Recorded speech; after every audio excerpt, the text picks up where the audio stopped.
Chapter 51, You're Still Here. This planet was akin to Earth, yet the star it orbited had died, transforming into a dim, lightless black dwarf star. As his gaze landed on the black dwarf star overhead, Cheng realized that this star wasn't particularly old, but due to problems with the laws here, it had perished. Its heart had extinguished, leaving behind only a completed stellar corpse. Due to the absence of sunlight, there were hardly any plants on this planet, and the cold climate filled the place with ice and snow, sealing it in a frozen tomb. Even though the environment was extremely harsh, within the cracks of the planet's crust, some plants still struggled to survive by relying on geothermal heat, and there were even multicellular organisms that subsisted on the sparse oxygen these plants produced, prolonging their species. With a touch to the ground, Cheng pierced the planet with a fingertip. His divine sense spread through the hole within the planet, capturing the characteristics of the local life forms, and tracing them back to their origins. After the analysis was complete, Cheng sat on the snowy ground, facing the blizzard, deep in thought. There's plenty of water, the air composition is balanced, and the soil conditions are all quite good. By tracing the origins of these species, I can infer that they share a common root with Earth's life forms, suggesting they also came from Earth. It seems that the Immortals and Buddhas knew about this place and escaped here, bringing them along. Knowing that the life here originated from the same universe, Cheng felt a sense of kinship with the life on this planet. Upon further analysis, Cheng was surprised to find that the plants on this planet were actually degraded spirit grass. Spirit grass was the most basic and also the most important plant in the realm of cultivation. It was not a single kind of plant, but a collective name for many kinds of plants. Some spirit grass had the miraculous ability to purify foul air and exhale spiritual energy, others were used to strengthen the body and for making medicinal pills. Moreover, spirit grass was highly malleable. The powerful would often personally nurture fair-skinned and beautiful spirit grass, admiring it day and night, which was a delight. Thinking of this, Cheng felt an itch in his hands. He took out the degraded spirit grass from beneath the crust, and prepared to plant these spirit grass seeds to see what they would become. Of course, without sunlight, the growth of the spirit grass wouldn't be great. Looking up at the black dwarf star in the sky, he calmly said, "Shine." The mana of a true immortal expanded. Millions of kilometers away in the black dwarf star, a spark of light ignited from its silent heart and then spread throughout its body. Like a resurrection from death, the lifeless star once again burst into light, with brilliant sunlight crossing the vast journey, transcending the long stretches of time, and once more shedding its warmth onto the planet. Since time was very unstable here, Cheng stepped out of the area, looking at the ice-bound white planet, then flicked the planet's time to the right. The effect of accelerated time was maximized, and the ice covering the planet melted at a visible rate, forming streams, then rivers, and finally oceans. Underneath the ice, mountains appeared and plants began to revive. The spirit grass, sensing the change in heaven and earth, started to regrow. Some had lost their spirituality, but in return, they grew into towering ancient trees. Others retained their spirituality, amplifying it to become more vibrant plants. Seeing the planet rejuvenated with life, Cheng allowed time to return to normal, then went to a plain, personally cleared a fertile piece of land, and planted the freshly gathered spirit grass seeds. Although he had reverted time, due to the peculiar nature of this planet, a certain type of stone here possessed the power of time, capable of accelerating time again. Burying this stone in the center of the field, plants within a certain range would experience an accelerating effect and grow rapidly. The acceleration effect was related to the quality and size of the stones. After some experimentation, Cheng casually set aside the experiment records and continued to document the various characteristics of the spirit grass. The creator of these spirit grass must be quite skilled, producing lively and talented plants that brought Cheng great joy as he cultivated them. Before he realized it, 5 days had passed. Fortunately, last month he had caught his employees working overtime secretly at home, and everyone got an extra 5 days of leave as a result, which meant he didn't have to go to work this week. After finishing the planting, Cheng still felt somewhat unsatisfied. He had been thinking of planting for another 2 days, but then a thought struck him, and an idea formed in his mind. This place could be used to create a game. With acceleration and spirit grass in place, it would be perfect for players to enjoy the fun of farming. No sooner said than done, characters were quickly created, and the spirit gathering array was swiftly laid out. Cheng had become proficient at this process, and it was all set up in the blink of an eye. Moreover, to prevent players from fighting and neglecting the farming, he specifically set limitations on the clay figures so that they absolutely could not attack each other, cause mutual destruction, steal crops, and other such rules. Under the constriction of various rules, players could basically only cooperate with each other, and even Time Shift, upon seeing this, could only sigh. Additionally, since there was a certain randomness to the growth of the spirit grass, the process of cultivation was constantly filled with a sense of randomness, which was also a delightful thing. After carefully reviewing the whole process, Cheng felt there should be no issues. It even seemed quite fun. He also added interactive elements, allowing players to meet and exchange appraisals of each other's spirit grass. He was confident that before too long, everyone would be immersed in the cultivation of spirit grass, unable to extricate themselves. Spending a day to fully realize his ideas, Cheng noticed that it was now 6 o'clock on a Saturday evening. Having prepared the player's entry device to this location, Cheng once again crammed a bunch of useless items into it and then reached out to a familiar figure, Wang Say Games.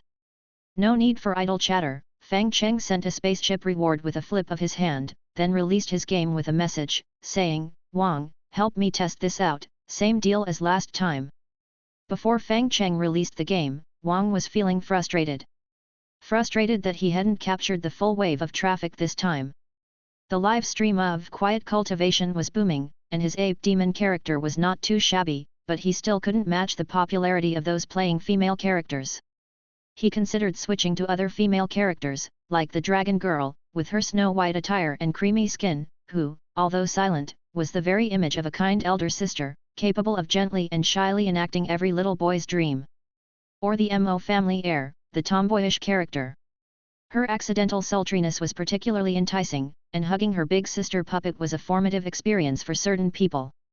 Then there was Meng Po, the Yandere dark beauty, who doesn't love that? And the Worm Witch, she's great because of her Gap Mo. He wanted to play every character, and even did when not streaming, but he didn't dare do so while live streaming. His girlfriend overseas was watching him. With a sigh, Wang was about to start today's Ape Demon live stream when he saw a notification light up his inbox. The Living Immortal's greeting came along with the game, giving Wang a start. "Bro, are you trying to prank me again?" Chapter 52, this is a healing game. Immortal, what's the theme this time? Farming. You're not going to plant thulhus or sadekos, are you? How could you have such a bizarre idea? Wang flipped through his previous chat logs with Cheng, then circled the entry that read "Spreading Traditional Culture Starting From Me" and highlighted the educational tag. What's wrong with this game? It's very educational. Seeing Cheng's reply, Wang sighed, knowing this kid was beyond help. Of course, he didn't rule out the possibility that the other party was feigning ignorance, but Wang felt the guy probably really thought there was nothing wrong with his game. If there had been even a shred of self-awareness, he wouldn't have been completely devoid of it. However, since the other party had provided him with a test code and rewarded him with a spaceship, Wang knew he had to repay this favor no matter what. Heading to the bathroom to change into adult diapers and ready to put on a heart rate monitor, Wang even washed his face to make himself look a bit cleaner, thinking at least he would look better while running away in tears. And, looking at the game's name sent over by the other party, Wang sighed again. Plant grass. Fair enough, succinct and clear, certainly a title that made one think of farming. Apart from being a bit abstract, there were no other issues. After the download was complete, Wang set up the live stream, put on the heart rate monitor, and went online punctually at 8 p.m., then began the live stream, saying to the room, "Guys, we're not playing Quiet Cultivation tonight." "Fine, I'm out then, old man," someone immediately said. Noting down the speaker's name on his blacklist, Wang continued, "Today, we're playing a game sent to us by our old friend, the Living Immortal. The name is Plant Grass. The Living Immortal, that's the author of Spreading Traditional Culture Starting From Me, right? Yes, when I can't sleep, I still go watch videos by Mom of Ping Ping for explanations, and I discover something new every day." "Enough, don't talk about other creators in the live stream." No problem, Wang hurriedly said. "Feel free to mention Mom of Ping Ping. It's okay. She even sent me a box of vegetables from her garden last time. I just finished eating them yesterday." Because of Wang's previous outspokenness, he had a good reputation among creators like Mom of Ping Ping. Some would send him things they'd grown every now and then, making Wang feel a tad embarrassed. After settling down this little digression, Wang continued, "Today, our game is plant grass. Don't be misled by the quirky title, but games by the living immortal always have a unique charm, so I'm really looking forward to it. By the way, I've discussed it with the Immortal. This game can be freely downloaded. If you're interested, you can get the download link at the top of the comment section. Alright, let's officially start." While Wang was live streaming, Fang Cheng was on Spirit Grass Planet, watching Wang as he entered the game below. Even though he had jumped from the original world to this one, enlarging the size of the spirit gathering array and strengthening the spells left on the person's body slightly meant there would be no problem controlling it. The character controlled by Wang looked blankly around with an expressionless face, resembling nothing so much as a lifeless block of wood. But at the same time, Wang's somewhat apprehensive voice rang out, "The game seems pretty normal, huh? But I won't rule out the living immortal preparing a big surprise for me. Alright, since it's a farming game, let's start by chopping trees. Speaking of which, how did this meme of chopping trees before farming start? Seems like everyone's doing it now." Approaching a big tree, Wang shakily started to cut it down, occasionally stopping to check his surroundings, just in case something jumped out to scare him. Even though he knew the living immortal wouldn't resort to such simple scares, he was still frightened. The original spread had left too deep an impression on him.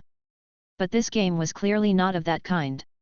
The sun shone brightly, the branches were lush with leaves, and there were no insects or beasts around, only a world made up of plants which was exceptionally quiet and harmonious. After felling a nearby tree in just a few strokes, Wang felt as though he had actually chopped down a tree and couldn't help saying, "This feels even better than the forest's second son." I'm not trying to promote one at the expense of another, it's really true. Wang's right, one viewer, who had downloaded the game and was playing it while watching the live stream, said, "I can testify, it really is better than the forest's second son. You'll know once you try it. I am that tree, I can prove it." Without Wang needing to prompt, viewers in the live chat would automatically make jokes, livening up the atmosphere and giving him an easy time. Using the felled trees to construct some tools, Wang carefully searched the underbrush and found some seeds, then cradling these hard-earned seeds, he returned to his camp. This game has no tutorial, everything has to be explored on your own. Independent games often come without tutorials, but it's still better to have one next time. However, it's no issue without a tutorial. I, Wang, have played many farming games, so I know what to do even without guidance. Having planted the seeds in the plowed fields, Wang watered them and then chatted with his audience while keeping an eye on the seeds. However, after chatting for half an hour, discussing everything from national affairs to adult anime and then on to the military conflicts of northern neighbors, with Wang having drawn over a dozen situation maps, there was still no sign of life from the soil before him. Is there a problem with this game? Wang couldn't help but say, "We've got sunlight, we've got water, so what's the deal with the grass not sprouting? Don't tell me these plants sprout according to real time, how long do I have to wait then?" Old Man, a player who had downloaded the game, bragged, "I've already harvested, oh. The plant I got is kitty grass, these grasses meow like cats and don't shed, so cute to death." To prove he wasn't lying, this player even shared a photo of himself with the spirit grass. In the photo, the player with a vacant look flashed a peace sign while a large group of kitties surrounded him, each with a tail connected to the stem of a plant. Thanks to the inherent quality of the game, these kitties looked both realistic and adorable with the filter applied. Especially since these kitty grass require only a little water and sunlight each day to live, effectively turning a farming game into something that feels like a pet house. At that moment, the DNA of cat lovers was activated. They began downloading the game en masse and, after installation, voiced their questions. "Why aren't my plants sprouting? Where did you get your seeds? Why can't I find any nearby? Mine have sprouted, but why did I grow a dog? I'm scared of dogs the most. Don't come over here. Mine is a goldfish. Mine is an octopus, and it's quite cute. That's not an octopus, that's Thulhu. Even cuter." Seeing the variety of strange things everyone had grown, and then looking at his own barren field, Wang felt that there was a major problem with the game. "Good one, living immortal, you had me play a game full of bugs, huh? I thought you had stopped messing around this time, but it turns out you've still created a bunch of chaos. Now let's see how. I know why now. A viewer suddenly exclaimed excitedly, have you guys noticed? Those who have grown something, all have one thing in their fields. What thing? Love. It's white stones. You love brain. Wang immediately swallowed what he was about to complain about and then went off searching far and wide for white stones. When he planted the white stones, he watched the plants in the field start to grow rapidly and turn into clumps of cactus. Wang felt that this game was still kind of interesting. It seemed that this was supposed to be a healing, farming game. Chapter 53 is an Easter egg. Next, Wang showcased his traditional skill. That was endurance. As a new content creator, self-proclaimed, without particularly outstanding technical skills, Wang knew he was a bit more successful than others because he had a good mouth and a great liver. And now, it was time for him to go all out. Bring it on. The game plant grass seemed ordinary at first glance, but upon closer inspection, it was quite profound. Although there were only a few varieties of seeds available for planting, the harvest each time was random, which made the outcome full of surprises and excitement. Of course, sometimes it was a shock. Wang had heard more than once people screaming at the sight of huge insects they had accidentally grown. However, it wasn't completely random. Factors like sunlight intensity, the amount of water, and wind strength all influenced the outcome of the plants. According to experiments conducted by numerous players, the result of planting a seed in this game was drawn from a pool of random outcomes, and external conditions determined from which pool the final product would be pulled.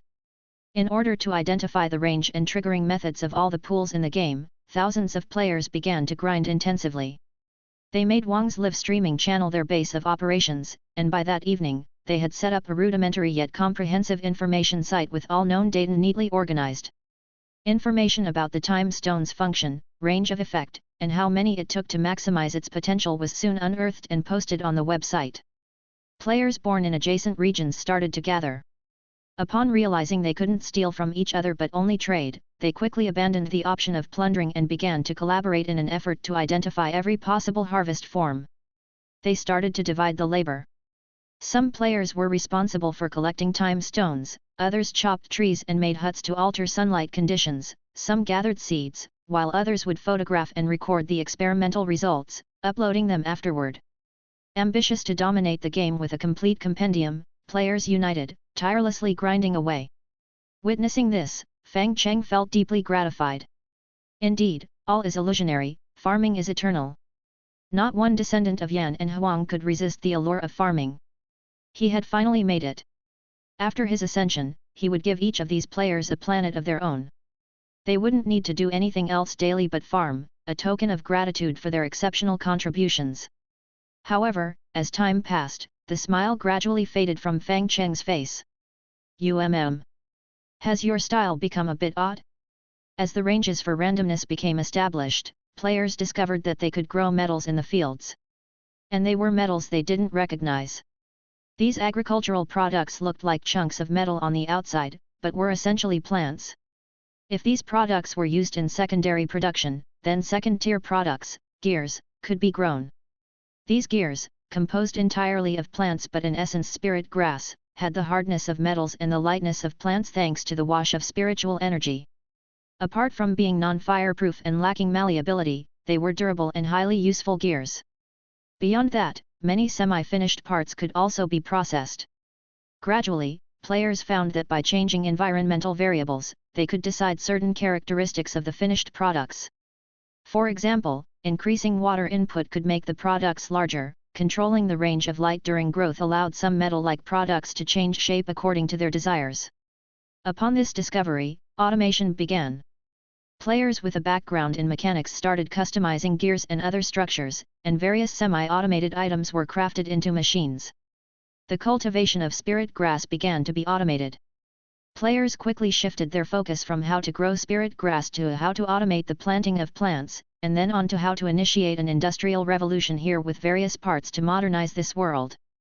Seeing the changes in the players, Cheng fell silent. This is the wrong way.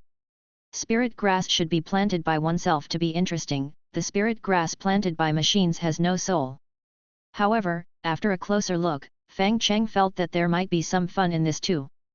Using spirit grass to build machinery has a different kind of interest, one that comes not from the spirit grass itself, but from using the spirit grass as a stepping stone to combine them and the joy of creation that emerges from it. After playing for a while, Cheng had to admit that it was quite fun. Even more fun than just planting grass. Although he didn't succeed this time either, Cheng found that this was quite good.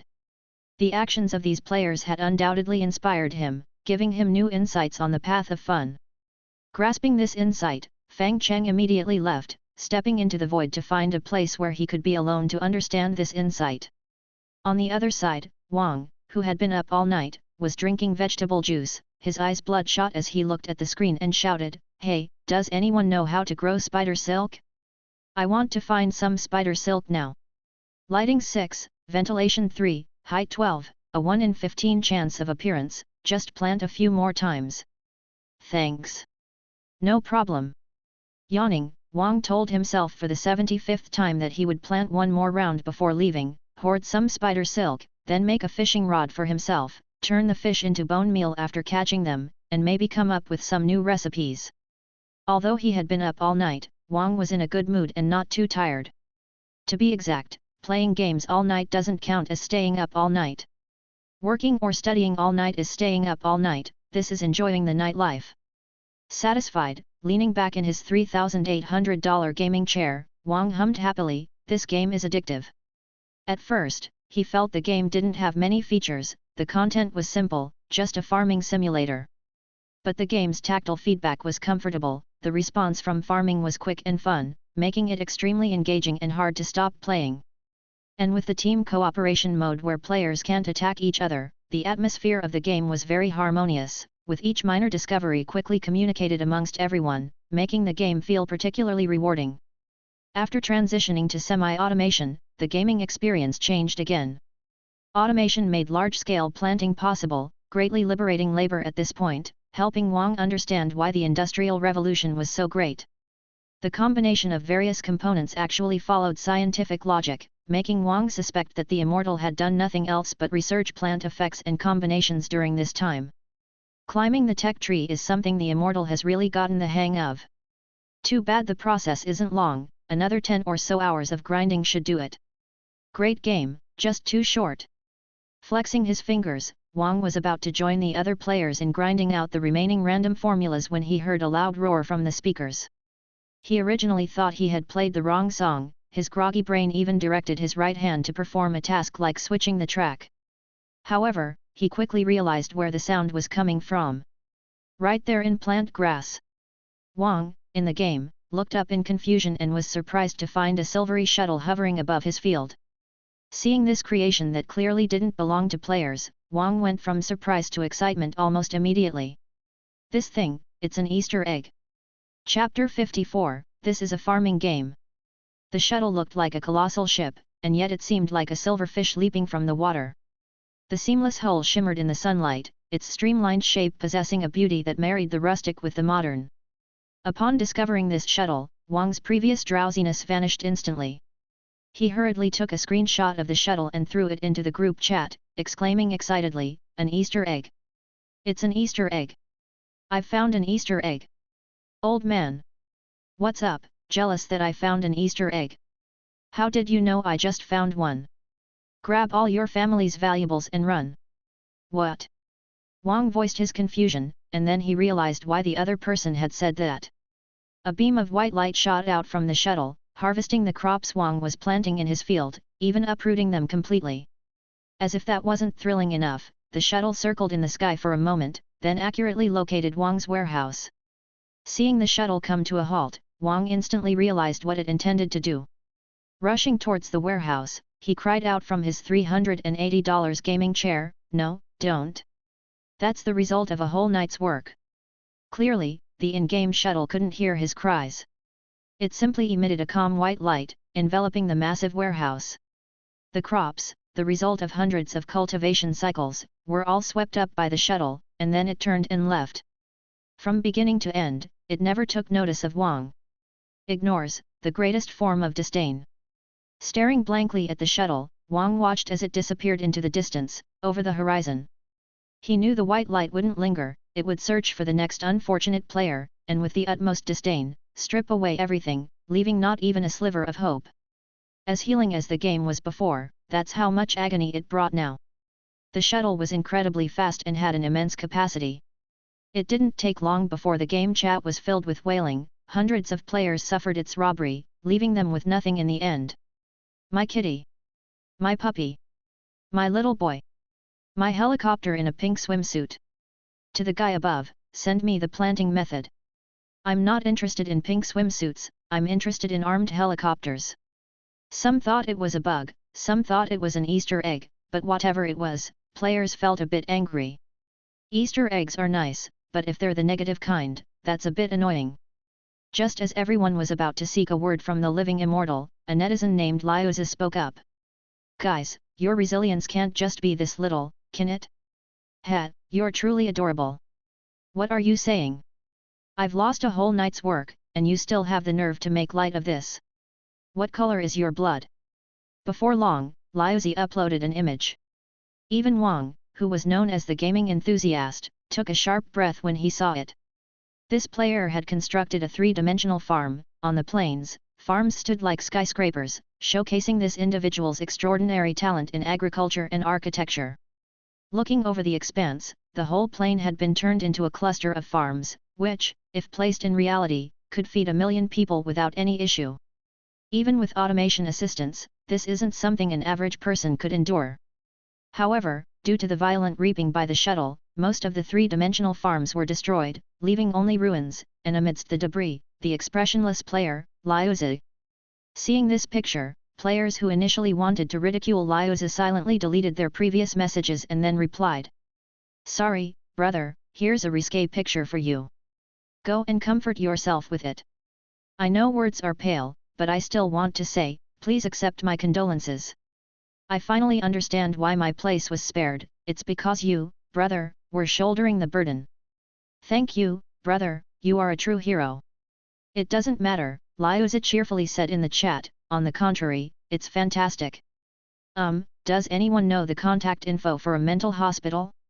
Someone here took a hit too hard and isn't acting right. That's what I'm saying, your tolerance for stress is so weak. Liuza typed helplessly, think about the games we used to play, almost every one of them was in hardcore mode, where a single death meant the end, and all your progress could be wiped out in an instant. How did you get through those times? Modern games, even in hard mode, are like baby mode. They coddle you, fearing you can't handle it, and only the gaming enthusiast games can excite me a little. Seeing Liuza's message, players in the chat were silent for a long time. This is a hardcore gamer. Those who have played plant grass until now, to some extent, are all somewhat hardcore. But compared to Liuza, they felt as soft as silicone. Liuza, alright, I thought this game was over for me, but it turns out there's an even bigger surprise. I'm actually starting to like this living immortal more and more. Comrades, who wants to join me in something big? What exactly do you want to play? I'll pass if it's old man. Wang, what do you mean? Then, can I join? What does that mean? Liuza, stop arguing, of course it's about trying to bring that thing down. Don't you want to try and see what happens when we use that kind of flying object as raw material for planting? Maybe we could grow something even more interesting, and then go plant grass on the sun. Seeing Liuza's words, players were silent once again. What is vision? What is insight? Some people falter after facing setbacks, while others are already considering how to turn challenges into opportunities. At that moment, players were thoroughly impressed by this farming tycoon and hardcore gamer, all expressing their willingness to follow the lead, determined to strike it big together. Wang also immediately stepped down to let the more capable take the lead, letting Liuza command the current players as they all continued to play enthusiastically. Liuza did not hesitate, quickly typing, from the feedback we've received, we can tell that this thing is only interested in crops, not us.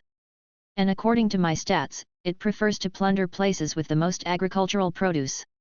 Therefore, we need to plant the highest yielding crops in one place to attract it here. And then what? How do we bring it down? Liuza, we'll make our own weapons. The technological system in this game is very comprehensive, and I believe we can recreate some real-world weapons in the game. Starting with catapults, then various traps, bows and arrows, and even crossbows.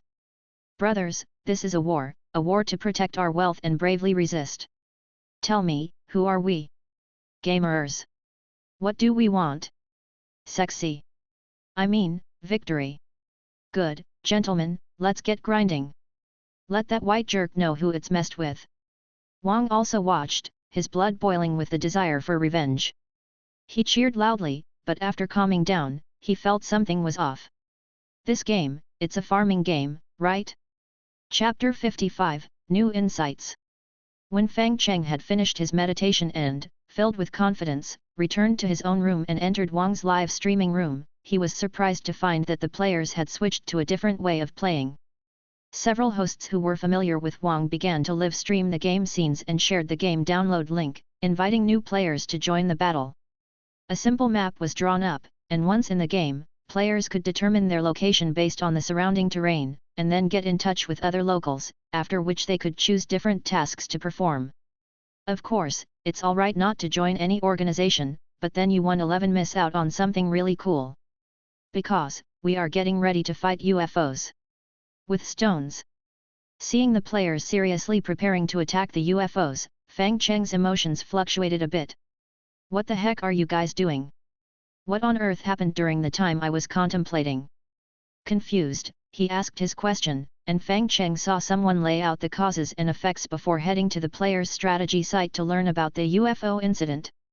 After reading it, Fang Cheng finally understood what the silver shuttle was, and then he crossed the black hole to the spirit grass planet. Compared with before his seclusion, this place had completely changed. The number of players on the planet had grown to 30,000, and under the command of various leaders, they began to build roads, erect platforms, and construct artillery positions in preparation for a fierce battle with the UFOs. Because Fang Cheng initially intended only for players to farm, he hadn't set up a complicated refinement system, simply introducing some tool manufacturing systems. However, the spirit grass here contained strong plasticity, which the players fully exploited to start making various simple weapons. After a quick assessment, Fang Cheng realized the level of weaponry here had basically developed to the early stages of firearms. The emergence of black powder meant their weapons could reach hundreds of meters into the sky, perfect for hitting the flying shuttles. The players even found a way to grow parts for matchlock guns using spirit grass, although it was a pity that these guns were single-use and would be scrapped after a few uses due to high temperatures. But with the help of the time stone, they could cultivate matchlock guns in large quantities and prepare to fight against the shuttles. Concealing his presence, Fang Cheng watched these bustling players, feeling their emotions, and found they were even more excited than before. A plain farming game had been turned into a war game by them, and they were even happier about it. Looking at the busy players below helplessly, Fang Cheng thought the concept of video games was indeed mysterious.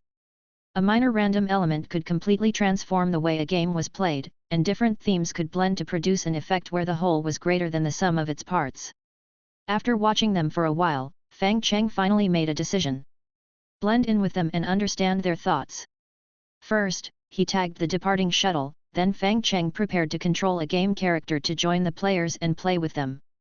This process was similar to joining the mundane in cultivation, integrating oneself as a character to attempt to understand why they found this process fun. So, Fang Cheng simply created a character, turned on Wang Sei Game's live stream, and entered the game, approaching a nearby player's stronghold. As soon as he arrived, a player ran over and threw a set of clothes grown from spirit grass in front of Fang Cheng. Afterwards, he threw down several signs, each clumsily inscribed with the names of various hosts. Understanding the intention, Fang Cheng stood in front of the sign that read Wang Sei Games, indicating he was in Wang's live room. Signaling Fang Cheng to put on the clothes, someone immediately said in the live room, "Is the new player who just arrived here? Plant grass hasn't got a chat system, so we communicate here. Since the game has no naming system, we use the style of clothing to distinguish each other. From now on, you're Red Rabbit Beach Shorts, and I'm your guide, please call me Black Silk Bikini." Fang Cheng glanced at his game character wearing Red Rabbit Beach Shorts and was relieved that at least he looked like a normal person. Having made contact with Fang Cheng, Black Silk Bikini began a private chat with him. "We are currently fighting to defend our wealth, a rigorous process because our technological gap is just too vast. However, we can resurrect infinitely, which is our greatest weapon." Fang Cheng inwardly noted that it wasn't infinite resurrection, but rather using his own mana to re-establish a clone. Black silk bikini, first, what are you good at? Fang Cheng, I'm quite good at planting spirit grass. Black silk bikini, okay, go to this website first, take note of the plantation methods for the corresponding water pistons parts, and then come back to me. After opening the website, Fang Cheng became interested upon reading the introduction about the water pistons. It had to be said, this group of players did have some capabilities. The various planting methods hidden within the spirit grass, they had actually managed to analyze 60% of them. After looking at the other planting methods, Fang Cheng reflected for a moment, then returned to the live stream and told Black Silk Bikini, I've got it, I took note. Black Silk Bikini, it's only been 10 minutes. Players don't lie to players, you can't be fooling me. Not at all. Then how much do you know about the 4 planting methods of the water pistons? Actually, there are 6. 11 tell you about the ones I've recorded. After reading the message sent by Fang Cheng, Black Silk Bikini was sincerely impressed. Black Silk Bikini entrusted a piece of land to Fang Cheng and introduced a few players to him, then continued to take new players with her. With the time stone provided by someone, and a continuous supply of water in the channels, Fang Cheng only needed to plant the water pistons following certain methods, and the repetitive work made him particularly happy. Without using spells or divine skills, but purely planting spirit grass, this monotonous activity gave Fang Cheng great pleasure. Compared to the joy Fang Cheng found in it, the other players seemed somewhat listless. Numbly following the requirements to plant the spirit grass, they sometimes stared off into the distance. Following their gaze, Fang Cheng saw a massive warehouse there. The warehouse was buried underground, with layers of bunkers on the surface. The players' homemade cannons and catapults were placed here, awaiting the approach of the shuttles. A large volume of supplies was transported into the warehouse, where they were piled high in a strategic method to make this place a supply concentration point, meant to lure the shuttles and catch them off guard. After staring at the site for a while, a player said in their private group chat, I really want to go there and prepare for battle. Another player echoed, me too. Exactly, it feels like preparing for battle would be interesting. Seeing the players' comments, Fang Cheng asked with curiosity, isn't farming fun? It's fun, but you can always farm, but encounters with UFOs are rare. Compared to that, these kinds of unexpected events are more interesting. Plus, fighting UFOs seems like an advanced form of farming. Essentially farming is still serving the purpose of preparing for UFO battles. That's right. Exactly my point. Looking at the feedback from the players, Fang Cheng was pensive. An insight emerged in his mind, making him feel as though he had understood something. To the players, it seemed, warfare held more allure than peace. Chapter 56, Satisfactory Gains. After recording this newly acquired insight in his heart, Fang Cheng decided to create a game based on this insight next time. For now, he continued to observe the players, seeing how they waged war and derived pleasure from it. Once the defenses around the warehouse had reached a certain level, Fang Cheng's planting requirements changed again. Players responsible for farming were tasked with planting a highly productive crop, using this crop to increase yields and thereby attracting the arrival of shuttles. And when the crop reached a certain volume, shuttles indeed appeared. Watching the white dragon materialize, Liu Zi, the overall commander, became excited. He adjusted his floral shorts and then shouted in the group chat, Gentlemen, the moment for war has begun. Follow my commands, fire. The next moment, a barrage was unleashed. The ropes of the trebuchets were cut, and the ancient machinery once more burst forth with its former glory. The shuttles, preparing to plunder the grains mid-air, finally encountered their first resistance. A heavy rain of stones fell down, most of them missing the target, but some hit the shuttles with a crisp impact sound. Then the players' second wave of attack arrived. This attack was quite creative. Upon realizing the low hit rate of the trebuchets, they began to implement a backup plan. That was to launch other players from the trebuchets like cannonballs into the air. Though they would surely die afterwards, it didn't matter as long as they got off one shot. It was worth it. These players had gone through some training beforehand. As they were catapulted toward the shuttles, they could quickly grab the matchlock guns in their hands and fire the bullets before hitting the ground. With the players' ability to resurrect, every one of them, whether launching or being launched, was filled with a desire for war, revealing to Fang Cheng the player's readiness to do whatever it took for victory. Traveling thousands of miles is better than reading thousands of books. Occasionally observing the player's actions indeed brought different feelings. A barrage of bullets drummed on the shuttles like a torrential downpour, making it seem as if the shuttles were constantly being suppressed, but in reality they suffered almost no damage. The gap in technology became apparent and cruel at this moment. In the face of the player's assault, the shuttles offered no resistance, simply emitting a dazzling white light. This beam of light, like a giant hand, lifted the lid off the warehouse, and the contents were completely sucked away by the shuttles. After all the materials inside the warehouse disappeared, the shuttles turned and left, leaving behind a group of helpless players. From start to finish, the shuttles seemed as if they never even noticed the players, epitomizing the saying ignorance is the ultimate disdain. Liuzi, have we failed? A player asked gloomily. Don't know, let's go clean up the battlefield and see if we can find anything. At Liuzi's command, the players went out into the battlefield, searching methodically for any potential spoils of war. Mingling among the players, Fang Cheng quickly discovered something and confirmed it was just what Liuzi wanted. A small patch of coating. The relentless onslaught was not without effect. A multitude of attacks had caused slight damage to the shuttles, and this coating was their spoils of war. Though only the size of a fingertip, when combined with the spirit grass here, this coating could produce more interesting things, slightly closing the technological gap between the players and the shuttles. With the reduction in the technology gap, when encountering the shuttles again, the players would have stronger armed forces for battle and could accelerate the damage to the shuttles, thus obtaining more materials. In this scenario, war was waged to acquire more materials, narrow the technology gap, and eventually achieve true victory, guarding their hard-earned fruits of labor. With this tiny piece of coating, Fang Cheng handed it to Liuzi. Watching Fang Cheng bring in the coating, Liuzi excitedly shouted in Wang's live streaming room, "This is it! This is what I want!" Handling the coating with extreme care, Liuzi gratefully thanked him and then, clutching the coating, rushed to the fields to start experimenting with the kind of changes the fragments could bring. By now, Fang Cheng had a rough understanding of what was to come and felt the time was just about right.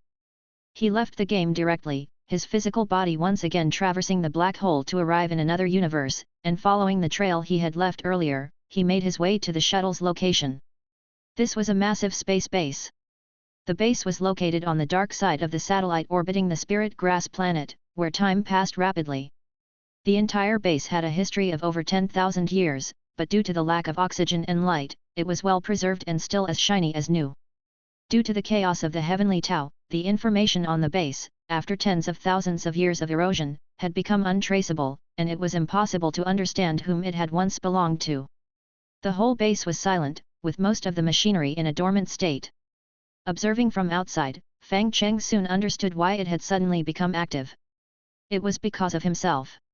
He had reignited the local star, the base's solar energy system had detected the revival of the star, and after charging, it had the energy to launch the shuttle and send it out. Upon entering, he saw a shuttle missing a piece of its coating unloading cargo.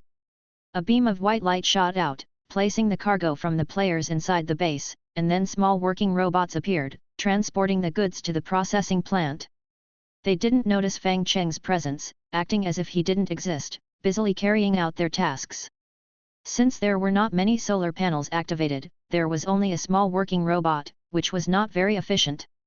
Following the working robot, Fang Cheng watched as it dragged cargo hundreds of times its own size through the base until it arrived at a processing plant.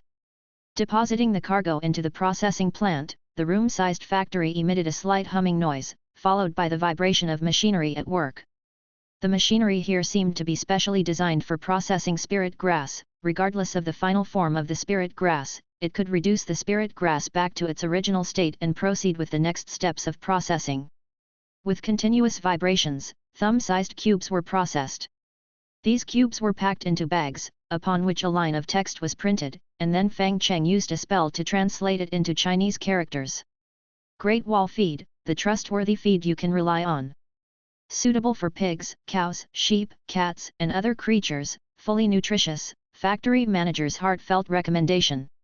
After reading the text on the bags, and glancing at the distant spirit grass planet, Fang Cheng roughly surmised the story that had once taken place here. The spirit grass planet was originally a place cultivated for spirit grass, and this shuttle was a harvester, which would automatically go to the planet to harvest crops at set intervals. No wonder the shuttle ignored the players, for their bodies were remade from dirt by themselves, and to the shuttle, they must appear as tools similar to itself. Then, the players' resistance, in the shuttle's view, was just a malfunction of the robots, but as long as they could provide enough spirit grass in time, the shuttle wouldn't care about anything else. The place had originally fallen into slumber due to the extinguishing of the star, but when the star awoke, the shuttle was also reactivated, and the players became the harvest targets. Having sorted out the cause and effect, Cheng couldn't help but laugh. The truth of the matter was indeed amusing. If this incident were made into a game, it would probably be quite fun. With a wave of his sleeve, Cheng pocketed all the feed, planning to use it as employee gifts in the future, specifically for those with pets. These feeds would serve as compensation for igniting the star.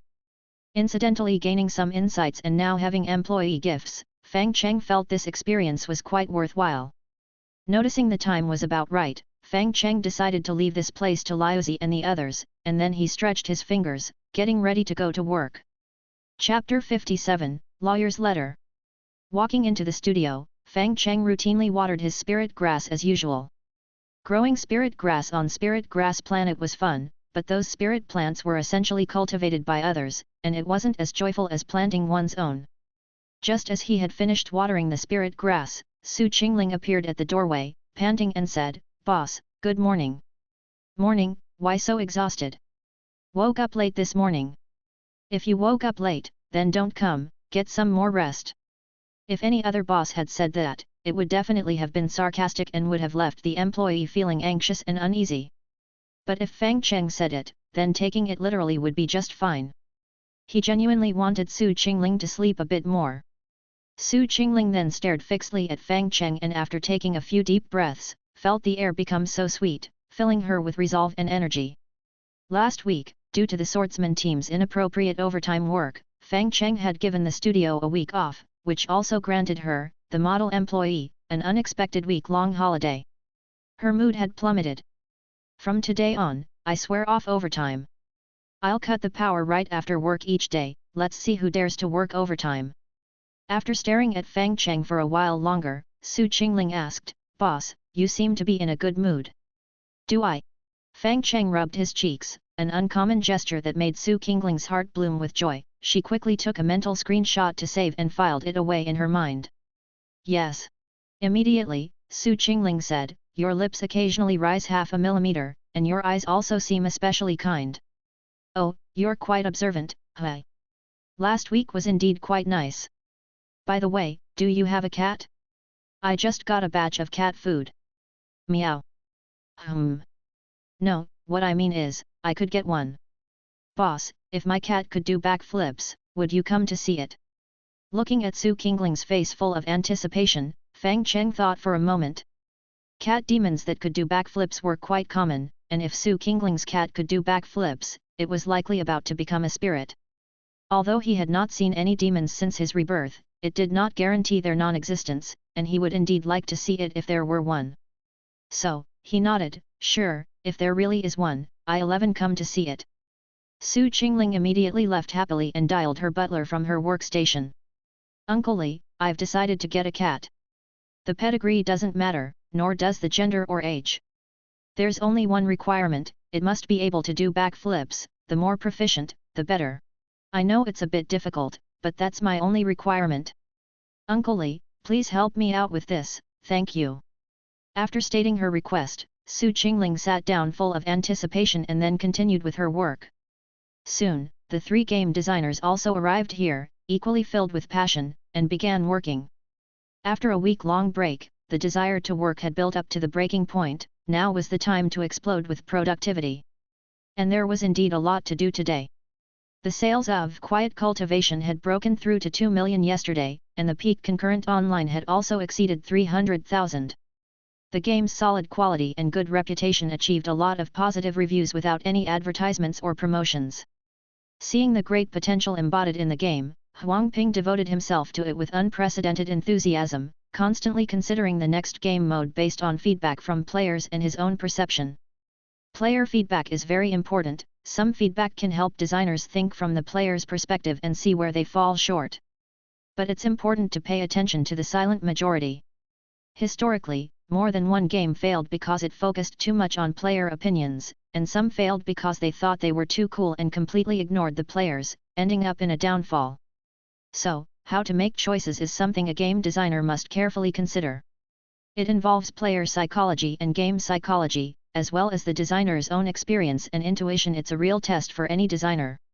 Drinking tea, Huang Ping guided Monkey, who sat beside him, on sorting player feedback while explaining how to understand player opinions. Before they knew it, it was time to clock out. Happy times always fly so swiftly. However, the incident from the previous week had already scared Huang Ping, and he dared not sneak in more overtime work. He simply stood up, ready to say goodbye to Monkey. But just as he was about to leave, a postman appeared at the door and politely asked, "Excuse me, is Mr. Huang Ping here?" "That's me, what's up?" "You've got mail, please sign for it." Confused, Huang Ping stepped forward to sign for the package, unable to recall when he had made a purchase, let alone why the delivery address was set to the studio. But his eyebrows knitted together when he saw the sender's name.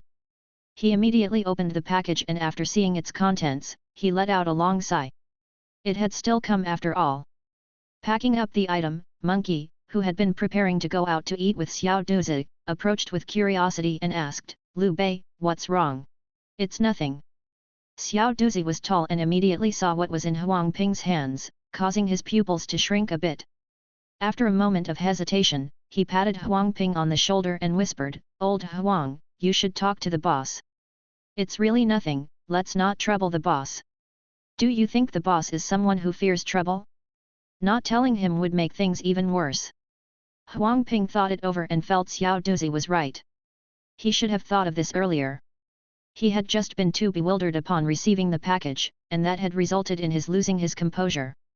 So, Huang Ping nodded and took the letter over to Fang Cheng's desk. Handing it over to Fang Cheng, Huang Ping said helplessly, "Boss, I'm being sued." "Is it about the assault?" Fang Cheng asked. Huang Ping gave a bitter laugh, "You knew." Since Fang Cheng had never mentioned it after he joined, Huang Ping thought he was unaware. However, with Mr. Shen as a contact, it was unlikely Fang Cheng wouldn't have known. He probably just didn't consider it a big deal. And indeed, Fang Cheng didn't consider it a big deal. After all, when rulers treat their subjects like dirt, the subjects see their rulers as foes, and Mr. Shen had already gossiped to him about Kong Kong's issues. Kong Kong had a history of various shady moves, passing the buck, self-righteousness, enforcing overtime work, forcing employees over 35 to resign without compensation, and more. Overall, he'd earned the beating he got. 1,000 years ago, such a person would surely have sparked a rebellion and ended up skinned and stuffed with straw, as a warning to others. One could only say that a lawful society had saved his life. But Huang Ping shook his head, "It's not about that, Tianyi is suing me for violating the non-compete agreement." Seeing Fang Cheng looking a bit puzzled, Huang Ping explained, "Tianyi has a non-compete clause stating that employees can't work in gaming-related jobs for 2 years after departing. Ordinarily, no one cares about this, but Kong Kong dug it up. And, boss, Huang Ping was just about to suggest resigning so as not to cause trouble for the studio when he saw Su Qingling stand up briskly. Handing over her lawyer's ID to Huang Ping, she took the lawyer's letter, her beautiful eyes filled with gravity. After carefully reading the letter, she asked, "Huang Ping, have you received a limitation compensation payment from Tianyi every month since you left?" "What's that?" "That means you haven't." "Don't worry about this then, it's useless. But I suspect this is just a blinding method, Tianyi is trying to cover up something, and that's their real intention." After a moment of thought, Su Qingling looked to the three planners and asked, "Any recent news about video games, anything about a game similar to our studios going online?" "Yes." Monkey immediately nodded, "A medieval-style battle royale game is launching overseas. It has a similar concept to ours, but the details are way off. Check out that company, I feel like that's the real deal.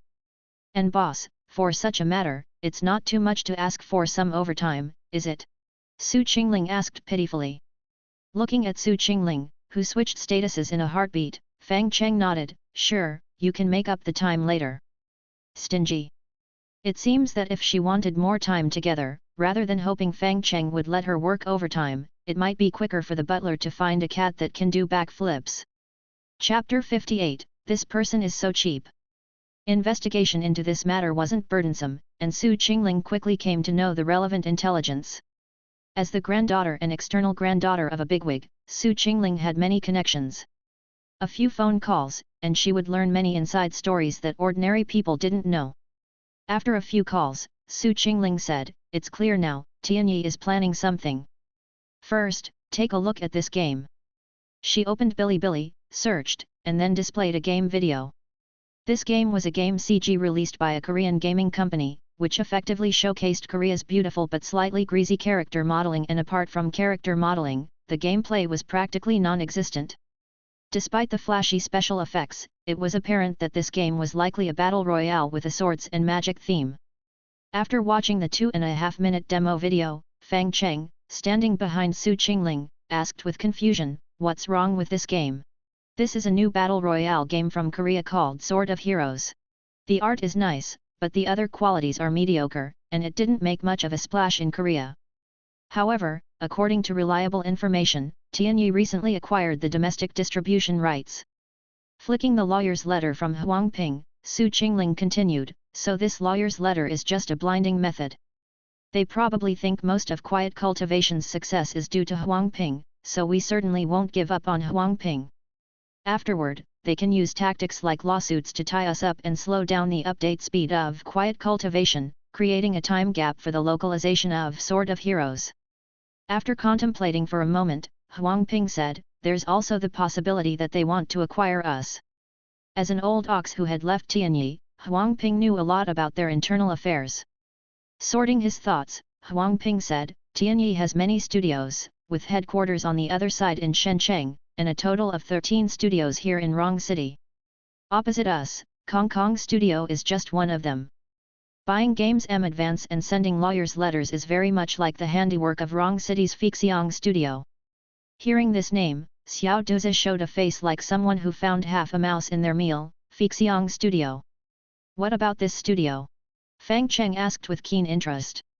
"It has a lousy reputation," Xiao Duzi said with a frown. "They've released a lot of games, including single-player, mobile, and online games, but they really push the in-app purchases. Also, games acquired by them never last more than half a year, which is why they've been dubbed the Game Slaughterhouse. From the name alone, one could sense a whiff of blood and corruption." Huang Ping nodded in agreement. "That's right, Fixiang Studio doesn't have a development team, only legal affairs, business and network operations departments. They're best at finding games with potential, then directly acquiring the studios and beginning extensive in-app purchase modifications." "What if you don't want to be acquired?" Monkey asked curiously. "They'll acquire a similar competitor and then sue you for infringement using their powerful legal team. They almost always win. Even if they lose, it doesn't matter, because small studios can't afford a long battle and end up being forced to sell their games for cheap. After acquiring the game, they aggressively milk all its value through various channels before discarding it. It's pretty disgusting." With a wry smile, Huang Ping shook his head. "As despicable as they are, this studio's revenue ranks in the top 10 at Tianyi, so Rong City's president, Zhang PMG, often turns a blind eye. Many promising games have been mishandled by them. I have a few personal grievances as well." "That's right," Xiao Duzi nodded somberly. "Endless Doomsday, Big Prison Warden, Romantic Tales of Peach Boy. I can name several games offhand that can't be played anymore. That damn studio should be flattened by a nuke and have a large public toilet built over it as a warning.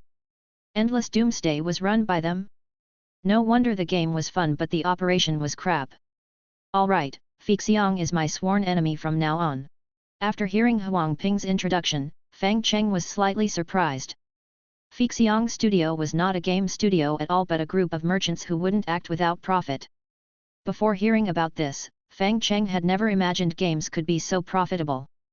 Piecing together the connections, Fang Cheng pondered, "So, you're saying that Fixiang Studio has set its sights on Quiet Cultivation and begun targeting us?" "Maybe, but not necessarily," Huang Ping sighed. "I hope they just want to target me, not our game." And Xiao Duzi squinted his eyes as he looked into the distance and suddenly said, "Tonight, I'm gonna smash his face with a brick." "Duzi bro, Don't be rash. Monkey grabbed hold of Xiao Duzi. Huang Ping quickly interjected, exactly, Xiao Duzi, you shouldn't. If someone's going to do it, it should be me. I'm a minor. Monkey added. Monkey, you be calm too. Boss, what do you think? Pretty cute, Fang Cheng remarked.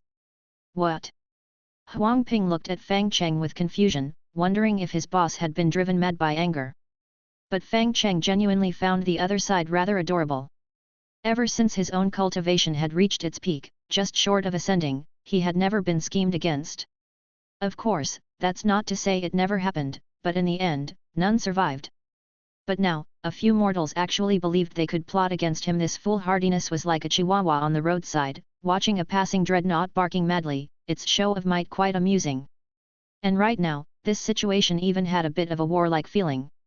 The business world is like a battlefield, and the invader, Fixiang Studio, had already sharpened their knives, ready to plunder.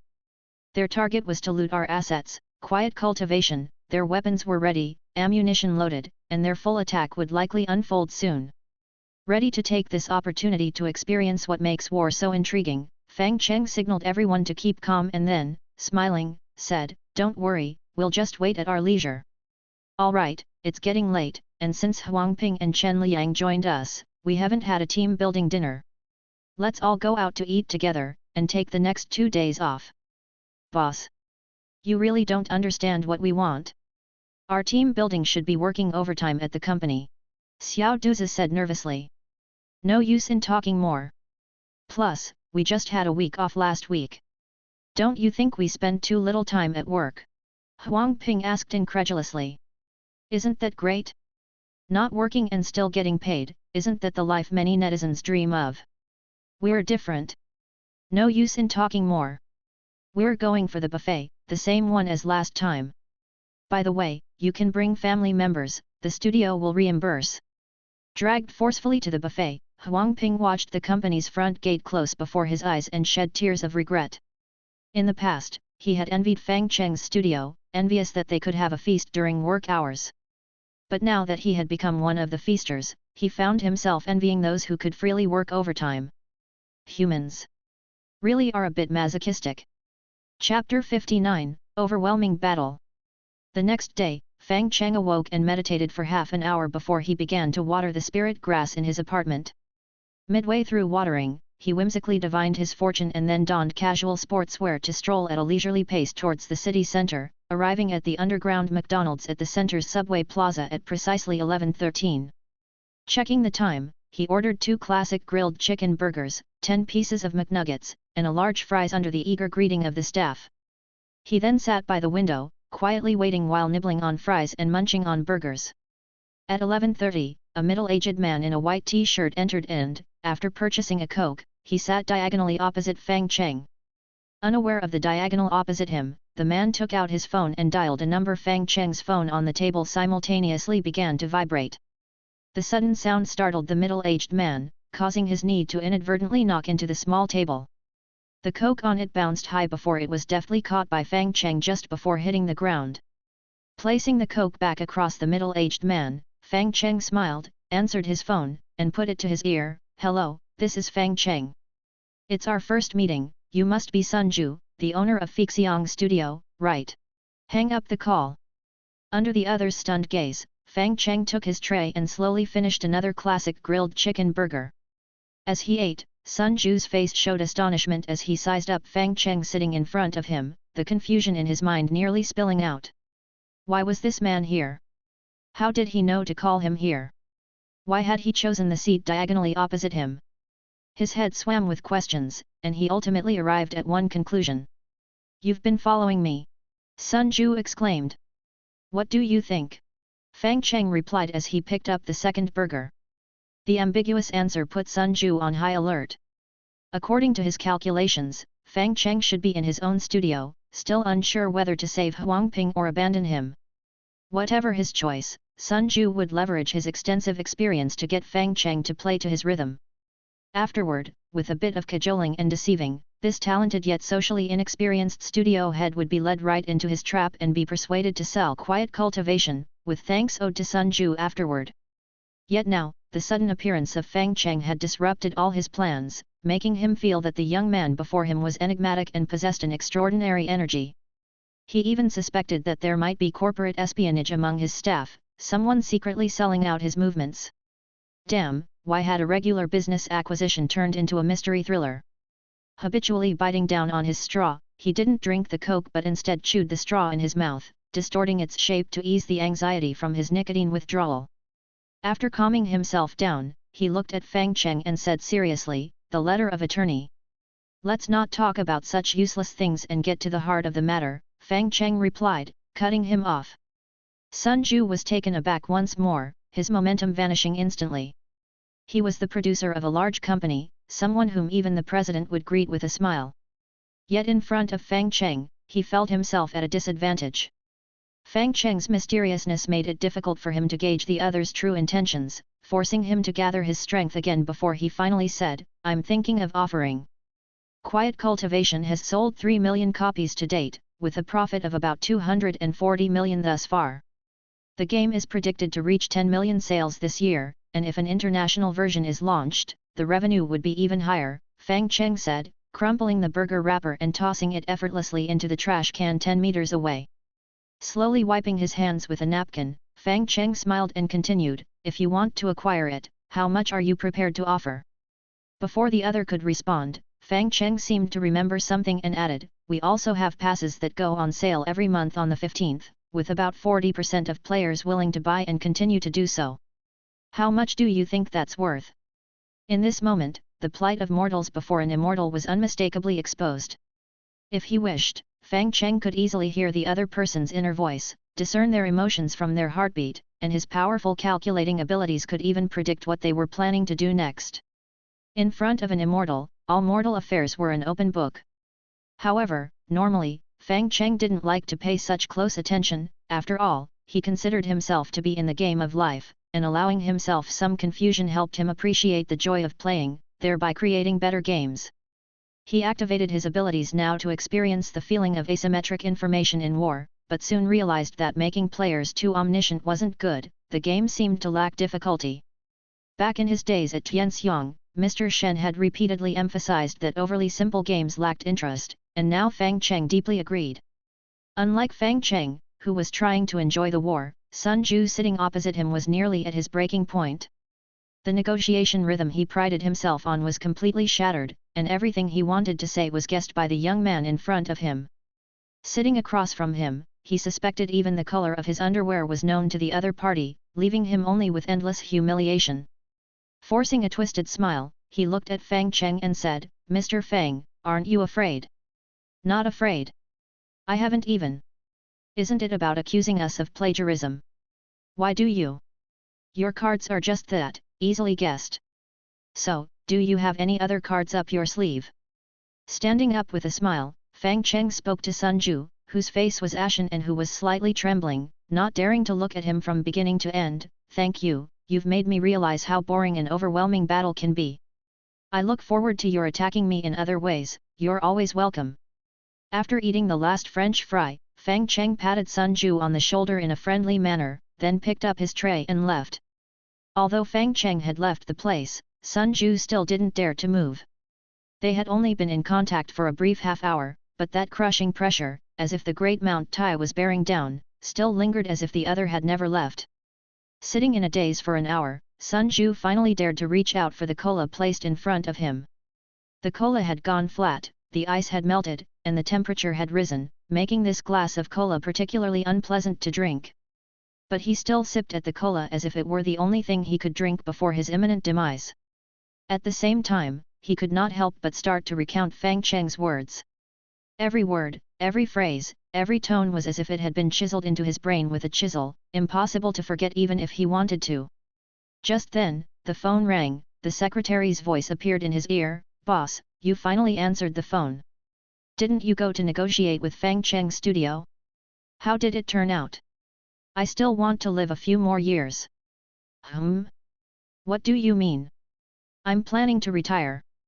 That evening, the news of Sun Ju, the game butcher's retirement, caused a small ripple in the gaming world.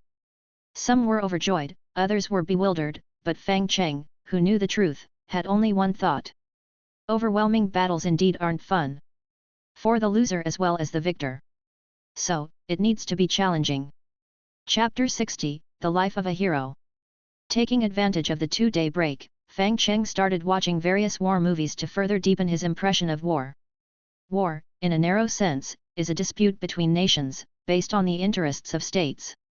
War may require a reason or it may not. However, a war without reason can take a century to erase its impact, and it is very likely to be retaliated in the name of vengeance. In a broader sense, war encompasses more, including trade wars, individuals' struggles against fate, civil wars, all of these are forms of war. There are many entry points to war, such as civilians, soldiers, generals, strategists, heroes, demon kings, magicians, ordinary people, psychics, anti-psychics. There are countless films and shows about war, and counting the broader definition of war, there are even more.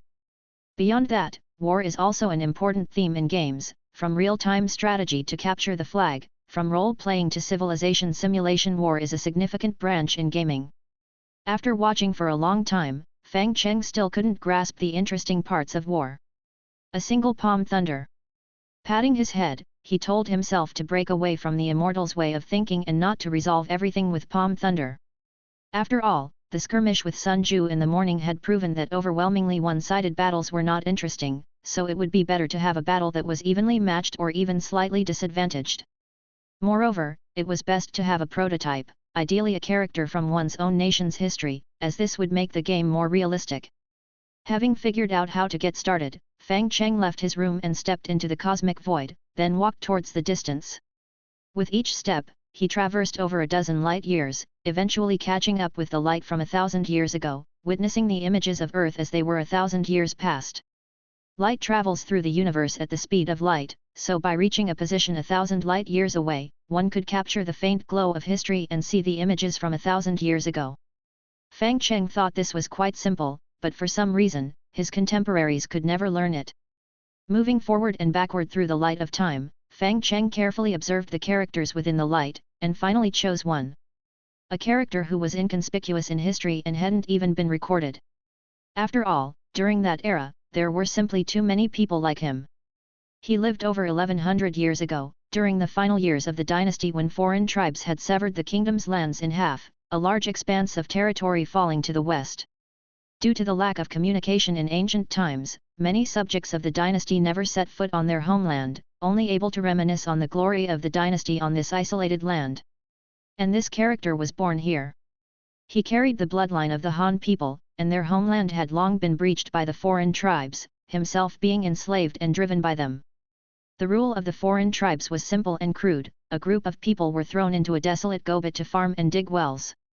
Whenever the crops were harvested, the tribes would come and plunder the food, leaving only the necessary rations for them. If they did not meet the quota, then the tribes would take their children as slaves for the city, where these people were likely to die in great numbers shortly after arriving at the cities of the tribes. The protagonist, born in this place, never set foot on the dynasty's land, and even his parents were born there, only knowing through the generations that the great eastern nation was their homeland, their home. There, the people lived and worked in peace and contentment, and the generals guarded all directions. There, children could dress warmly, eat their fill every day, the city's water could be directly drawn from rivers, and the water from the wells was clear and sweet, without the slightest bitterness. The crops in the fields yielded twice a year, the soldiers were kind, and after handing over a certain amount of food each year, the rest was theirs. Once a disaster struck, the court would even allocate funds for disaster relief, unlike here, where they completely disregarded the life and death of these people. Every time this subject came up, his parents would tell him, "We are not slaves, we have our own names. We are Han people, we have our own home." Even though he was young, the protagonist had already developed the desire to return, hoping to go back to his homeland, the Tang dynasty. However, a young slave couldn't stir up any trouble and, barring any accidents, he would be exploited for his last bit of value like the others before dying here. But an accident occurred. A wounded soldier appeared, fainting at his doorstep, and the protagonist hastily brought him inside and hid him. That night, the barbarian soldiers searched the place thoroughly. Outside the house, the hurried footsteps and curses were incessant, and the light of the fire outside the windows flickered, frightening people into forgetting to breathe. Fortunately, the hiding spot left by his parents was concealed in such a way that it was impossible to find without knowing its location. Only after the barbarian soldiers left did he bring the soldier out. The soldier's injuries weren't serious, he had become separated from his troop in the Gobi, got lost, and finally collapsed here, exhausted and thirsty. And it seemed the barbarian soldiers weren't actually looking for this soldier, as they had no idea he had been there. As for the soldier's purpose, he didn't tell the protagonist. When the soldier had rested, he began to teach the protagonist how to read and started imparting martial skills. At night, when he was tired, he would tell the protagonist various kinds of knowledge, and what far-off Cheng had to offer. From him, the protagonist learned to read, to do arithmetic, how to draw a bow and shoot an arrow, and how to use a shield to block and then find the opponent's weak spot to finish them with a sword. Once the soldier had recovered, he told the protagonist about the general location of their stronghold, and cautioned him. When you grow big enough and strong enough, capable of shooting birds out of the sky with your arrows and slicing falling leaves with your spear, then you can go to the stronghold and join us. Now, I must leave. If I do not return, please tie this lock of hair to the red willow in front of the stronghold. If you forge a way home, take me and my companion's hair back to the Tang dynasty. Afterward, he pulled out his own hair, handed the lock of hair to the protagonist, and then embarked on a journey sure to be his last. The protagonist's legend would not unfold until 3 years later. After watching the protagonist's life flash by, Fang Cheng was somewhat moved. The protagonist's life was full of setbacks and poignant moments, victories and failures. He had once relied on a city wall, resisting the siege of hundreds of barbarians with just a spear and a bow. He had also nearly died of malaria, vomiting and suffering diarrhea on the grasslands. He fought in over 100 battles throughout his life, his body covered in countless scars, flirting with death each time. Only when facing his end did he arrive in Chang'an with his comrade's hair and, a year later, passed away in this place he had longed for. His life had little enjoyment, it was filled with war and the next war. He was a hero, and his story deserved to be passed down. Reaching out his hand, Fang Cheng captured the light that recorded the other's life. Next, it was time to pass the light on. Chapter 61, Newbie Plot. In history, this hero was a standard war veteran, and one could make a linear game just with a series of his battles, but Fang Cheng felt that players should be given more choices. The game ought to be free enough to allow players to take part in wars that the Nameless had never encountered, or even potentially join the well-known battles of history. Such unexpected little Easter eggs, Fang Cheng believed, would excite players upon discovery. Having realized this, Fang Cheng was quite content. He felt that his recent work on the game had not been in vain and he was gradually gaining some insights. Since he wanted to go in the direction of an open world, the game would need to be designed in a somewhat unconventional manner. That was to extrapolate. To set some basic conditions and then to deduce and extrapolate the next developments through certain methods, that was extrapolation. This divine skill differed from divination. Divination was a peek into the future, while extrapolation was a conjecture based on the past. As long as the computing power was sufficient, any cultivator could extrapolate a great deal, but because it was computed, some accidents and variables could cause deviation in the extrapolation, ultimately leading to an outlandish outcome. However, what he captured was a ray of the past. By extrapolating through the contents recorded within the light, there shouldn't be any problems. Clutching the beam of light in his hand, the hero's entire life was recorded within this light beam spanning 45 light years. Taking the starting point of the light beam as the starting point for extrapolation, Fang Cheng added various initial variables to make the Nameless in the extrapolation more akin to a game character. Besides that, he had to impose certain restrictions on the character, such as prohibitions on joining foreign tribes or slaughtering the populace. After all, these were things the Nameless would definitely not do, and he did not wish for players to act against the hero's will. Once he finished processing the beam of light, he completed the packaging of the game, adjusted its size, and then returned satisfied to his own studio. As soon as he entered, he heard the plaintive voice of Su Qingling, "Boss, did you get lost in game development and lose track of time again?" Looking at Su Qingling crouched by the door, Fang Cheng nodded and said, "Yes, have I been gone for several days?" "Not too bad, just 2 working days. But Huang Ping and the others have something to say." "A raise? A raise would be good. When it comes to money, boss, you really don't hold back at all." Finally, Huang Ping, who had been standing aside, couldn't stand it anymore. He coughed softly, then asked, "Boss, where have you been during the time you disappeared?" "Developing games, then accidentally lost track of time," Fang Cheng admitted frankly. "You've been working until now." "I've been working until now." Huang Ping sighed. Although every studio has its own way of making games, Fang Cheng's method was certainly the most unique. It's not unheard of for a project leader to do the majority of the work, but when it happens every time, one starts to feel somewhat guilty about their salary.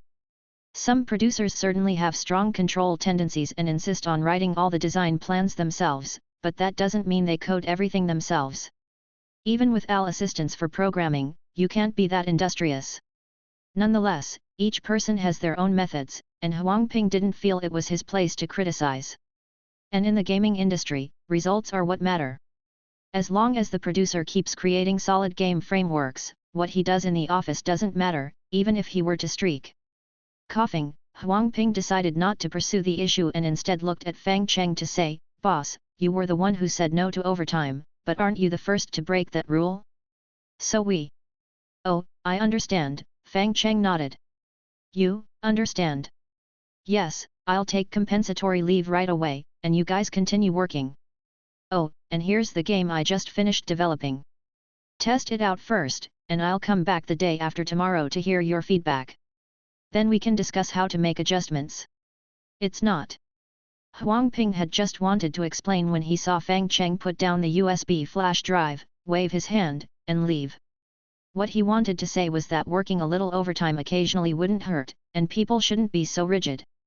To his surprise, Fang Cheng truly led by example and walked away after putting down the game, leaving Huang Ping speechless.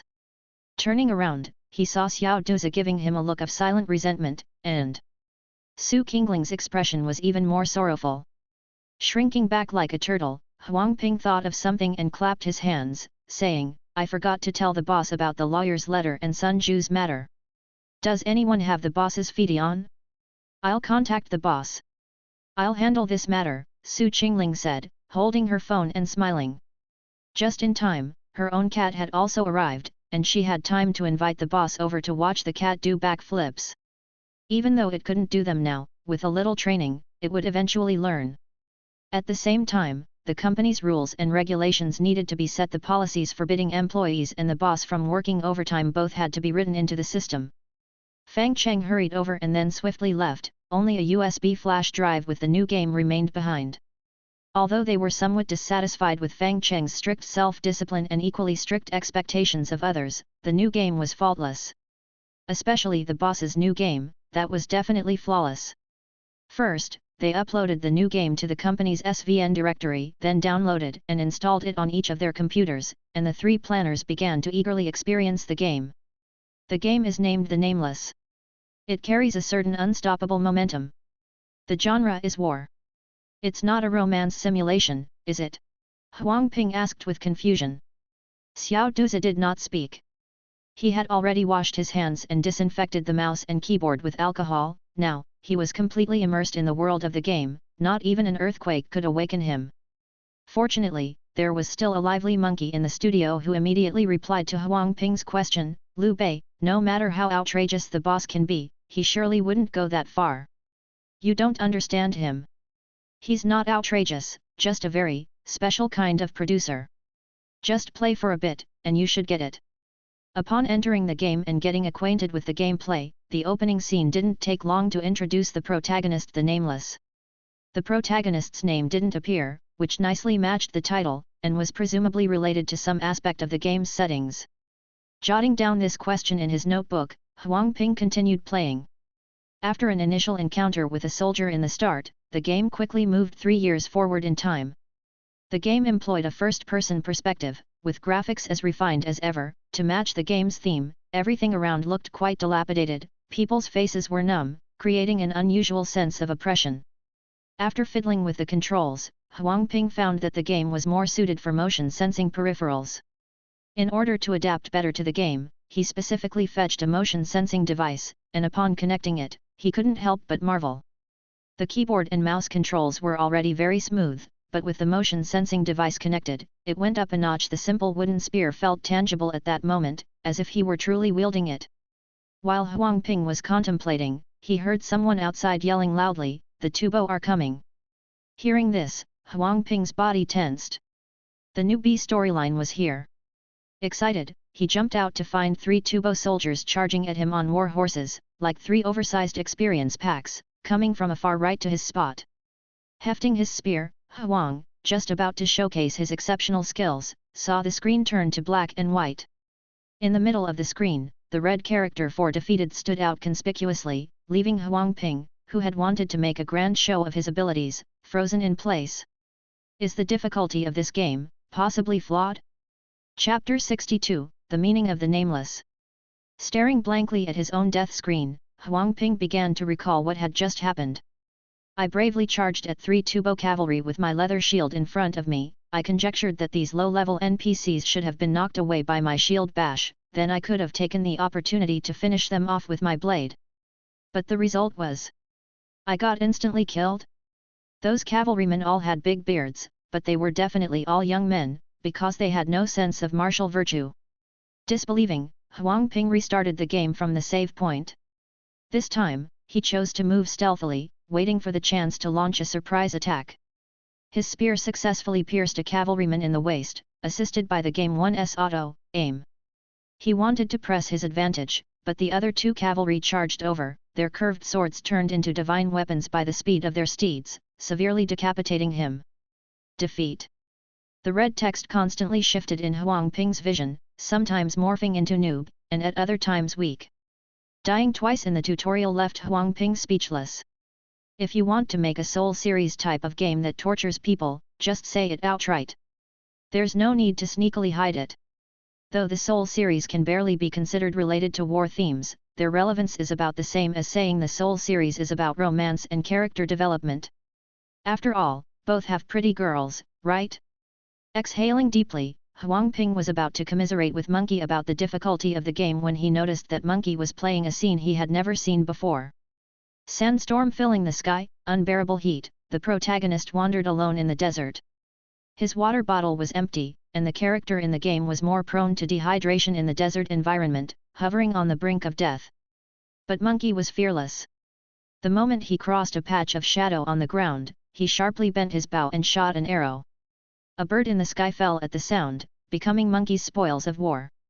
Hooking the bird on his back, Monkey verified the direction the bird came from and slowly walked toward that direction. He eventually found a water source just before dying of thirst. Watching Monkey's screen, Huang Ping asked in confusion, "Aren't our starting points different?" "No idea. I was born in a Tubo slave town. Right at the start, I encountered Tubo cavalry looting. What about you?" "Same."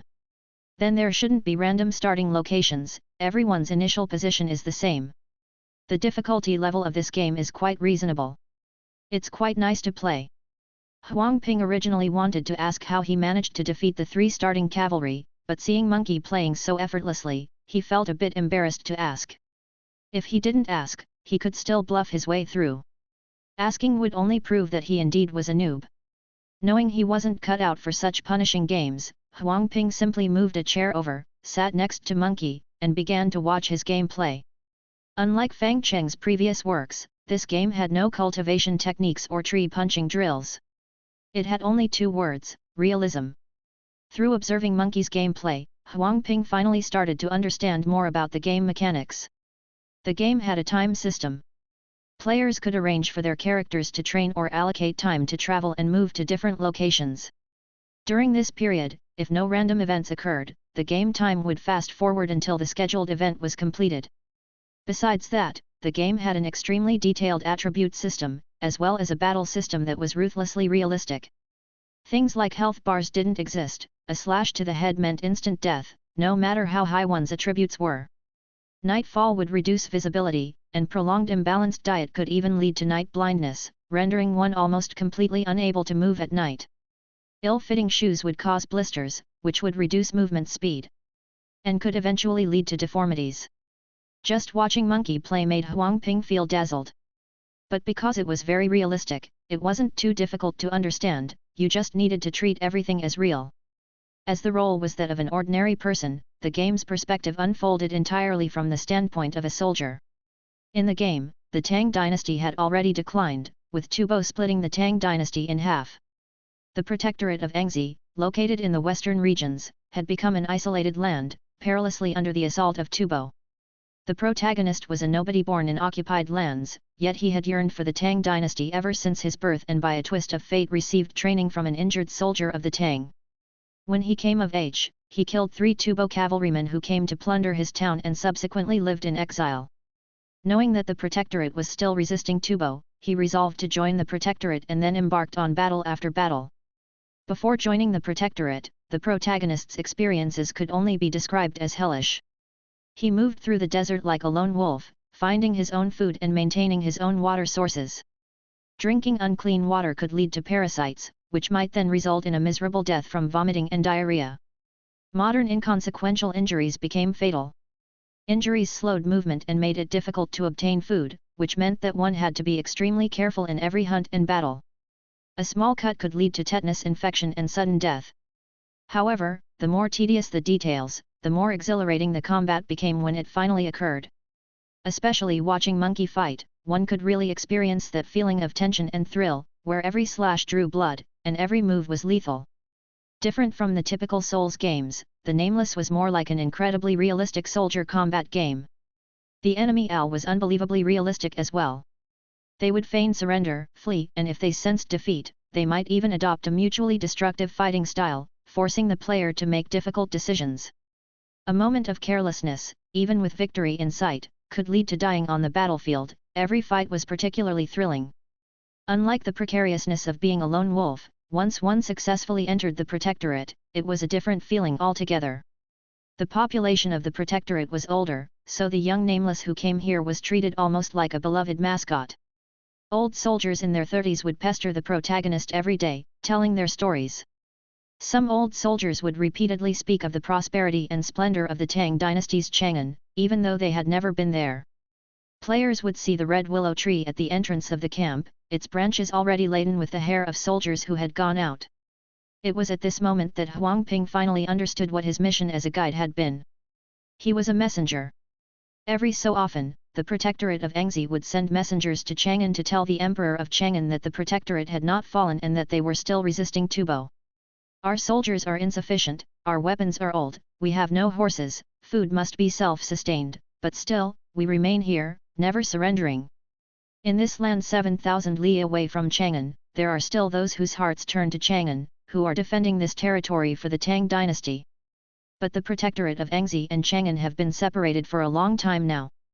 The roads have disappeared beneath the sand, Tubo and other foreign tribes ravage the compulsory paths, and the journey to Chang'an is essentially a death march. Yet, every so often, there are those who volunteer to serve as messengers to Chang'an. Even if they are to die, they wish to die on the road to Chang'an. After learning about these things from other old soldiers, Huang Ping fell silent. At this moment, he seemed to understand why Fang Cheng had made the environment so realistic and why the protagonist had to endure so many hardships. Only by experiencing it can one truly empathize. Even separated by the screen, he could feel the plight of the soldiers. If he were to actually experience it in person, he likely wouldn't last even a day. But these soldiers, they bore hardships that others had never known, and still, they remained stationed here. Their names had faded away, they were the Nameless, illustrating the backbone of the Tang dynasty in the sands, holding upright the spine of their nation in history. This, then, was the meaning of being the Nameless. Chapter 63, Chapter Night of Games. Sitting behind the monkey, Huang Ping watched him manipulate the character, exploring the vast western regions and accomplishing one incredible feat after another. There really is a natural gap in talent between people, and in Huang Ping's view, Monkey was definitely one of those with an extraordinary talent for competitive gaming like warfare. Watching Monkey's movements, Huang Ping exclaimed, "Monkey, with your skills, you could totally make it in esports. No wonder you dared to challenge the boss back then." "I was young and foolish back then," Monkey replied with an embarrassed smile. "Now, I'd ask the boss to spare me one hand. I think you're still a bit naive." In the game, Monkey and his teammates struck from thousands of miles away, his arrows flew true, piercing targets 100 steps away. With his teammates' cover, he shot the enemy leader, decapitated him amidst the chaos, and then rode off majestically. He had also been trapped in dire straits, standing alone against a city wall, holding out for a day and a night against the assault of 50 bandits without yielding and ultimately waiting for reinforcements to arrive. Huang Ping had intended to take advantage of the work hours to rush through the planning for the sequel to Quiet Cultivation, but as he watched, he became engrossed in the game, as if he too had traveled to the deserts of the western regions thousands of years ago, defending the glory of the Tang dynasty alongside an unnamed soldier. As the game progressed, it became increasingly difficult, the old soldiers of the Protectorate began to die off slowly, and the days of scant clothing and little food grew harder. Sometimes, they even had to eat the enemy's leather boots to stave off hunger and then continue to resist the invasion of the Tubo soldiers. Fortunately, once they reached the Protectorate, their characters wouldn't die. After every grave injury, the character would have to convalesce in a sick bed because of the wound. Even an esports prodigy like Monkey suffered severe injuries 4 or 5 times, wasting quite a bit of time.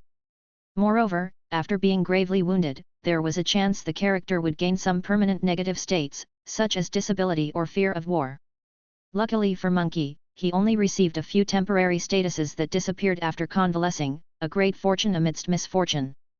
Just before closing time, Monkey's character finally turned 27. After years of hard work, his skills had matured. He had mastered all the related survival skills in the wilderness. If you threw him into the wilds, he would still live quite comfortably. On this day, he received a special quest. Deliver a message to Cheng. Seeing this quest, both Monkey and Huang Ping trembled with excitement. This was a mission almost certain to end in death, but it was also an ultimate honor. Only the strongest, most cunning and wisest soldiers were given this quest, then they would head for Cheng. He would form a small team with 4 others, looking out for each other as they marched towards Cheng. In their flesh and blood, they would traverse 7,000 miles to bring news that the Protectorate of Angxi still stood to the Emperor of Cheng. Receiving this mission meant his abilities had been acknowledged. Before setting off, Monkey controlled his character to tie his hair to the red willow at the gate.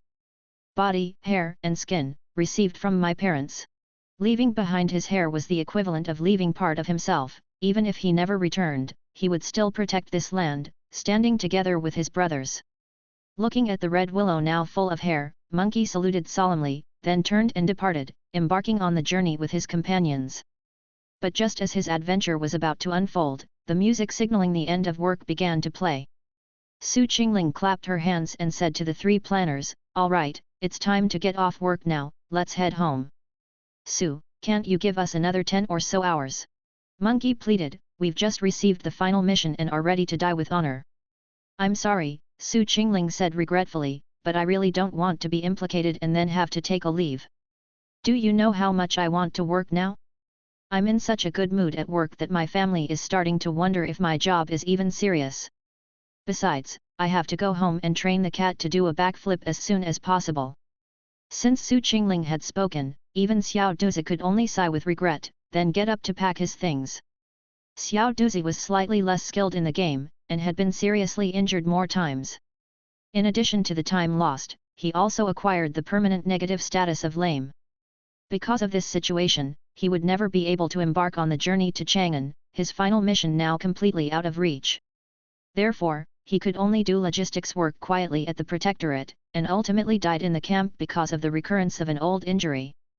Before dying, the old soldier still gazed into the distance, his last words merely 2 simple words, Chang'an. After the game ended, the settlement screen showed the highlights of the nameless life recorded, along with a brief introduction to his life. A lifetime of war, yet in the end, unable to be wrapped in horsehide in death, was certainly an regret. And the longing for Chang'an became a thorn for Xiao Duzi, filling his face with regret. If he had been a bit more careful back then, if he had taken the maintenance of his weapon a bit more seriously, could it have? But when he saw the final score of 64 appear, his regret finally peaked, causing him to slap his thigh hard. Startled by the crisp slap, Huang Ping turned his head in surprise and asked Xiao Duzi, "What's wrong?" Pointing at the number on the screen, Xiao Duzi said with regret, "Only 64 points. What does that mean?" "It's a character evaluation. Based on the information I collected in the game and the materials I looked up online, I believe this part of history has been adapted from real events, and the protagonist is a historical figure. The boss rated the historical figure's deeds out of 2, and I only got 64 points, which is barely passing. How come I didn't see this score? Huang Ping said in astonishment. Scores below 10 points don't show. In an instant, Huang Ping felt like a piece of bacon that had been dried out too much. Old, wrinkled, and yet forced to be on display. Although a bit resentful, what Huang Ping wanted more was to know the ending. Looking at the displeased Xiao Duzi, and then at Monkey, who had started scratching his head again, Huang Ping thought for a moment before saying, "How about you two come over to my place tonight? My place is quite spacious." Xiao Duzi looked at Huang Ping in astonishment, while Monkey also looked at him fearfully, involuntarily shrinking back. "Behave, we don't want to be edged in your heart," Monkey shouted. "What are you thinking?" Huang Ping sighed, resigned. "Monkey, you don't have a computer, right?" I can't get an internet connection where I live, so I usually hang out at an illegal internet cafe until about 1 or 2 in the morning before leaving." "Xiao Duzi, you want a higher score too, right?" Xiao Duzi nodded. "So how about we all go to my place and play games all night?" The proposal was filled with temptation. What could be more exhilarating than a bunch of grown men gaming all through the night? After hesitating for a moment, Xiao Duzi asked, "Your girlfriend?" "She's busy tonight." "Then what are we waiting for, let's go!" Monkey exclaimed excitedly. The group decisively copied their progress, immediately left the studio, bought snacks and drinks, and ordered barbecue and pizza. The game night for the planners had begun. Chapter 64, This Game is Toxic. Huang Ping used his phone to explain to his girlfriend about inviting colleagues to stay over at his place, and she curiously said, "This is the first time you're inviting colleagues over to your house, right? Didn't you say before that you don't like to mix work with personal life?" "That was in the past. Xiao Duzi and Monkey are pretty good guys, and our personalities complement each other, so I invited them over." "Alright, today is Thursday, so I'll do some cleaning when I get home, and I'll tidy the room." "No need, tomorrow is Friday, I'll take care of it." "Oh, and I bought some durian. It's in the fridge, remember to eat it tomorrow." Seeing how Huang Ping chatted with his girlfriend, even Xiao Duzi, who had no intention to marry, felt somewhat moved. This kind of dog food hidden in everyday life tasted especially sweet. After finishing their communication, the three loaded the snacks and drinks into Huang Ping's car, and then they drove to the apartment Huang Ping was renting. Carrying their things up to the 3rd floor, they found Huang Ping's rental tidy and neat, with just some things piled up in the living room. Overall it felt very warm.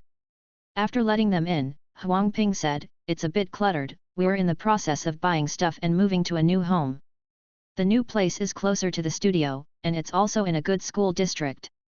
"You're already considering school district housing?" Xiao Duzi asked in surprise. "Yeah. My girlfriend and I want to have 2 kids in the future," Huang Ping said with a smile. "I actually wanted to show off my cooking skills, but there wasn't time today, so never mind." Squinting at Huang Ping, Xiao Duzi felt an urge to have a girlfriend, as powerful and unstoppable as a primal force. They laid out the pizza and fried chicken, added ice cubes to the cola, and the 3 planners booted up their computers, importing Monkey's records, and began to eat and game. After receiving the mission to deliver a message to Cheng, the difficulty of the game suddenly increased, but the experience improved even more. Heading east from the protectorate of Engzi, it wouldn't take long before they were deep into Tubo territory. They had distinctly different features from the Han people, and the 5-man squad could easily be spotted, then captured and turned into slaves. The Tubo soldiers all had war horses, and each cavalry soldier was assisted by a slave child to take care of the horses and maintain the weapons, whereas the protagonist was all alone with nothing. Even if Monkey had extraordinary combat awareness, fighting 2 was his limit, and fighting 3 almost certainly meant injury, such was the inevitable result of realism. Fortunately, the enemy Al was strong, and their own Al was no slouch either, even stronger, in fact. Just like the protagonist, they were all veteran soldiers. Their understanding of each other was so strong that a single glance or gesture was enough for the teammates to grasp his intentions and know what to do. The 5-man squad was like a sharp knife, thrusting deeply into the territory of Tubo, relentlessly pushing towards Chang'an. Outside the game, Huang Ping was something of a history buff. He quickly confirmed the time period of the game and found a contemporary map online. He directed Monkey to avoid Tubo's major towns en route and instead travel through mountain villages. Xiao Duzi helped calculate the distance and various expenses, estimated the travel time, and optimized the route based on the weather and other factors. Monkey took the reins of actual operations, and with the three of them working together, the journey became less daunting. Thanks to the owl's excellent response, along the way, the three players felt as if their companions in the game were not just cold programs but living beings. The youngest companion was the scout, also known as the meat bun. After arriving at the protectorate of Engzi, he tasted a meat bun for the first time and got his mouth scalded by the hot oil.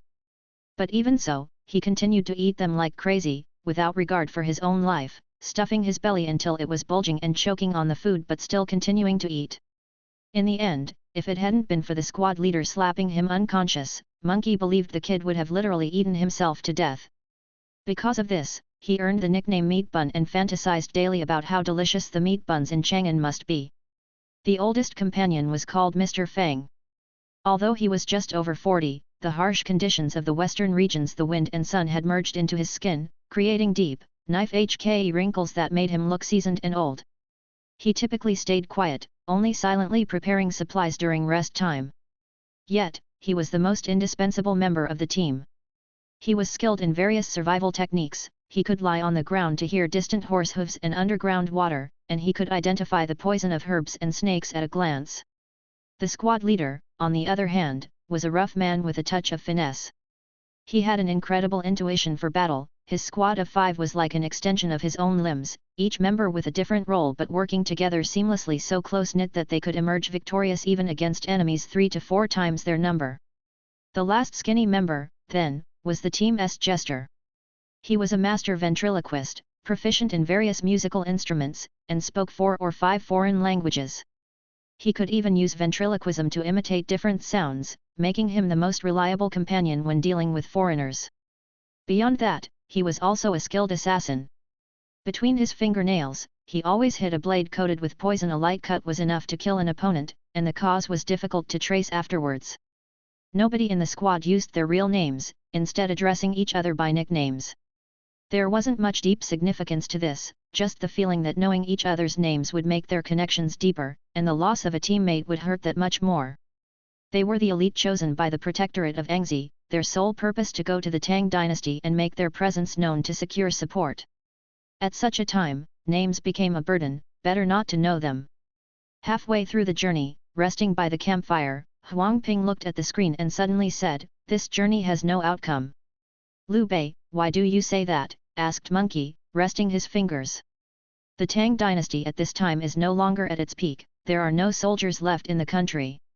Even if we reach our destination, we can't summon a single soldier or a grain of food. The Emperor of Tang will use the existence of the Protectorate of Engzi for political propaganda, but he won't be able to offer any actual help. Is it that bad?" "Yes.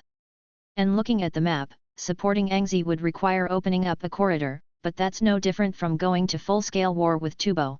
So, are you saying that this entire journey is meaningless?" "No, homecoming is the meaning, to tell others we are still here, that is also the meaning." Rubbing the corners of his sore eyes, Huang Ping felt a bit teary. A man in his early 30s, he was least able to endure this. Though modern people and ancient ones had different thoughts, the blood flowing in their cultural genes still moved him because of these soldiers. Exhaling deeply, he said to Xiao Duzi, "Xiao Duzi, is the journey plan for the next half complete?" "Almost. We still have half of our journey to go. According to my calculations, we can complete the game in another 24 hours. "Only 24 hours left," sighed Monkey. "I haven't had enough fun yet. I haven't played much, but I haven't had enough fun either," Huang Ping said regretfully. The enjoyability of this game was a different kind, an immersive experience brought by its realism, an experience of executing perfect battles in cooperation with companions. The game's various settings closely matched the overall gaming experience, allowing players to feel the hardships of the nameless and the efforts made to reach their goal. This kind of effort would surely filter out some casual players, but it would undoubtedly make a portion of hardcore players hooked, even treating it as a masterwork. Regaining his spirit, Huang Ping said, "All right, we will continue to work hard and try to finish sooner." Just as he finished speaking, Huang Ping heard the sound of the door opening. Turning his head, he saw his girlfriend standing at the door, looking at them in surprise. "You guys, haven't gone to work?" his girlfriend asked with confusion. Checking the time, Huang Ping was suddenly wide awake and immediately said, "Stop playing, it's 830, we need to go." His girlfriend looked at the three men, walked to the window, and after opening the curtains, pointed outside at the lights of thousands of homes. "Now, it is 830 in the evening." Huang Ping turned pale and stiffly asked, "So today is Friday?" Monkey, looking at the time in disbelief, finally understood why Huang Ping's assessment of the boss was what it was. The boss's game was addictive. Chapter 65, He did it. "Oh, no worries, I guessed you guys probably lost track of time playing games, just remember to tell me in advance next time. Taking leave is one thing, but shifting work around is unheard of. Don't bother thinking about it, fake crying won't help." After hanging up, Su Qingling sighed. If women are said to be made of water, then men must be made of games, spending every day either playing or creating them. Putting down her phone, Su Qingling looked at the small kitten snoring beside her and a gentle smile appeared on her face. Gently rubbing the face of the calico kitten, she whispered, "Grow up quickly and learn to do a backflip soon." At this moment, the person Su Qingling most wanted to invite from her family was brewing Chinese medicine. The Chinese medicine Fang Cheng intended to brew was a bit complicated, requiring the extraction of the essence from the spirit grass and the slow refinement of impurities using samadhi true fire, a process that would take 49 days to succeed. However, in the universe beyond the black hole, accelerating time and space was quite easy. With a slight tweak to the hands of time, a batch of Chinese medicine was completed. Concentrating the health-boosting Chinese medicine into pills, Fang Cheng sent the pills to his parents, and then stayed on Spirit Grass Planet, taking the opportunity to observe the base on this satellite. While he was working on the Nameless, he took the chance to observe the events that had occurred over the past 1,000 years, trying to understand what had happened during this millennium. Even if he couldn't understand the causes and consequences, it was essential to figure out where all the gods and Buddhas had gone. He had thought it would be an easy task, but the result was somewhat surprising. Gone. Not just the traces from the past 1,000 years, but even the signs of immortals from a millennium ago had vanished without a trace. All information in the main universe had been erased by some immense divine skill, without even a word left behind. Such a vast divine skill definitely could not be executed by a single immortal or Ada, it was the result of the combined efforts of all the great powers of the main universe. The fact that all of those beings had united indicated that an even more terrifying existence had emerged, forcing them to create this unstable universe and flee here to hide. Concerned about the reason for their hiding, Fang Cheng had come here before the results of The Nameless were out, releasing his divine sense to slowly and carefully search the planets here for useful clues. It would be a very lengthy task, but the planets he searched could be used as a database for himself, serving as original resources for making his games, so it wasn't a waste of time. After quietly searching for 3 days, he was awakened by his biological clock, aware that another Monday had arrived.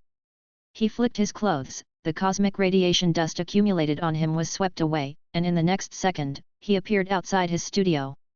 As he stepped into the studio, he saw Su Qingling stand up and walk toward him.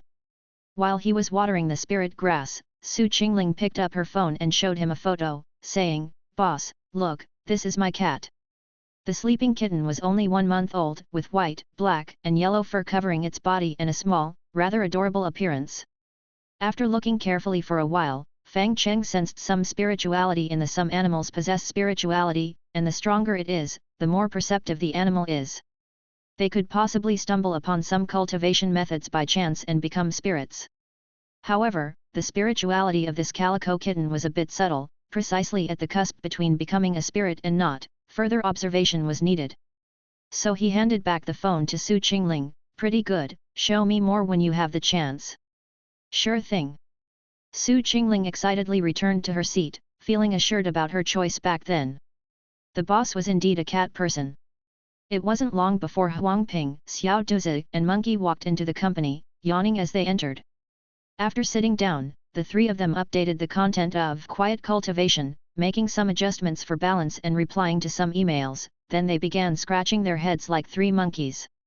It was not until noon that the 3 of them cheered and then gathered around Monkey's computer, immediately embarking on the journey of The Nameless.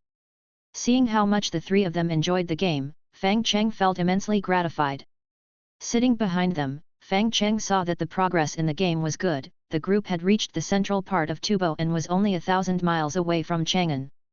The smoothness of the journey made the trio very happy, but it wasn't long before this happiness vanished, replaced by gravity.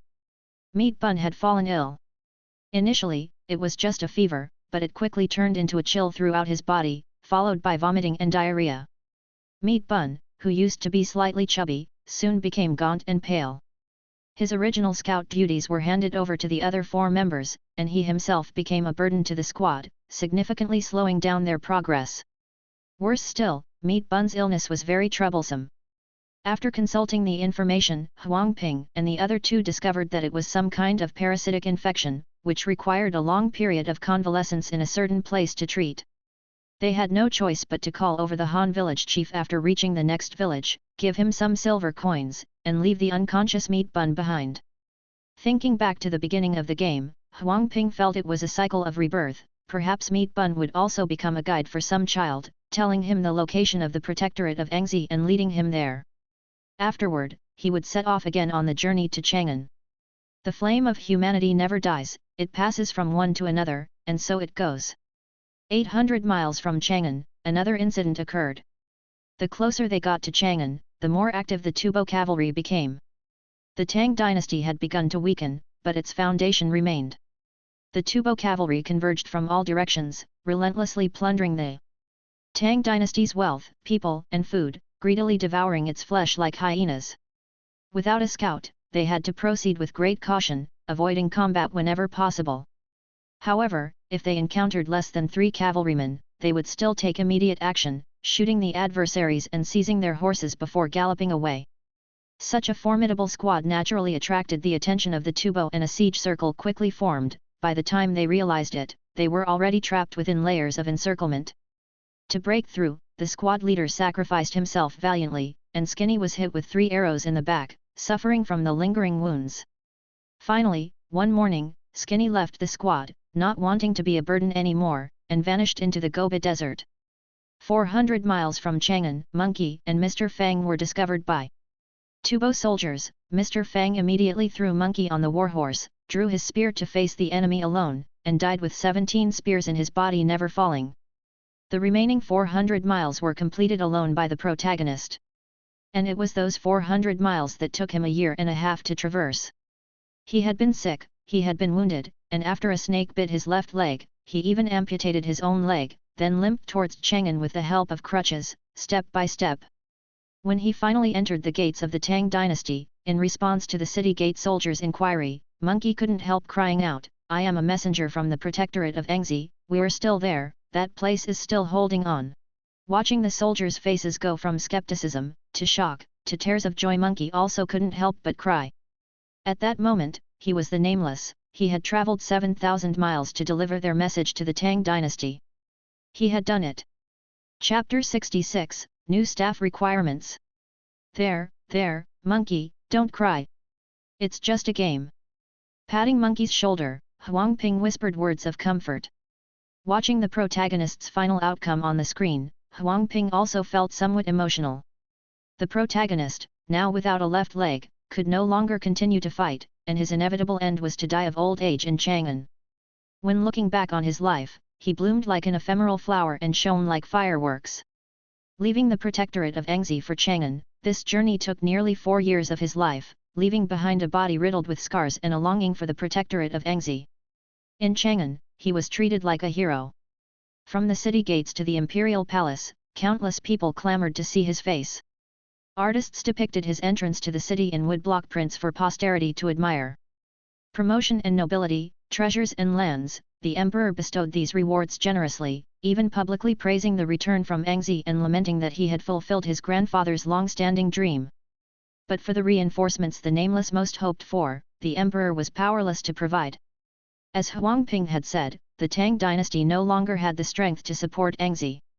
In the end, this battle-weary veteran passed away in Chang'an, still gazing in the direction of the protectorate of Engzi, reminiscing about the steadfast red willow at the camp's entrance.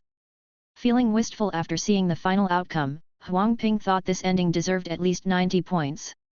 After all, the ending was achieved through the combined efforts of 3 people, 3 gaming experts playing one game deserved no less than 90 points. However, seeing the final score, Huang Ping couldn't believe his eyes. Final score, 82 points. The average score almost made Huang Ping think Fang Cheng was making a joke. Only after repeatedly confirming the score did he confusedly ask, "Boss, is there something wrong with this score?" "No, it's quite fair," Fang Cheng said. "This score is based on the real-life deeds of the historical protagonist.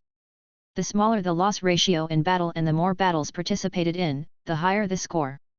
The protagonist ended up losing all his comrades and became disabled himself, so the score is low. However, because you made it to Chang'an and completed the final task, there is a base score, resulting in a total of 82 points."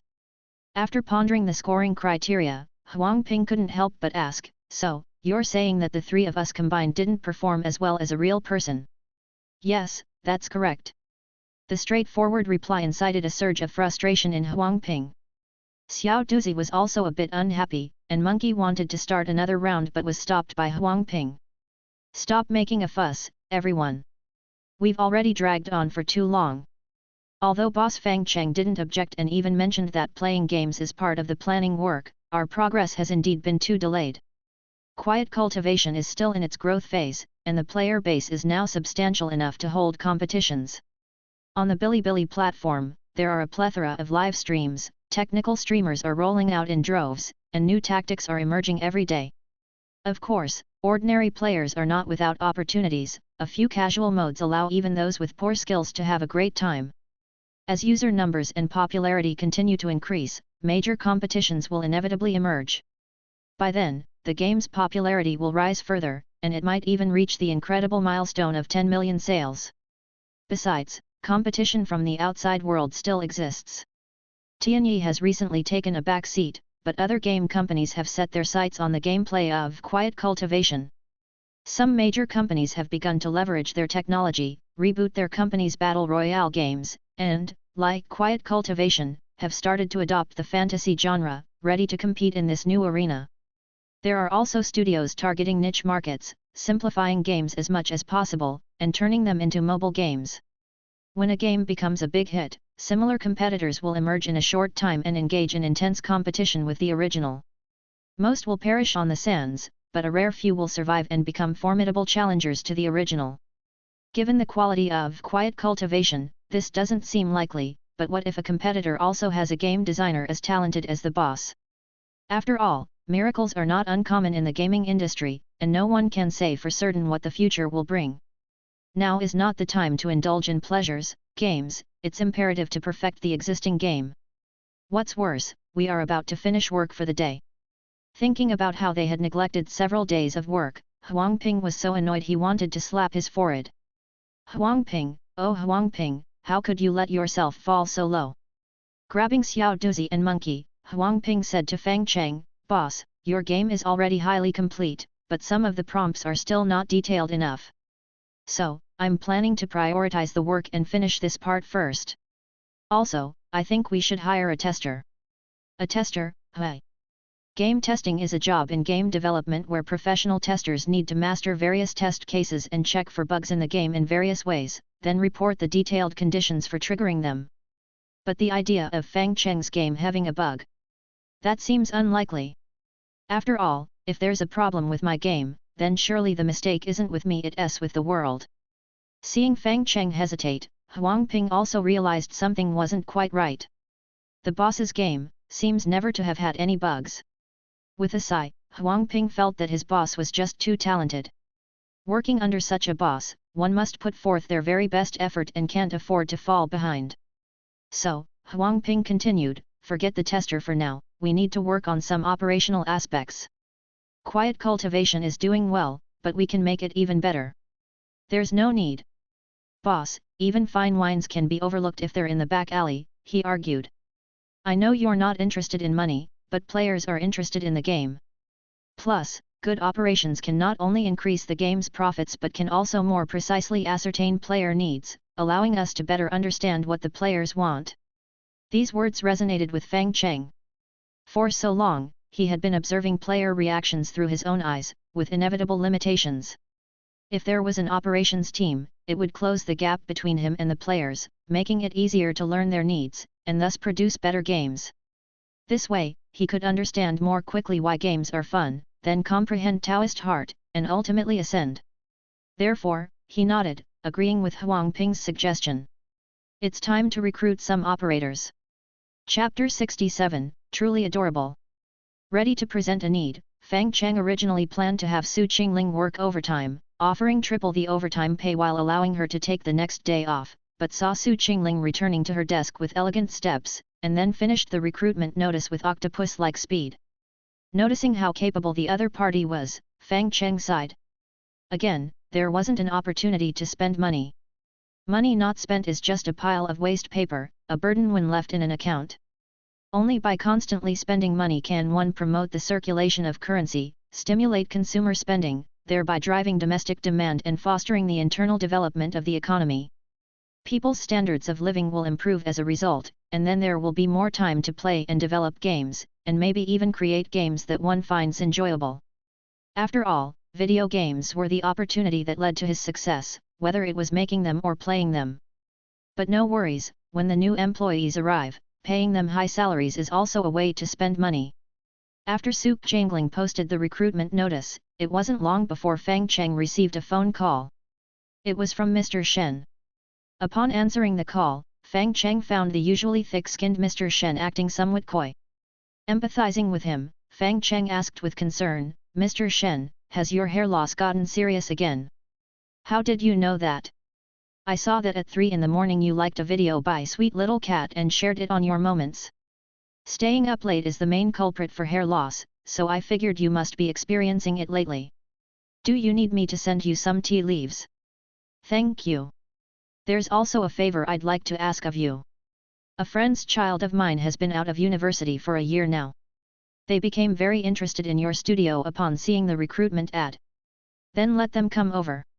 She entered the e-commerce department after graduation and worked there in business operations. And then, on the other end of the phone, Mr. Shen sighed, each breath filled with helplessness. You know, many from the e-commerce department pick up some bad habits. I owe that friend a favor, so I can only act as a mediator this once. Anyway, let her stay for a day or two, and if it doesn't work out, just let her go. That's the least I can do." Puzzled but agreeing, Fang Cheng hung up the phone and turned to Huang Ping. "Mr. Shen referred a candidate from the e-commerce department. What do you think?" "E-commerce department?" Huang Ping couldn't help but rub his chin, each newly grown beard bristling with indecision. There was once a talent from the e-commerce department in Tianyi who had even been recruited by Zhang Ping, the general manager of Tianyi Rong City, with an annual salary of 1 million.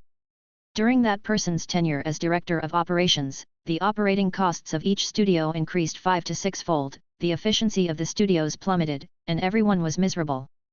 After considering his words, Huang Ping cautiously said, "Those from the e-commerce department have some bad habits. They make really good PPTs, use lots of industry jargon, and love to perpetuate involution. Working overtime until 11 or 12 at night is the norm, and sometimes they even send out requirements at 1 or 2 in the morning. That sounds like it doesn't match the style of our studio, we might as well have them leave after 1 day." "Right, wait a second."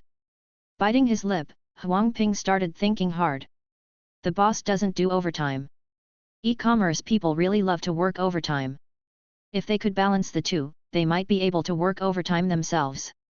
Placing Alibaba Coleogs and Kin work overtime on the scales in his heart, Huang Ping carefully weighed the options and then said, "Actually, making contact with the other party is not out of the question.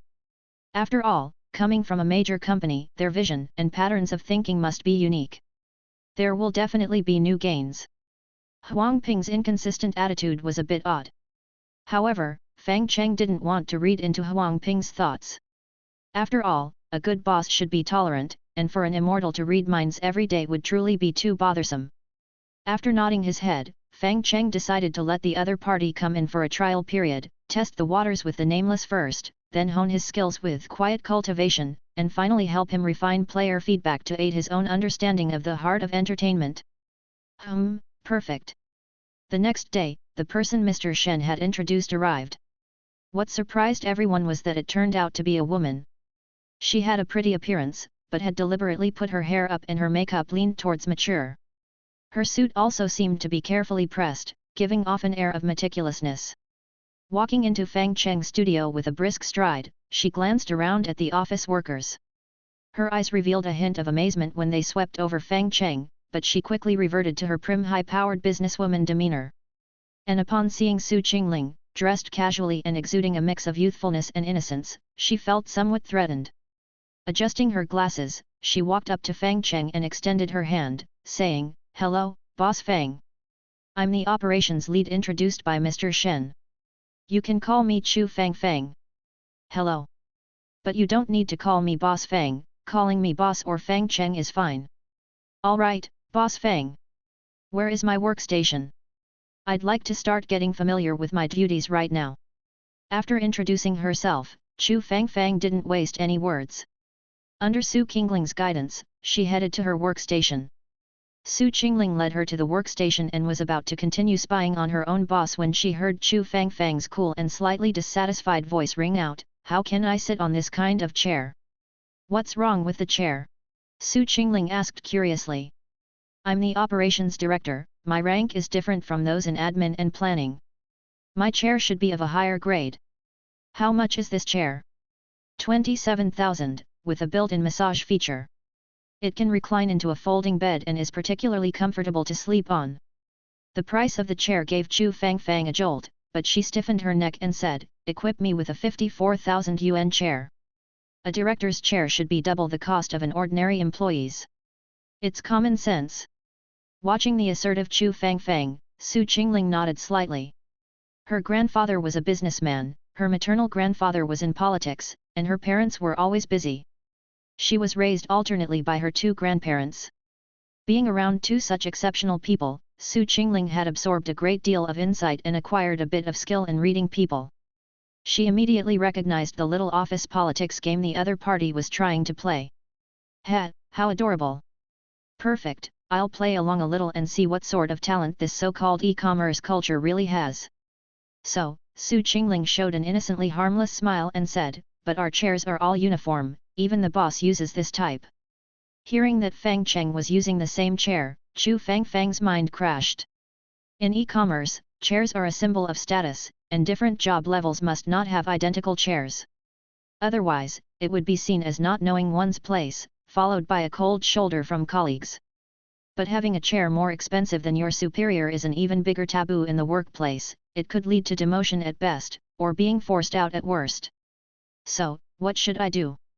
Looking at Chu Fang Fang, who was breaking out in a cold sweat, Su Qingling found her truly adorable. Chapter 68, Unfair Tactics. Ultimately, Chu Fang Fang gave up the idea of switching chairs. But she decided to take the opportunity to admonish Fang Cheng. She would tell him that she was the operations director, a senior talent, and that the company should respect her as such. She pushed her glasses up the bridge of her nose and silently took her seat, then started to conduct research on the company's products. Her so-called research was not actually playing Princess Dungeon, Quiet Cultivation, or The Nameless. She didn't even watch the videos on Bilibili. Instead, she got the data for the first two games from Su Qingling and began poring over the numbers. Huang Ping had no idea what she was looking at, but still kindly stepped forward to remind her, "Don't just look at the data.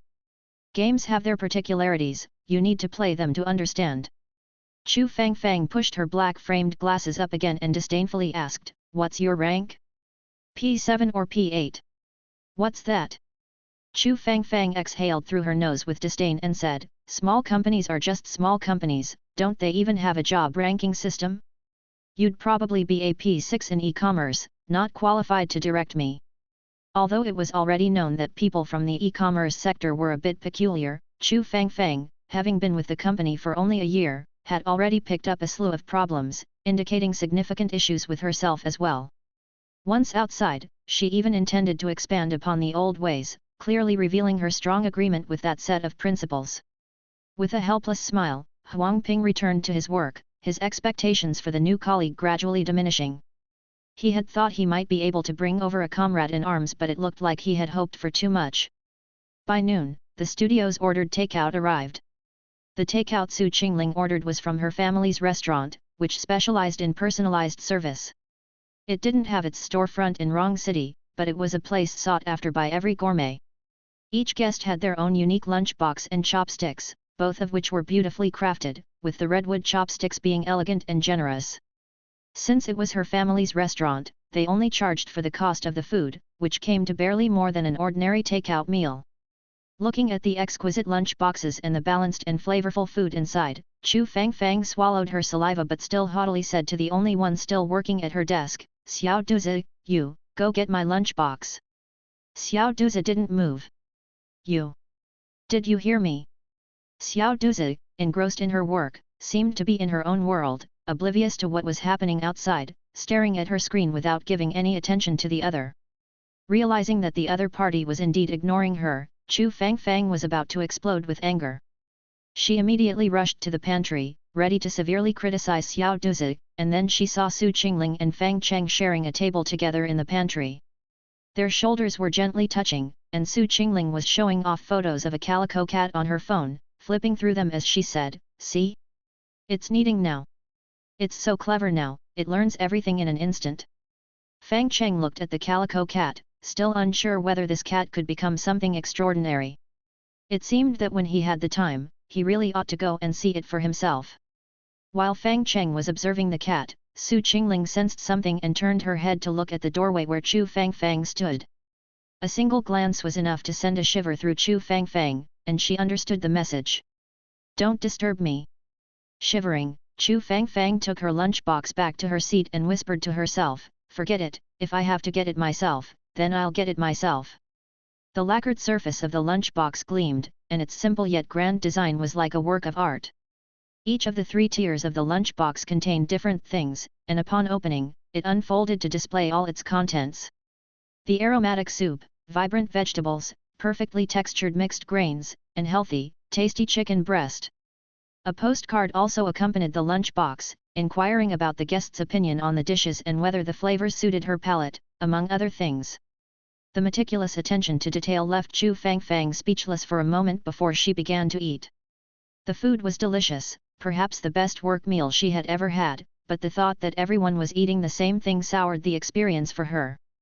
After lunch was supposed to be break time, but it appeared nobody in the studio was resting. Even the youngest planner, who was like a monkey, was discussing something quietly with Huang Ping, pausing occasionally to jot down notes and frequently showing expressions of sudden realization. Chu Fang sneered after watching for a while. Young, yet quite the actor. Knowing the other person was more capable and was a solid support to lean on, she pretended to be eager to learn to curry favor, a born little crafty imp. But of all people to flatter, she chose someone in his early 30s likely to be laid off. It showed that her ambitions were limited. In the afternoon, Su Qingling brought Chu Fang to the conference room and then handed her the probationary contract. Seeing that her salary actually reached 36,000, with the full amount provided during the probation period, Chu Fang nodded her head in satisfaction. Although other aspects were average, in terms of salary treatment, it still seemed respectful towards her position as a director. Contented with her signature, she casually asked, "How much do the others earn?" "The same as you," Su Qingling said with a smile. The smile on Chu Fang's face quickly disappeared and shifted to Su Qingling's face. After glancing at the monkey who was learning from Huang Ping outside, Chu Fang asked incredulously, "Including that minor?" "Yes. And don't underestimate him, he made a significant contribution to the gameplay of Quiet Cultivation. Last month's project bonus was a 7-figure sum, after taxes." Chu Fang became even more silent. After hesitating for a long time, she asked in confusion, "Is making games that profitable?" "It's the boss who profits. And you came to work here without knowing anything." "Chu Fang, what exactly did you do at your previous company? And why did you leave the e-commerce sector?" "Never mind, you don't have to say so much." Clapping her hands, Su Qingling tossed her long hair and her eyes curved into crescent moons. "You probably have some secrets of your own too, but I want you to know that the boss's dream is my dream, and I don't want indifferent people to disrupt the operation of the studio, do you understand?" "I understand." "It's good that you understand, get to work." Watching Chu Fang leave shakily, Su Qingling still felt something was odd. Flipping through the opponent's resume and previous operation cases, Su Qingling felt that Chu Fang's practicality and displayed personality were completely different. Chu Fang's practical work was clean and elegant. Although it was a bit green in some places, it already had a vigorous and ambitious quality that completely contradicted the character she showed. An unkind thought came to mind, but it was somewhat insulting. Without solid evidence, it wouldn't be appropriate for her to take action. After pondering for a moment, she made a phone call. Is this Mr. Liu? I want to inquire about a person, Chu Fang. She used to work at your place, and I'd like to. Back at her desk, Chu Fang waited anxiously. She looked attentively at the data but was actually staring at her phone. At 4 in the afternoon, the long-awaited Cube message notification popped up, and the person typed in the chat, "Senior sister, the data is ready." Immediately receiving the data, Chu Fang released a long sigh of relief, and her confidence slowly returned. After reviewing all the data analysis, Chu Fang nodded in satisfaction. The data analysis was appropriately detailed, with exquisite diagrams included, and even made into a PPT according to her requirements, the effect being comparable to the standard of AP8. Thinking that the other party had actually done it in 6 hours, she felt both envious and impressed. Envy for the person's talent, and impressed that she had been lucky enough to pick such a fine tool from among her juniors. After some consideration, she sent a 300 yuan red packet. "Thanks a lot, you did well this time, I will look for you again. I'm giving you an extra 100 this time." "I should be the one thanking you, senior sister, for giving me such a good part-time job." Seeing the reply, Chu Fang sneered. University students are so easy to use. She took advantage of them, and they still had to thank her. In high spirits, Chu Fang hummed a tune as she started modifying the data analysis into her own version. Meanwhile, in the conference room, Su Qingling had learned a few things through several phone calls and formulated her own conjectures. After thinking for a while, she picked up the phone again, calling a contact at Rong City University. "Could you tell me if you have a student named Wang Xiaoying? She's a senior and will graduate next year, right? I would like to know if she's interested in interning at our studio." After hanging up the phone, Su Qingling watched Chu Fang outside. "Miss Chu, this kind of thing isn't very honorable, is it?" Chapter 69, all done. Having confirmed there were no issues with the report and tweaking some minor details, Chu Fang took her time fishing around. She began by making herself a cup of coffee in the pantry, pretended to call someone but actually sneaked down to the coffee shop for a small cake, not returning to the office until 10 minutes before 5. Seeing that it was almost time to clock out, she immediately tagged everyone in the company group chat and straightforwardly said, "Everyone, spare a moment before you leave, we're going to have a meeting." "Fang Cheng, is this meeting very important? Will there be serious consequences if we don't have it?" "Chu Fang, Mr. Fang, this meeting is very important. It's about the pain points of our studio, the need to venture into a completely new track, and preparing to empower the employees, eventually forming an essential meeting for the industry cycle." Faced with a screen full of incomprehensible text, Fang Cheng felt as though he was reading alien script, almost ready to cast an immortal spell on himself to understand what it all meant. After some thought, he said to Su Qingling beside him, "Is she saying that this meeting isn't actually a big deal?" "I think so too. I don't understand internet jargon, but I have a feeling she might not even be using it correctly. My grandfather always said that making simple things sound complex is foolish, but making complex things sound simple is a sign of talent. And deliberately making simple things sound complex. That's a con artist." Fang Cheng nodded, feeling there was some truth to it. Just as he was about to tell Chu Fang that it wasn't necessary to have a meeting at this time, and that they could discuss it tomorrow, Su Qingling suddenly looked at her phone and said, "Boss, that other operations candidate I mentioned to you is on her way." "Already?" "She's a bit short on cash, heard that we paid during the internship phase, and hurried over right away. It's perfect timing for Miss Chu to showcase her work before we interview the new staff member." In that moment, Fang Cheng felt Su Qingling had arranged things well, though her smile was a bit fox-like. After agreeing to Chu Fang's request for an operations meeting, Fang Cheng immediately received a private message from the 3 planners, Huang Ping's group, with surprisingly consistent content. "Does this count as overtime? If it does, we're not attending." With a long sigh, Fang Cheng felt this resistance from within his team, epitomized by Huang Ping, was too strange. Such a rare specimen, he wondered if it existed anywhere else. He told them it didn't count but they would get overtime pay. The 3 planners immediately came to the meeting room, cheerful and ready to eavesdrop. The listening lasted an hour. But it wasn't boring at all. Fang's data analysis was profound yet clear, captivating not only Xiao Duzi, the math talent, but also Monkey, who had barely made it through 9 years of compulsory education, to the point where even he could understand the meaning behind the data. Rubbing the part above his neck, Monkey felt as if he was growing a brain. Pleased with everyone's reactions, especially Fang Cheng's, Fang knew she had secured her position. She cast a covert glance at Su Qingling, thinking to herself that being attractive was of no use, what mattered was capturing the boss's heart. And what did the boss need? Of course, a flashy PPT. Just as she was about to use the report to propose some of her own ideas and expand her authority, she heard someone knocking on the meeting room door, a familiar voice calling out. "Sorry to interrupt, is this Fang Cheng's studio? I'm Wang Xiaoying, here for the interview." The familiar voice, the known name, the sudden shock caused Fang's face to turn pale, leaving her frozen in place, unsure how to react. Instinctively wanting to stop her, Su Qingling had already stood up, bowed slightly in apology, and then opened the door to the meeting room. A delicate girl stood at the entrance, not very striking at first glance, but the longer one looked, the more she seemed like a wild flower in the mountains, with an underlying resilience hidden beneath her tender appearance. She was dressed in a white t-shirt and a pair of faded jeans, her back damp with sweat, and she was still slightly breathless as she entered. Gently shaking the other's hand, Su Qingling smiled and said, "Yes, this is Fang Cheng's studio. Welcome, Miss Wang. Are you having a meeting? Then I'll first." Senior. Seeing that her acquaintance was the one chairing the meeting, Wang Xiaoying couldn't help but call out, but then she immediately covered her mouth and looked apologetically at Su Qingling beside her. "So you two know each other, what a small world.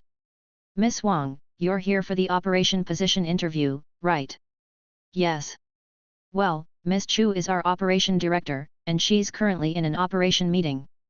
To save time, let's go ahead and interview while listening in." Hearing Su Qingling's arrangement, Fang hurriedly raised her hand, wanting to stop her. But at this moment, Fang's mind was a blank, and she couldn't think of any excuse. Her report was coming to an end, and all she had to do was to read out the final conclusion, and then the report would be complete. This conclusion was the essence of the report and the most valuable part of it, but the moment she read it out, Wang Xiaoying in front of her would immediately realize what she had done with her results. Then, give some other random conclusion? But now Fang was in total disarray, unable to even form a logical sentence, let alone such a conclusive statement. At this time, Fang was sweating profusely, and her delicate makeup was washed away by sweat, making her unrecognizable. Even the most oblivious person could tell that something was wrong with Fang at this moment. Facing the doubtful gazes of everyone, she looked fearfully at Su Qingling, seeking help, but she didn't know what reason to give. And at this moment, Su Qingling's face bore an appropriate smile, yet her eyes were exceptionally cold. To shamelessly steal the fruits of someone else's labor, to be a person without a single original thought, such a person was even worse than a workplace rat. What infuriated her even more was the fact that such a person was actually trying to sneak into their studio and bring the inhuman work atmosphere of the e-commerce department with them. These reasons alone were enough for her to sentence Fang to death. Therefore, even though she read the plea for help, Su Qingling had no trace of pity and instead stepped forward, standing beside the stiff Fang. Turning to the next page of the PPT, Su Qingling stared at the text on the screen and read, "Therefore, the most important thing in the gaming field is not publicity, not promotion, but the players. Today's players are becoming more rational, and they are more willing to pay for high-quality games. Our future development direction is to provide more high-quality games." After stating the conclusion, Su Qingling smiled and said, "That's a very good conclusion, forming a nice closed loop with the preceding data and arguments."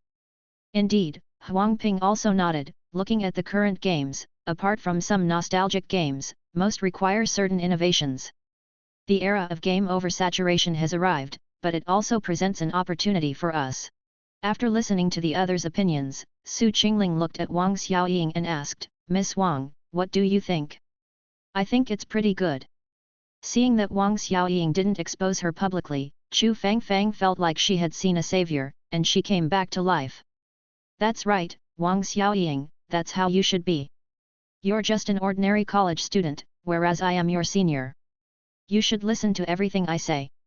Later, I'll just find an excuse to deceive you, then find an opportunity to let you go, shed a few tears afterwards, and you will remain my source of material, working for me for a lifetime. Just as Chu Fang congratulated herself on Wang Xiaoying's enough stupidity, she heard Wang Xiaoying say, "It would be even better if that sentence wasn't written by me." In an instant, Chu Fang felt like she had been struck by lightning. Looking at the trembling Chu Fang, Wang Xiaoying earnestly asked, "Senior, didn't you say that was your personal project and not related to work? Why is it showing up in your work meeting?" At that moment, Chu Fang knew she was finished. Chapter 70, Is This Heaven? Afterward, Chu Fang, looking utterly devastated, didn't return to her own workstation but resigned on the spot, earning the distinct honor of being both the first and fastest person to resign from the studio records that were not likely to be broken for a long time. Outsourcing of work was no small matter. On the one hand, it involved professional deception, on the other hand, casually leaking the company's data could allow others to grasp the studio's intentions and make targeted arrangements. The data this time was not confidential, but as things continued this way, it was inevitable that core secrets would eventually be touched upon and leaked. Therefore, this person could not stay. Chu Fang had originally thought she could just coast through the small studio, swindle a year's salary, and run, but she didn't expect the other party to expose her deceit so plainly with a retaliatory slap, triggering a torrent of panic within her. But what she feared was not over yet. While she was handling her resignation, Su Qingling brought over a piece of paper. Glancing suspiciously at the paper, her pupils shrank rapidly, and her shoulders started to tremble again. Written plainly on the paper were the fabricated parts of her resume, the true origins of various operational examples, and more. Even the reason for her departure from her previous company had been investigated. It was embezzling operational funds for chasing celebrities with a higher up, and after being discovered, thanks to some connections with her father, she was simply let off by returning the funds and resigning. Mr. Shen probably didn't know about this, otherwise, he wouldn't have introduced her to the job. The piece of paper was like a demon-revealing mirror, plainly reflecting the seemingly impeccable but ultimately empty Chu Fang. There were some things she had forgotten herself, yet the other party could dig them all out in meticulous detail within a day. The hidden power behind it sent chills down Chu Fang's spine. "Miss Chu, our studio reserves the right to pursue legal action against you for falsifying your resume, and I have one last piece of advice for you." Chu Fang had expected Su Qingling to issue some banal warning like "don't engage in sneaky tricks," but Su Qingling's smile had already faded away as she spoke slowly yet firmly, "You'd better leave Wrong City. I don't want to see you again." Having seen the dispirited Chu Fang off, Su Qingling was certain that this would be their last encounter. After dealing with Chu Fang, she flexed her fingers and then called in Wang Xiaoying.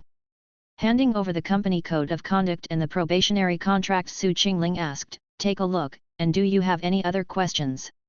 Wang Xiaoying didn't immediately read through the documents but hesitated and asked, "Miss Su, is it really okay for you to let me join?"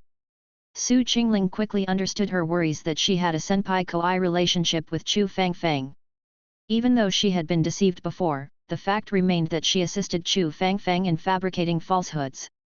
Such a person might bring some trouble not handled well, and some companies would be reluctant to hire her. But who was Su Qingling? It would be a favor if she didn't cause trouble for others. Smiling, she shook her head and told Wang Xiaoying, "You wrote a very impressive operational plan, and your teachers at school think highly of you, so I believe you can do the job. Start your internship tomorrow." "What about the boss?"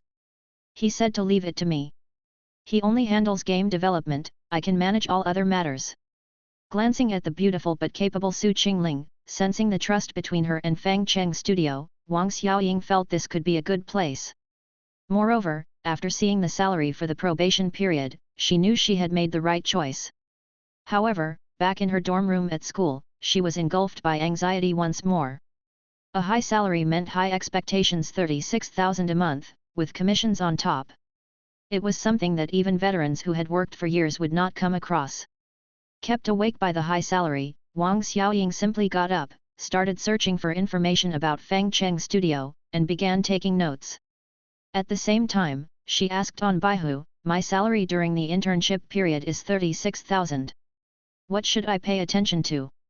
Responses: not too shabby, barely makes the boss look human. I also earn 36,000, but it feels like I can't even afford rent. I'm even worse off, I have to pay the hospital.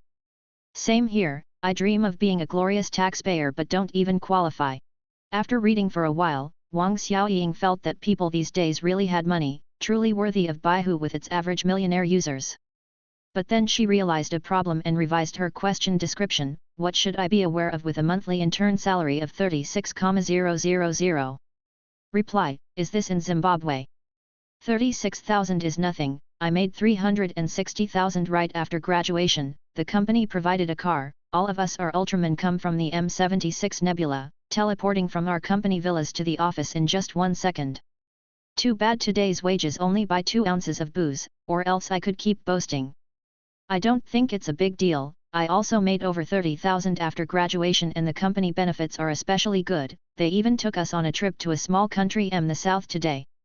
Got to go now, I hear knocking at the door, it must be done for, caught by the Yaoguai. A flood of answers switched from lamenting to mocking in the blink of an eye, a true magical competition of the internet, making one marvel at the online world's brilliance. Although nearly all the answers were unreliable, and reliable answers were almost non-existent, there were still a few somewhat useful responses.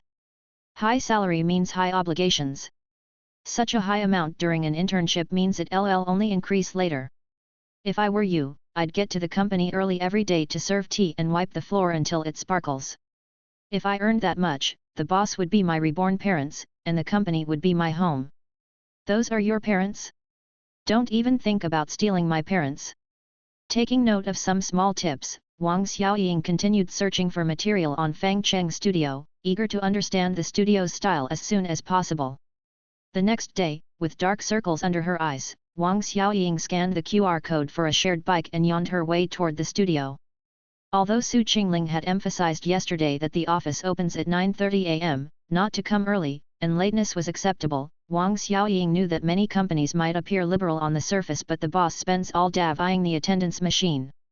Therefore, she arrived half an hour early at the studio, ready to pour tea for everyone to make a good impression, only to find the door was not even open. What's going on? At 9:25, she finally saw the studio's boss Fang Cheng arriving on time, with the coincidentally there Su Qingling by his side. The two exchanged cat-keeping tips while walking towards the studio. Rushing to greet them, Wang Xiaoying hurried into the studio, just about to start making tea, when she noticed that Fang Cheng had already prepared a pot of tea, handing one cup to Su Qingling and another to her. This is a new variety I've just acquired, I think it tastes quite good, you guys help me try it. 6J. Fang Cheng took the first sip, found the flavor refreshing and pleasant, a real rarity from recent times. Holding the cup of tea, Wang Xiaoying grew even more nervous. Shouldn't this kind of task be given to an intern? Boss, you're way too approachable. Sitting nervously at her desk, she saw the big brother across the way come over and say warmly, Wang Xiaoying, I'm the lead planner here, Huang Ping this is Xiao Du from damage calculation, and Chen Liang from execution. Planning and operations have a close relationship, we'll have to interact more. Oh, okay, Wang Xiaoying replied hastily, it's my first day at work, and I don't know anything, what should I do? This eager-to-learn attitude impressed Huang Ping. Especially compared with Chu Fang, this attitude was even more precious. So, Huang Ping set up SVN for Wang Xiaoying, then pointing to the studio's games, he said, start by playing games. Hi. These are all our company's games. You play them first, then tell me your thoughts afterward. Really? And so, with a puzzled face, Wang Xiaoying began her days of playing games on the company's dime. Is this place heaven? Chapter 71, the place where I have struggled all my life. Wang Xiaoying neither liked nor disliked games. Because she hardly ever played them. Her family was not wealthy, and her parents had chronic illnesses. In order to reduce the family's financial burden, she spent most of her time working to earn money, leaving her with little time to play games. She also spent her spare time learning about data analysis and reading case studies on product operations, which left her practically no time for games.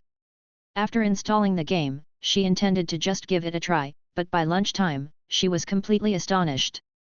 Holy moly! Is this really a game? The studio's most famous flagship product, Quiet Cultivation, seemed average to her, but The Forest's Second Son and the recent The Nameless were her favorites. There was one particular aspect of these two games that deeply moved her. And that was freedom. These two games perfectly embodied what an open world means: anything you can think of, you can do within the game. Especially The Nameless, which vividly portrayed the decline of the Tang dynasty, the suffering of its people, and the helplessness of its heroes. This might seem to contradict the concept of freedom at first glance, but upon deeper reflection, this sense of helplessness only highlighted the preciousness of freedom, inspiring players to act tirelessly in its pursuit. The game actually had only two main missions: joining the Protectorate of Engzi in the early stages and delivering a message to Cheng later on. These missions ran through the whole game but were far from hollow.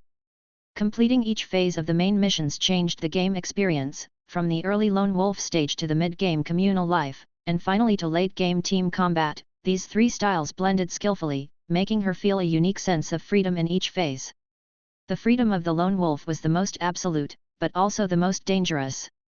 Players could freely explore the wilderness, but they had to face the terrifying forces of nature and could die at any moment. The freedom in the Protectorate of Engzi was the most limited, yet the safest. Moving with the main force meant that players only had to focus on their own tasks, using the rest of their time to improve themselves. The period of delivering messages struck a balance. Players could act freely while still assisting their companions. Sophisticated AL allowed players to form deep bonds with their companions and even make sacrifices for them. Even more terrifying was that these companions weren't fixed. Based on earlier choices and actions, the companions in the later stages could be almost freely combined.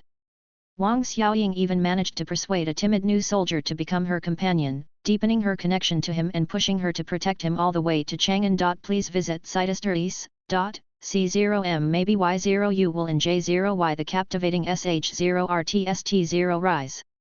Of course, this meant greater difficulty, but she chose to focus on equipment maintenance and trap making instead of directly engaging the enemy, making her gaming experience less thrilling but safer.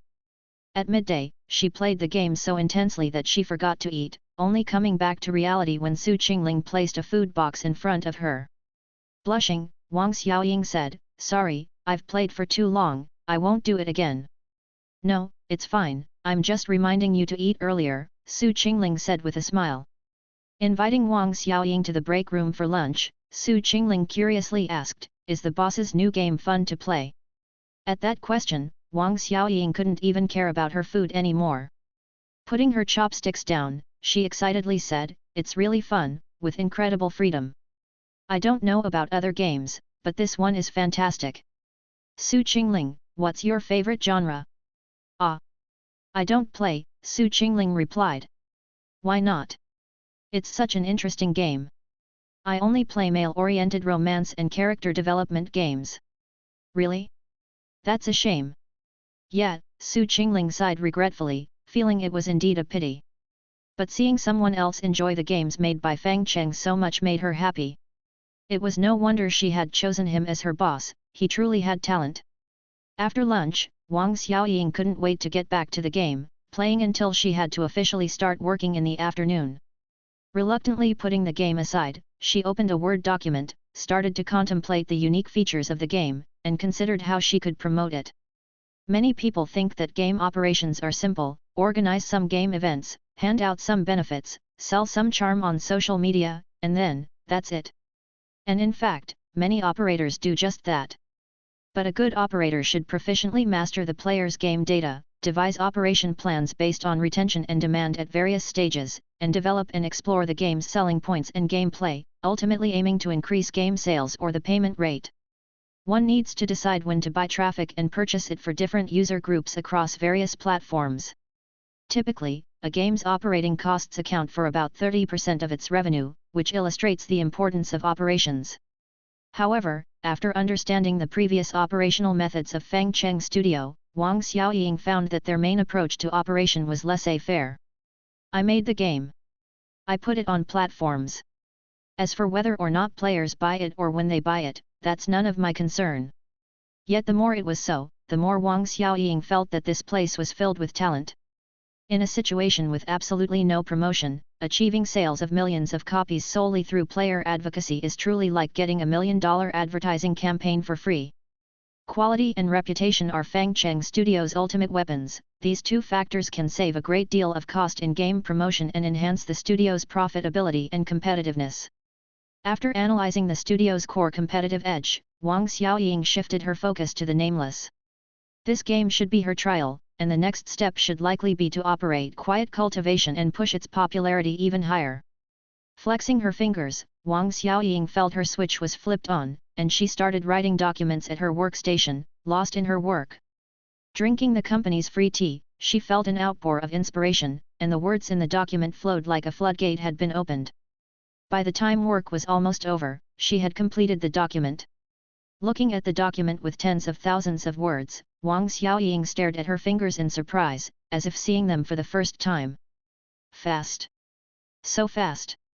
For some reason, she felt that her work efficiency had doubled today. What should have been a tedious job became quick and efficient, and upon completion, she even felt a sense of achievement like never before. This place is really too awesome, she couldn't help but exclaim while sipping her tea. Just as she was about to submit her operation plan, the end of workday music began to play.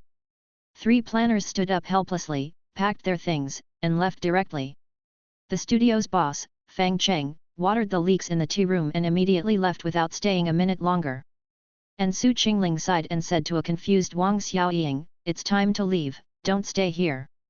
Be careful if the boss discovers you're working overtime, you'll be in trouble." "What happens if someone discovers you're working overtime?" Wang Xiaoying swallowed nervously and asked. "They'll give you triple the overtime pay," replied Su Qingling. "Ah.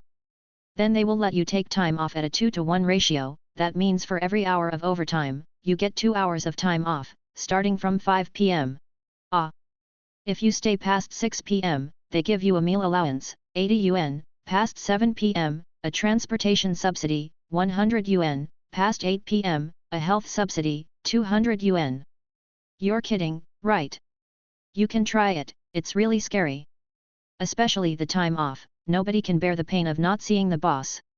Okay, you better go now."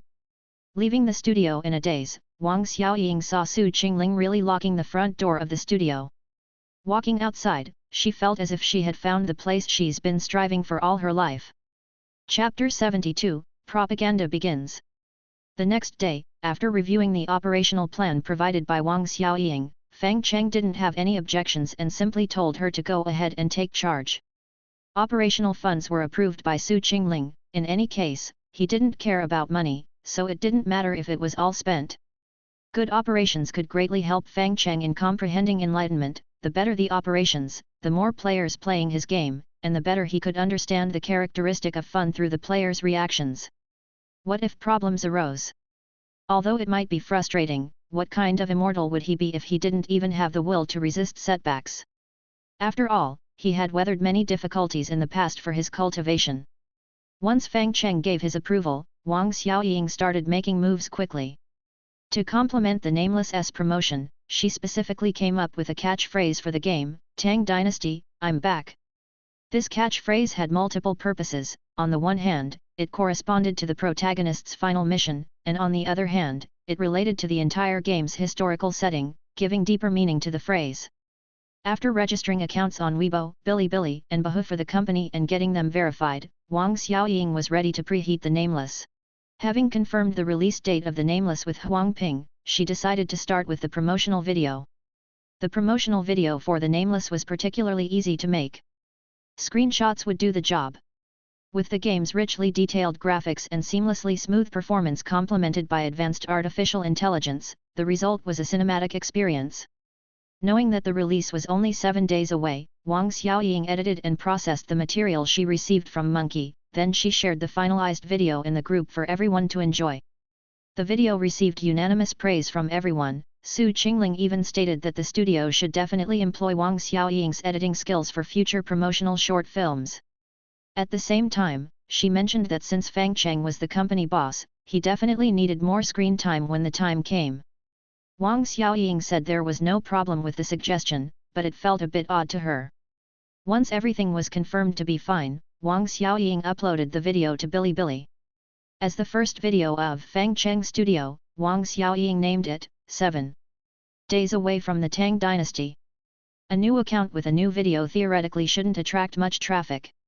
Furthermore, Wang Xiaoying didn't purchase any traffic or do any collaborations, she simply allowed it to grow organically. Most people would leave upon seeing it was a new account, because very few newcomers can create something impressive. However, there are always exceptions. Tang Mo was one of them. He had a great interest in history, especially the Tang dynasty. Every time he discussed the Lushan rebellion and the downfall of the Tang dynasty in its later period, he felt a profound ache in his heart. Today, his regular content creator had failed to upload, so with no video to watch with his meal, he started looking for recently posted videos about the Tang dynasty and stumbled upon this new one. The double-digit view count made the video seem somewhat pitiable, but the armor on the thumbnail immediately drew Tang Mo's attention. After carefully examining it for a while, Tang Mo couldn't help but nod and comment, "Exquisite." At a glance, he recognized it as the standard Mingguang armor from the end of the Tang dynasty, with a few discrepancies from the currently reconstructed versions, but presumably modified for some special purpose.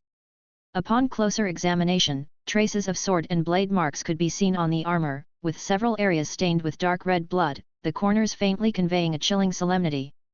Just one image was enough to make Tang Mo feel extremely satisfied. Many armors made now are too clean. After all, armor is a weapon, and even more deadly than swords.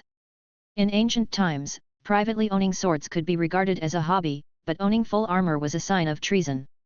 Armor that had seen battle and been damaged was the real deal, brought back from the battlefield. Such armor carried with it a forbidding aura, as if it contained endless murderous intent, causing one to be awestruck. Just one image captured his attention for several minutes, then he clicked to play the video. Afterward, a mocking voice resounded. When recording this video, Monkey made a point to play through it once again. With his previous experience, he was even more skilled this time and, to save time and avoid danger, he even memorized the entire Western region map. His companions were the usual crew, the dumpling, squad leader, Mr. Fang, and the skinny guy. He had already developed deep feelings for the NPCs and, in this round of the game, he expended a great deal of energy and managed to bring them all to the Tang dynasty without losing a single one. Although the final score was only 91 points, Monkey felt it was worth it seeing everyone safe and sound. At the beginning of the video, the one speaking is the skinny guy. The skinny guy's voice had a peculiar magic, sounding serious but would inevitably make people want to laugh as he went on. It was like a comedian acting in a drama. Though he was being serious, it was still funny. Of course, he wasn't all that serious after all. Lying in the wagon's compartment, wrapped up like a zongzi, with only his mouth firm, which was also the only thing that could be firm. I've heard there are two types of men in the Tang dynasty, one who's good for nothing, and the other who's also good for nothing. What do you mean by that? Dumpling asked curiously next to him. Never mind, I'm just bored to death, just saying something to keep spirits up. Monkey, how much longer until we reach the Tang dynasty? The camera shook, and then the protagonist raised a finger, gesturing a 7 days, hi. I wonder if the girls in Cheng'an like the number 7, I'm quite fond of it. Hey, Monkey, what are you planning on doing when you get to Cheng'an? The skinny guy was chatting intermittently while the protagonist turned his gaze away, looking into the distance. The scenery was one of withered vines, old trees, crows, small bridges over flowing streams, and homes. They were now in a stolen carriage, with squad leader sound asleep, Mr. Fang sharpening a knife, and Dumpling chatting with the injured skinny guy, all very harmonious. If one ignored certain details. There were still bloodstains on the knife, Dumpling's arm was bleeding, everyone was so fatigued they were almost asleep, but they were all resolutely keeping themselves awake, not allowing sleep to take over. No one complained of tiredness, but everyone had reached their limits of exhaustion, with the whole scene filled with stories. Even the old horse pulling the carriage looked dramatic. Tang Mo quickly paused the video and began scrutinizing every item on the screen, finding it more and more pleasing as he looked. This video, it's got style. Clearly, the creator of the video must have done substantial research on that period. Their level of knowledge could be considered on par with that of a university professor. Even with his best effort, Tang Mo could only recognize a few of the items and was confident they were accurate. Every one of them was meticulously researched to ensure they were period appropriate. Was this an animated film, a movie, or a game? With this question in mind, Tang Mo clicked to continue and kept watching. The scenes that followed were straightforward. The carriage moved along slowly, the skinny guy rambled on, the surrounding scenery gradually receded, peace pervaded everything. Suddenly, Dumpling stopped. He listened intently, then pointed in a certain direction and said, "They're coming." A few breaths later, the sound of horses neighing broke through, piercing the sky with such a sharp tone that it made Tang Mo, who had just been immersed in the video, break out in goosebumps on his arms. In the video, the protagonist also stood up decisively, looking toward the distance. There, 5 cavalrymen were charging over on horseback, the decorations on them indicating they were Tubo soldiers. They laughed wildly as they spun their flails in their hands, not caring who the travelers were, seeking only to smash the heads of the convoy. Facing the rapidly approaching soldiers, the skinny guy calmly cracked a smile. Monkey, go! Chapter 73, Day 6. Monkey drew a bow and arrow from inside the goods van, calmly bending the bow, notching the arrow, but withheld the shot.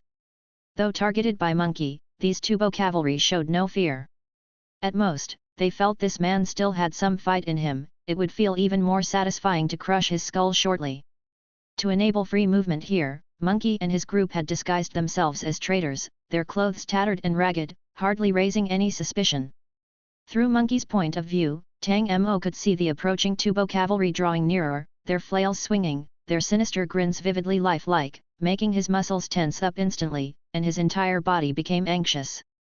In his heart, he even started to shout loudly, "Shoot! Shoot! They're coming!" However, the protagonist didn't hear Tang Mo's cries.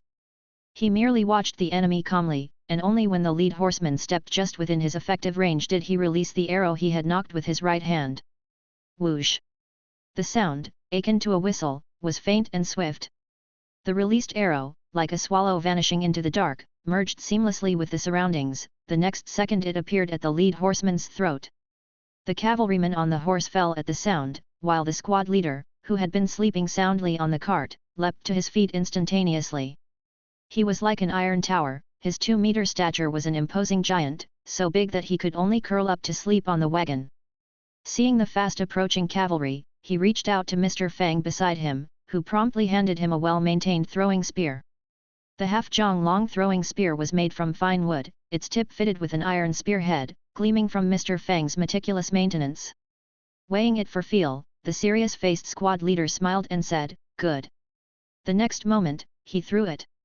It's difficult to describe the action of his throw. In that instant, the statue-like squad leader seemed to become light itself.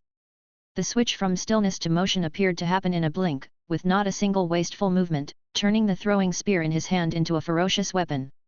The hurled spear shot forth like lightning. The cavalry's leather armor might as well have been paper, too weak to withstand the thrust of the spear, which impaled them clean through. Before the cavalry could react, the next arrow had already arrived. With 2 arrows and 1 spear, the 5 assailants, yet to close in, were reduced to 2. The remaining 2, petrified, turned to flee, but then another arrow and another spear shot took them down. The horses ran off, a common occurrence, but on the bodies of the 5 cavalry were supplies of dry food and water, with some even carrying pouches of coin, enough for a feast at the next stop. After handling the spoils, they left the corpses of the 5 cavalrymen where they fell and continued the journey, led by 2 old horses. Inside the wagon, a skinny man joked, "Those 5 cavalry were just weak, if I weren't injured, one face off and they'd all be dead." "Yes, yes, yes, skinny brother is the strongest," Meat Bun chimed in. "That tone lacks sincerity. Next time you train with me, we'll have a market in Cheng, guaranteed you'll find a wealthy and pretty sister." "Right, right, right." As the sun set in the west, the wagon trudged on. The battle just now faded from mind, but the desire for combat, like the sound of the bowstring, echoed in Tang Mo's thoughts. At the video's end, the caption reappeared, 7 days away from the Tang Dynasty. After watching the video, Tang Mo didn't speak for a long time. The video was only 7.5 minutes long, but the emotions it stirred in him might take 7 hours to calm. Remembering the details he just witnessed, he felt as if he had seen a lonely Tang army traversing the 1,000-year void, right before his eyes. The ferocious appearance of the Tubo cavalry was right in front of him, yet in a blink, they were effortlessly obliterated by the solitary Tang army, aligning perfectly with his imagination of the remaining valor of the Tang. This uploader is awesome. The production quality is impeccable. Is this a movie or an animation promotion? The uploader is Fang Cheng Studio? It seems I've heard about them somewhere. Without further thought, he hurriedly shared the video to his history group. Worried that his group mates wouldn't take it seriously, he added after sharing, "Quick, look, it's really impressive." "You're late," a group member replied, "check out the group announcement, we've already discussed it once." Only then did Tang Mo realize that the video was already shared in the group announcement. Just as Tang Mo was feeling a bit embarrassed, the conversation in the group continued, "But no matter, I just watched it for the 5th time and discovered something new. Let's talk about the armor." Yeah. Tang Mo typed enthusiastically, "The Mingguang armor is restored so authentically, I'm not sure if this is for a game or movie, but if they release merchandise, I'm definitely buying." Heard it's for a game, and Fang Cheng Studio often has blockbuster hits. Quiet Cultivation, which is really popular lately, is one of theirs. Now that you mention it, it does seem like it's their game. My nephew always plays Quiet Cultivation on my computer whenever he visits. I've even played a few rounds myself. Is it a battle royale game? I struggle with those, can't keep up with the strategy. There are various modes. You can still play the Heavenly Demon mode without strong awareness, it's quite fun fighting heavenly demons with a group of people. The conversation moved from the video to history, then from history to games. A once serious history group was gradually morphing into a gaming group, and nobody seemed to think it was odd. The next day, at the same time. Although he thought it unlikely, Tang Mo still began refreshing his following list, waiting for an update from Fang Cheng Studio. And Fang Cheng Studio didn't disappoint him. The second video was updated on time at 11 o'clock in the morning. 6 days to Tang Dynasty. Compared to the sparse views when he first watched it yesterday, the video had thousands of views as soon as it was released. The play count from yesterday's video had already reached 270,000, and Fang Cheng Studio's fan count skyrocketed from 0 to 17,000 overnight, a testament to the video's high quality. The second video didn't disappoint Tang Mo either. This time, the 5-person squad arrived at a rundown mountain village. The village had just been plundered, bodies of villagers were piled up in the square, parts of houses had been burned to ruins, and faint cries could be heard everywhere. When the peasants spotted the 5 newcomers entering the village, they kept their distance. Only after confirming that they weren't Tubo soldiers did they timidly come forward. The elderly village chief, leaning on his cane, burst into tears when he heard that they were Tang soldiers. Kneeling down in front of the protagonist, his tears flowing freely, the village chief clutched at his hand and choked out, "Is the Emperor of Tang well? When will the heavenly soldiers come to save us?" Upon hearing this, even the normally lively skinny member was silent. The squad leader's face, covered in scars, looked more intimidating. He helped the chief to his feet and then asked, "Where's that group of Tubo soldiers?" "Not far, at a camp." "Sir, there are more than 20 of them, you're no match. Better rest up and head out first thing in the morning." "Only 20 men, hi." The skinny member finally smiled, "Guys, make it quick. I'll keep watch here for you. Mind your own business." The squad leader glared at the not yet fully recovered skinny member and cursed, "You just keep watch, if anything happens before we return, I'm holding you accountable." Then, he rallied his mates, and under the villagers' complex gaze, they headed towards the Tubo camp in the setting sun. As Tang Mo eagerly anticipated the upcoming battle, the end credits appeared. 6 days to Tang Dynasty. Damn it! Not now, this is where you cut it off. Chapter 74, The Great Idea. After cussing out Fang Cheng Studio, Tang Mo hit a quick 3-button combo and then shifted his attention to another video. Feeling unsatisfied after watching it, he began to search for other similar videos and soon discovered that in just one day, someone had taken the 7.5-minute video and broken it down frame by frame to analyze every element on the screen. From the style of the armor to the technique of drawing a bow, from the geographical environment to the breeds of horses, every single detail in the video could be dissected and discussed at length. It seemed another group of niche content creators had found sustenance. And these creators seemed to agree on one thing: it's too real, it doesn't seem staged. Some joked that the studio had taken a camera back in time for a round of ancient exploration, while others said that no amount of money could make them brave such harsh conditions. While some criticized certain aspects of the video for a lack of rigor, others would throw historical facts back at them, telling the critics to watch properly before spewing nonsense. In this back and forth exchange of blows, the video's popularity kept soaring until it finally hit 1 million views and the fan count rose to 50,000. Meanwhile, the dwindling number of days also made the audience aware that Fang Cheng Studio seemed to be gearing up for a major event. On the third day, the next video arrived. 5 days from Chang'an. More details were revealed, more battles displayed. An almost real depiction of the late Tang dynasty unfolded, presenting the audience with a time that was brutal yet incredibly romantic. The sun of the Tang was setting, but its afterglow remained warm, its evening sun still casting light across the sky, guiding the righteous towards the Tang dynasty. Massive battles appeared for the first time, not between the Tang and Tubo, but within Tubo itself.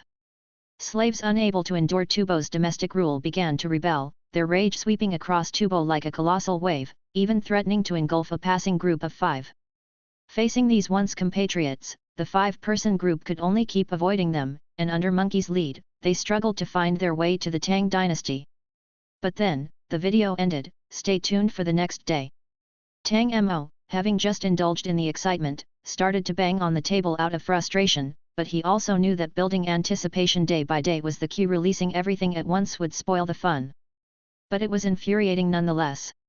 If only he knew where the studio was located, he'd dare to buy a bunch of utility knives and send them over. As Tang Mo anxiously awaited, the videos continued to be released daily, driving the audience's anticipation for the ultimate event to its peak. Finally, the last video was published. In the video, the 5-person group was in dire straits.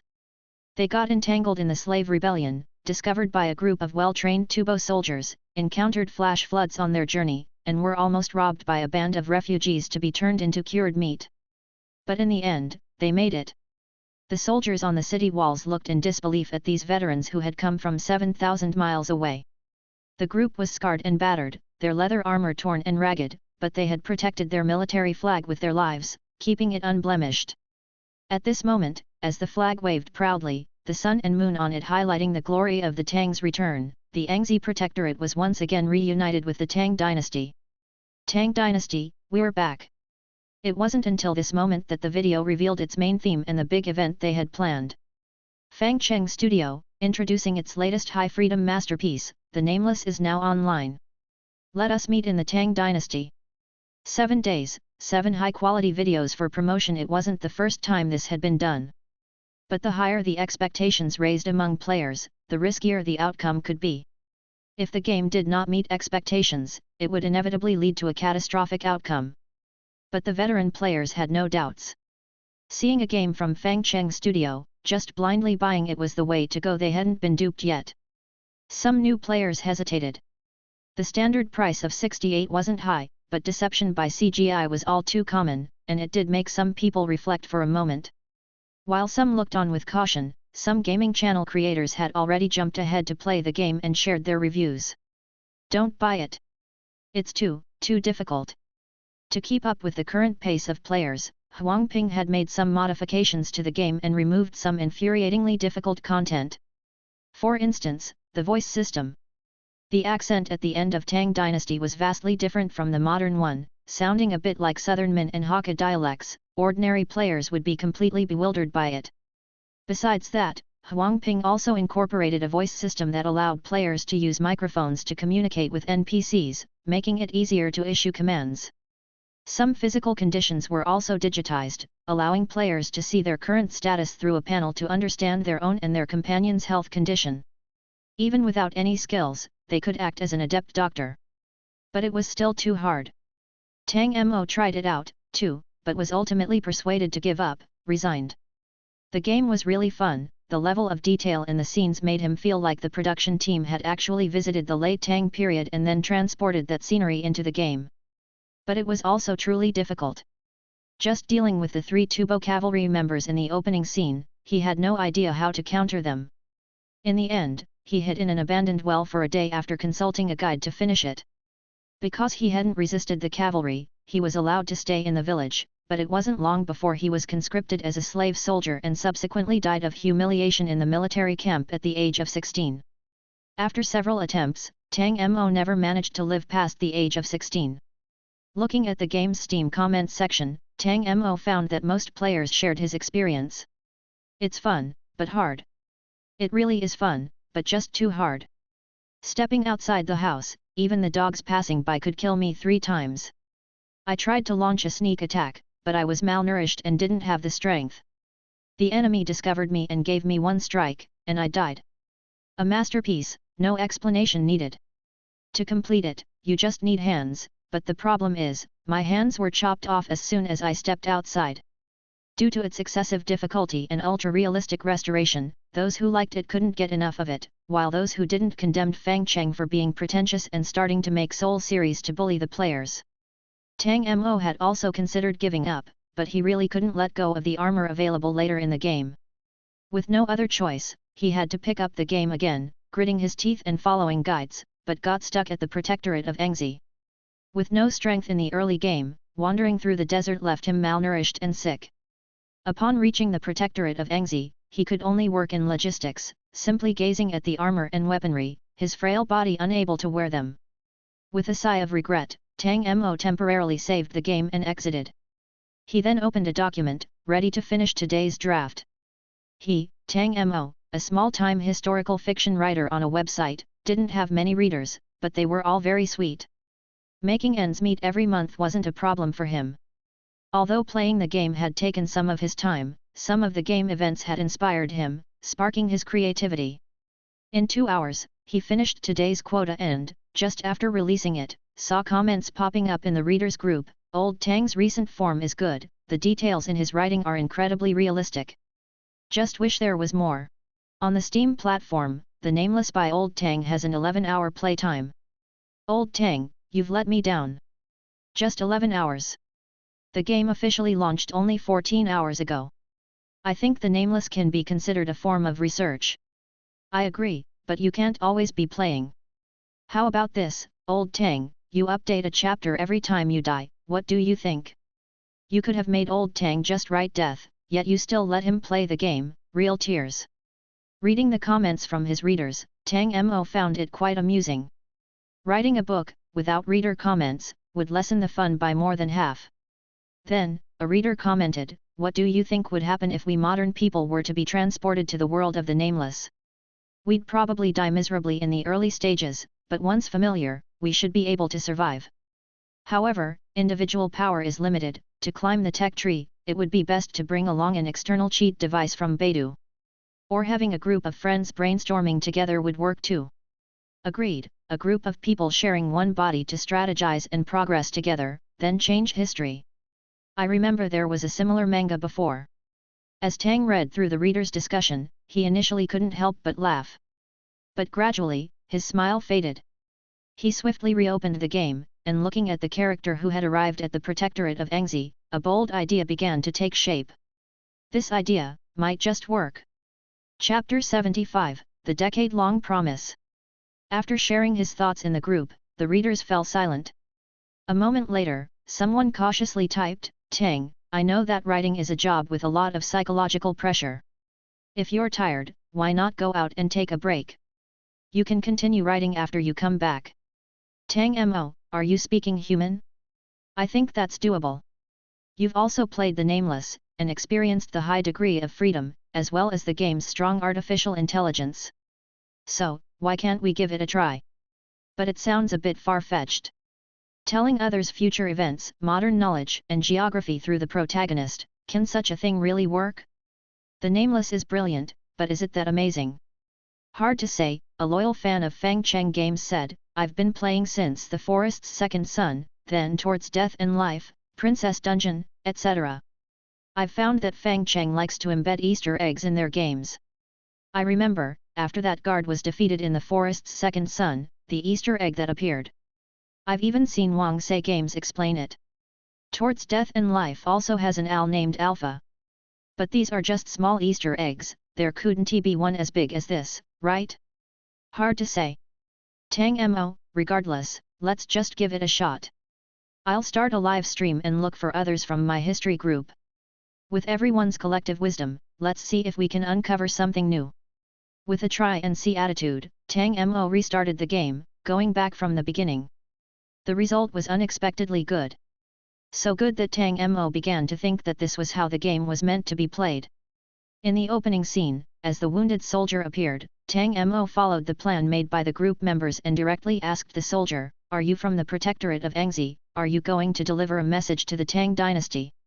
How do you know that?" The wounded soldier was shocked. If it weren't for the fact that the Nameless was just a 12-year-old child at this time, he would have considered slitting the other's throat to eliminate future troubles. Tang Mo was well prepared for the soldier's question. In the Tang dynasty, Buddhism and Taoism were prevalent, to the extent that even princesses and noble women identified themselves as Taoists. Manipulating his motion sensor device, Tang Mo executed a respectful bow, then said, "I am an immortal of reincarnation, reborn specially to restore glory to the Tang dynasty, and I have come here to save you." Calculating with his fingers, Tang Mo said, "You come from the Protectorate of Engzi, you have 7 people in your family, Tubo has taken 6 of them, and you are the only one left. You've been separated from your companions, but if you stay here for 3 days, travel southeast for 20 miles on the 4th night, you will surely find them." Tang Mo's words made the soldier both shocked and overjoyed. Shocked by the other person's youth yet mature words, which sounded like those of a 30-year-old man. Overjoyed that the other person could precisely state his background, even predicting details of his family. Hence, the soldier half believed Tang Mo's self-proclamation as an immortal. 3 days later, he stealthily left the main character's straw hut and traveled 20 miles southeast, only to be astonished to find his companions encamped there. The reunion of brothers naturally led to boundless joy, and after hearing about the protagonist's miraculous deeds, the squad leader pondered for a moment, then took the soldier back to where the protagonist was. Those who receive the task of delivering messages are naturally the elites of the Protectorate of Engzi, very skilled in stealth. They returned quietly, not even the village dogs barked, and the village guards did not notice them as they passed by.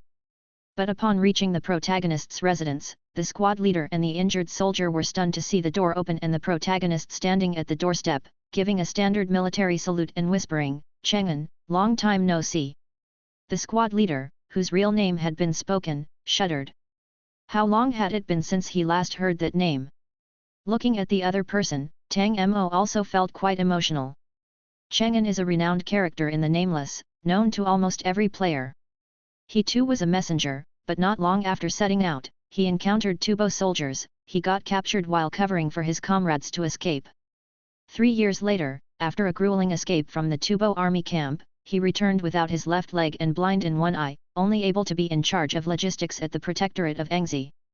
However, he was naturally magnanimous and unconcerned about his disabilities, instead continuously training new soldiers, serving as an older brother to every player who joined the Protectorate of Engzi. Now, seeing Cheng unharmed, Tang Mo was deeply moved. He did it. Just a simple act of deception had changed the course of the game's storyline. Some people met ahead of time, and some events could also be changed. Indeed, my guess was correct. After adjusting his emotions, he directly revealed Cheng An's origins and then said to the astonished Cheng An, "Let's go." "Where to?" Cheng An asked, puzzled. "The Protectorate of Engzi." Seeing that Cheng An still wanted to speak, Tang Mo immediately interrupted, "I know you still want to deliver the message, but it's useless to do so now. I am proficient in the art of alchemy and the way of divination. I knew beforehand that you would fail. It would be far more useful for you to escort me back to the Protectorate of Engzi than to deliver any message." Noticing that the other party was still hesitating, Tang Mo continued, "If I return to Engzi, within 10 years, granaries will be filled to the brim, weapons will be plentiful, and the soldiers will be strong and horses robust. I will be able to predict every move of Tubo. Such a person as myself is worth more than 1,000 troops. Cheng An, what are you still hesitating about?" His words struck like a bolt from the blue, making Cheng An make a decision. "Turn around, back to Engzi." Without delay, the messengers carefully protected Tang Mo as they embarked on the journey back to Engzi. Looking back at the small cabin behind him, Tang Mo left with Cheng An without hesitation, his emotions surging incredibly. He was right. He was thankful to the other players who had recorded the life stories of everyone in Engzi in advance, allowing him to play the role of a prophet and to deceive Cheng An. Beyond that, he was grateful for the maps the other players had drawn and the historical events they had summarized in the game, which enabled him to persuade others more effectively. And his online friends were continuously devising strategies, acting as advisors by the thousands, bolstering his confidence to change history. The thought that he could do the same things as the characters in his novels excited him so much that he trembled all over and resolved to change everything here. Therefore, he stopped updating. In his live stream sessions, he and a bunch of buddies were making grand plans in the world of the nameless. They were altering history, predicting the future, mining iron, gathering refugees, saving slaves. The thrill of farming made Tang Mo forget his home, and the idea of updating became irrelevant. The readers didn't rush him to update either, instead, they confessed in the live streams that this was more entertaining than his writing. To the NPCs of the Protectorate of Engzi, Tang Mo was regarded as an immortal-like figure. Astronomy, geography, mathematics, fortune-telling, medicine, spirits, he was proficient in everything, knew everything so much so that there were suspicions he was the reincarnation of Zhuge Liang, earning him the nickname Little Zhuge. Even if he didn't know something, he just had to shout, Beidou, add points, and then everything would be resolved. It must be some sort of immortal law that ordinary people couldn't understand. After the continuous planning and strategizing of a group of people, and the tireless efforts of the NPCs, 10 years later, the Protectorate of Engzi had completely transformed. It had become incredibly powerful. With the 10-year period coming to an end, it was time to return to the Tang dynasty. Chapter 76, Enemy Forces Heading to the Battlefield. The changes in Engzi were unknown to the rest of the Tang dynasty, but some clues were still felt. First, the harassment by Tubo on the borders gradually diminished, ultimately disappearing. For the past 2 years, Tubo soldiers had ceased to appear, and some slaves began fleeing to the Tang dynasty, though they too had no idea where Tubo had gone. Despite the desire to investigate, the Tang dynasty had no spare soldiers internally and was forced to set the matter aside temporarily. The soldiers stationed at the frontier began to grow idle, and some farmers even started cultivating the fertile fields beyond the border, which gradually improved the lives of the previously impoverished populace. Then, merchants appeared. Merchants of the Silk Road had been absent for a long time, but unexpectedly, a group of them traversed thousands of miles to come here, bringing food and fruits unseen for a long time, and purchased porcelain and silk as goods for their return journey. Seeing the long-missed merchants, the Emperor of Tang personally hosted a banquet for them and learned a piece of news that took him by surprise. In the west, an army had appeared. They were as disciplined as mountains, swift as the wind, donned armor impervious to swords and spears, and rode precious horses that could cover 1,000 miles a day. They carried the Sun Moon Army flag, wielding long spears with iron tips. They roared excitedly upon seeing Tubo troops in groups of 5, then they charged or raided. Well-trained and physically robust, they began every battle by shooting a number of enemies with strange firearms, then moved forward to finish them off, never once defeated. Beyond their cavalry, they had numerous technicians and bureaucrats. After conquering a place, they immediately established a base and put forth the slogan of restoring the Tang dynasty, which attracted many supporters in no time. With the support of war horses and another type of strange steel device, teams of 5 dared to charge at Tubo armies hundreds strong. Wherever the cavalry went, they were unstoppable. Their numbers were vast, and Tubo was forced to retreat step by step because of them. Even Tubo's royal flag was seized by this army. What was more terrifying was that among them, there was a divine being, all-knowing and omniscient. Every battle, they anticipated the enemy's moves, and their minds possessed the ability to strategize brilliantly, instilling terror in Tubo at the very mention of them. In just a few years, Tubo was beaten to the point of fragmentation and could no longer harass the Tang dynasty. Upon hearing the merchant's report, the Emperor of Tang was thrilled by Tubo's collapse yet anxious about the emergence of a new neighbor. As the Emperor of Tang was about to inquire further, an urgent message from the border arrived. The Protectorate of Engzi still existed. They even sent envoys and had expressed their desire to return to Tang. But this time, it wasn't just a few scattered messengers. The passage between Engzi and the Tang dynasty was opened once again, and tens of thousands of cavalry, with mighty strides, marched towards the Tang dynasty, reigniting Tang's glory. Everywhere they went, the locals responded enthusiastically, offering food and wine to welcome the king's forces. Lost territories were reclaimed, alien tribes expelled, and heaven once again favored the Tang dynasty, bestowing the throne of the Central Plains back to its rightful place. Amidst the encirclement of cavalry, under the admiring gazes of soldiers, Tang Mo entered the Tang dynasty as a general, walking proudly towards Chang'an. "Tang, I'm back!" After accomplishing this feat, a deafening cheer erupted inside Tang Mo's live broadcast room. While other players were still fretting over reaching 100 points and seeking ways to improve their score, they had already achieved the remarkable feat of eliminating Tubo, reclaiming territory and restoring glory through collaborative efforts. Proudly walking on the land of the Tang dynasty, their final score reached an astonishing 217 points. This score was not calculated by multiplicative increases, but rather through an exponential scoring method, with 217 points denoting an extremely high achievement, signifying that what they had done had surpassed the historical nameless ones, reaching a new height. "Tang, that was not easy." "No kidding, but it was thrilling. Even though I couldn't personally join the battlefield and just farmed and climbed the tech tree, it was so satisfying." "Yeah, the feeling of pummeling the opponent with a technological edge is just too cool. Turns out farming is the real way to play the nameless, but why doesn't the game say so?" Classic Fang Cheng always likes to hide something and then secretly wait for us to discover it. Do you think there's a chance that he hadn't foreseen this gameplay himself? I think that's impossible. If he hadn't anticipated it, would he have included so many lifelike technologies? Would he have added a nearly realistic physics engine and the formula for gunpowder? Right, even the machines can be accurately reconstructed, so I believe Fang Cheng anticipated this. The producer is so sneaky, keeping such a fun way to play hidden. Exactly, too sneaky. To punish him, I've decided to buy a copy of the Nameless and do it myself. I'll shame him by letting him know I uncovered his secret.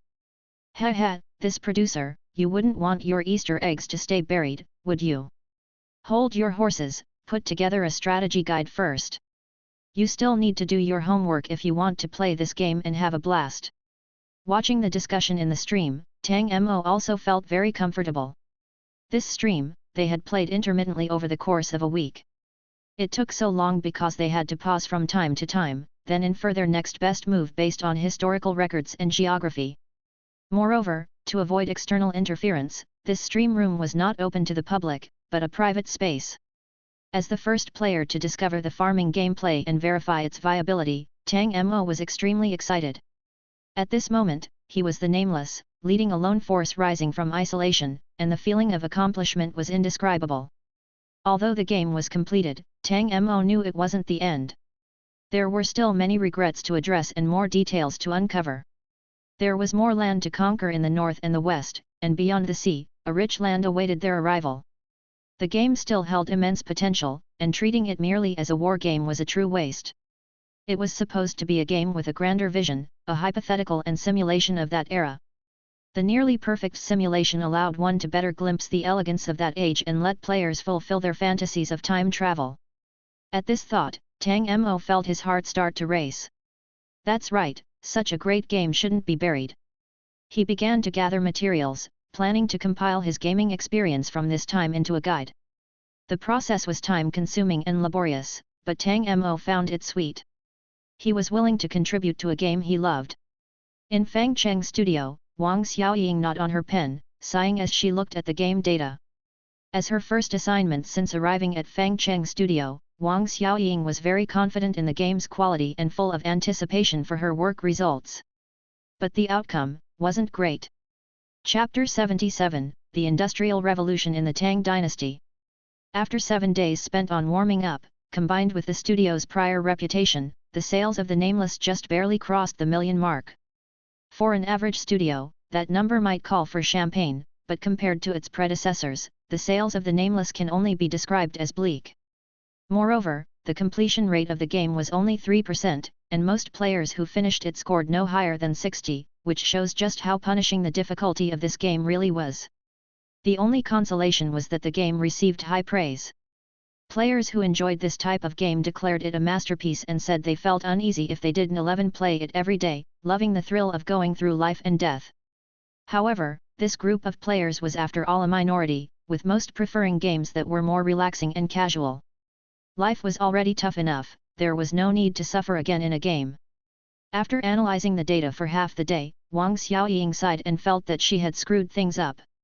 No matter how she looked at it, this operation couldn't be considered a success. Compiling this operation into a case study, she uneasily approached Fang Cheng with the report and said nervously, "Boss, I didn't handle this well, the game sales aren't great." "It's okay, you've done very well," Fang Cheng revealed a smile as warm as a spring breeze. "Don't worry, there is no problem with the outcome this time." Seeing Fang Cheng's smile, Wang Xiaoying felt even more uneasy. "Boss, could he have been angered into confusion?" Full of doubt, Wang Xiaoying returned to her seat, and the Workplace Survival Guide, in turn edition, she had read involuntarily sprung to mind. When you feel you've botched something, you indeed have. When you think you've done something quite well, it's possible you've also botched it. After you've messed up, it's best to pray for the boss to berate you, that means he still holds some hope for you. If the boss smiles at you, it means he's already found a better employee. Filled with trepidation, Wang Xiaoying found Huang Ping and asked in a low voice, "Brother Huang, has the boss lost his mind from anger?" "No, why should the boss be angry?" Huang Ping asked in confusion. "Look, the game sales aren't doing well. Compared to Princess Dungeon and Quiet Cultivation before, this data is really bad." Seeing Wang Xiaoying's worried face, Huang Ping felt it was time for some rookie education. Having her sit down beside him, Huang Ping asked, "Did the boss smile?" "He did." "Then there's no problem. The boss isn't one to play mind games with us employees, at most, he would make some small jokes." "What's considered playing mind games, and what's considered a joke?" "I can't tell the difference," she said. "You'll understand in time. In any case, if the boss smiled, it means that everything is under control. What if he didn't smile? That would mean the boss is brewing something big. After a while, when the boss unleashes it, there will be no problem," Huang Ping replied. Wang Xiaoying looked at Huang Ping doubtfully, then hesitantly asked, "According to what you're saying, everything is fine no matter what happens?" "Absolutely," Xiao Duzi, who was sitting nearby, turned his head and said seriously, "The studio actually has only one rule, and that is to trust the boss." Huang Ping pushed Xiao Duzi aside, "Don't listen to him, he's just a fanatic." "But he's not wrong, you can always trust the boss." Looking at the confident Huang Ping, Wang Xiaoying felt that there wasn't much difference between him and Xiao Duzi, both were fanatically trusting to an extreme extent. Although the two said everything was fine, Wang Xiaoying was still quite worried, and could only repeatedly refresh the videos and information on various platforms, hoping to find an appropriate breakthrough. Unlike the anxious Wang Xiaoying, Fang Cheng was feeling somewhat pleased at the moment. Refreshing the Steam platform, he watched the players' one comments with satisfaction, feeling that the developments this time were quite good. Although most were complaining about the difficulty, players who enjoyed battle stated univocally after getting into it that it was very satisfying. The feeling of killing someone with a single blow is genuinely exhilarating. The bow and arrows feel spot on, and even though there's no reticle, I can make one myself. I especially love cutting off my opponent's thumb and then putting it back. They'll never be able to shoot a bow and arrow again in their life. So. From a player who had spent over 2 hours in the game. The high difficulty of battles and realistic environmental simulations highlighted the fine line between life and death excellently, fully demonstrating the cruelty of war and the pleasure of victory. Looking at these comments, Fang Cheng was very pleased. Staring intently into the sky, Fang Cheng saw the emotions of the world converge into flames that burned fiercely in the air. These were the flames of the secular world, also the flames of dust fire, with countless people's emotions gathering here, forming the melting pot of earthly sentiments. While gazing at the dust fire, Fang Cheng also narrowed down the scope, filtering the content of the dust fire he saw using the nameless as a keyword, until he saw a red flame. Red symbolized strife, and for most players mentioning the nameless, their first impression was the combat within it. And he had defined the nameless as red as well. As long as the red nurtured by the nameless reached a certain level, he could immerse his Taoist heart into it, blend the two together, complete his Taoist heart through this, and achieve enlightenment. As Fang Cheng waited for the red to increase, a hint of green began to form and started to constantly infect the surrounding red. Although some impurities would not affect his Taoist heart, this green had a sense of tranquility and determination, and it was continuously interfering with the surrounding red, making Fang Cheng feel that some anomaly was about to happen. Before he could figure out why, he heard Wang Xiaoying exclaim with surprise. "Boss, is this also part of your plan?" "What plan?" Fang Cheng withdrew his gaze and asked with confusion. Wang Xiaoying then revealed an expression of sudden realization and admiringly said, "Boss, so you've been planning this all along? Worthy of the boss, truly bold." Creating a talking point through hidden gameplay and using Easter eggs to overturn the previous gameplay. "But this approach is too risky, and next time, you better let me know." "So what are you talking about?" Wang Xiaoying looked dissatisfiedly at Fang Cheng. "Boss, don't hide it from me now, see for yourself." Clicking on the video link Wang Xiaoying had sent over, Fang Cheng realized where that hint of green was coming from as soon as he saw the title of the video. "The Nameless, Farming is the Only Way to Break Through 100%. Seeing this title, Fang Cheng had a bad feeling. What have these players discovered now? Immediately clicking on the video, Fang Cheng saw a completely different scene. In the protectorate of Engzi, there were workshops everywhere. Electrical wires transmitted the electricity generated from simple power stations to every household, making the entire protectorate of Engzi seem as if it had come to the early 20th century ahead of time. The Industrial Revolution had arrived nearly 1,000 years early, with steam engines fueled by coal roaring as they transported materials to Engzi, thus forging a massive industrial empire.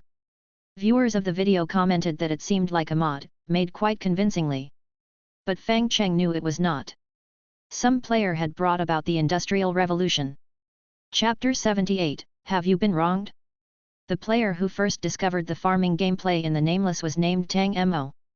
His initial approach was somewhat conservative, still harboring the idea of returning to the Tang dynasty as soon as possible, so all his actions were in preparation for that return, therefore, his tech tree wasn't climbed particularly comprehensively. The Industrial Revolution wasn't triggered, and his Engzi was merely a military organization with relatively advanced systems, still requiring material support from the Tang dynasty. After he released his high-score video, it spread like a spark, igniting some players' thoughts and prompting them to begin new trials. Existing methods began to update rapidly, and technological innovations flourished. After confirming the viability of Tang Mo's gameplay, these players almost simultaneously understood a truth. Why should one go to meet the Tang dynasty, when the Tang dynasty should come to meet me? If I am the Nameless, maybe my surname is Li too, wouldn't that make me legitimate? Thus, a farming trend that disregarded royal authority was born. Players of this trend often mastered both religious and rational knowledge, tradition, and freedom, and had a flexible moral baseline, enabling them to wrap their actions with a layer of justified guise. Underneath this guise, they stopped seeking an audience with the Tang dynasty but instead made the Tang dynasty come to them and forcibly claimed its legitimacy for themselves, ultimately making the Emperor of Tang hand over the throne to them with dignity. Then, there was the video that Fang Cheng saw. The Industrial Revolution had been achieved in the exploration of the second wave of players, but it required a lot of preconditions and a certain degree of happenstance. However, in this video, the video uploader had found a very simple method. You just need to find a talent and tell him the basic conditions for the Industrial Revolution, and he will bring about a technological explosion, all within less than a year.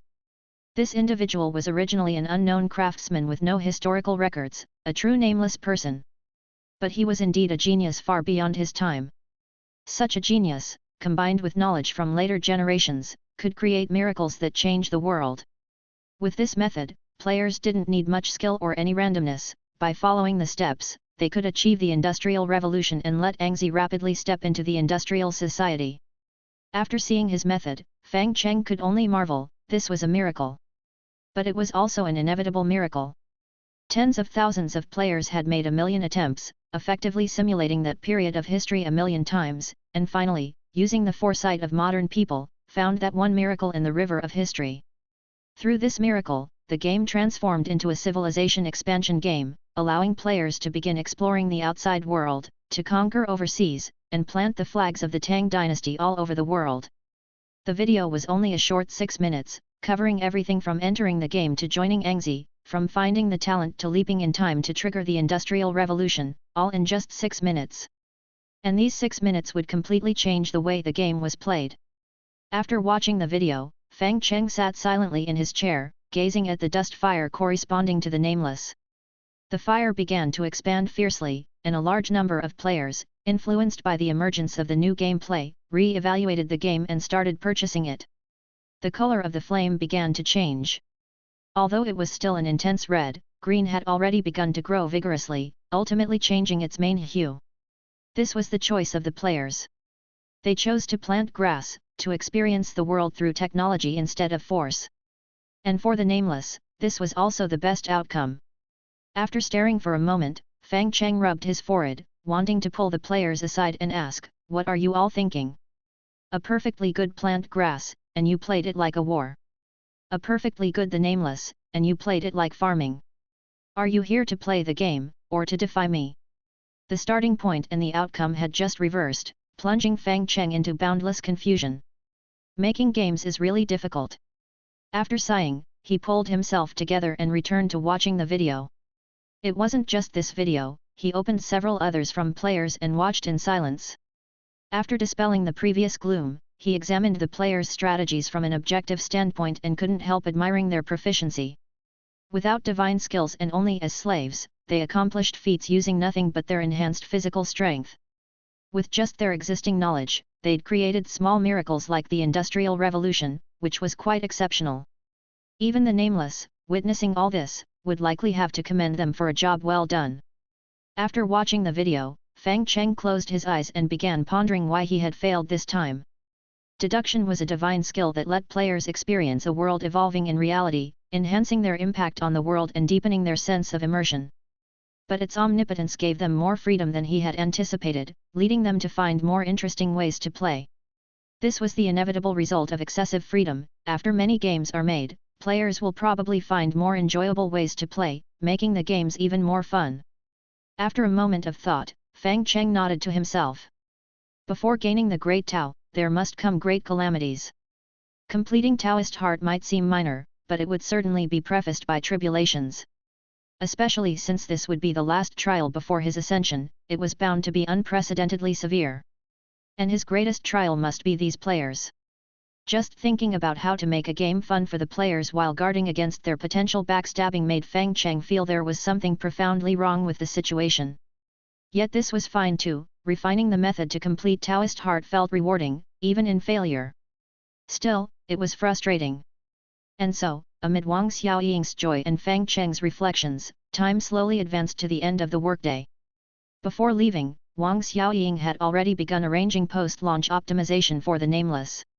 Although the boss's taste for mischief was substantial and the best gameplay was deeply hidden, Wang Xiaoying saw this as an exploitable aspect.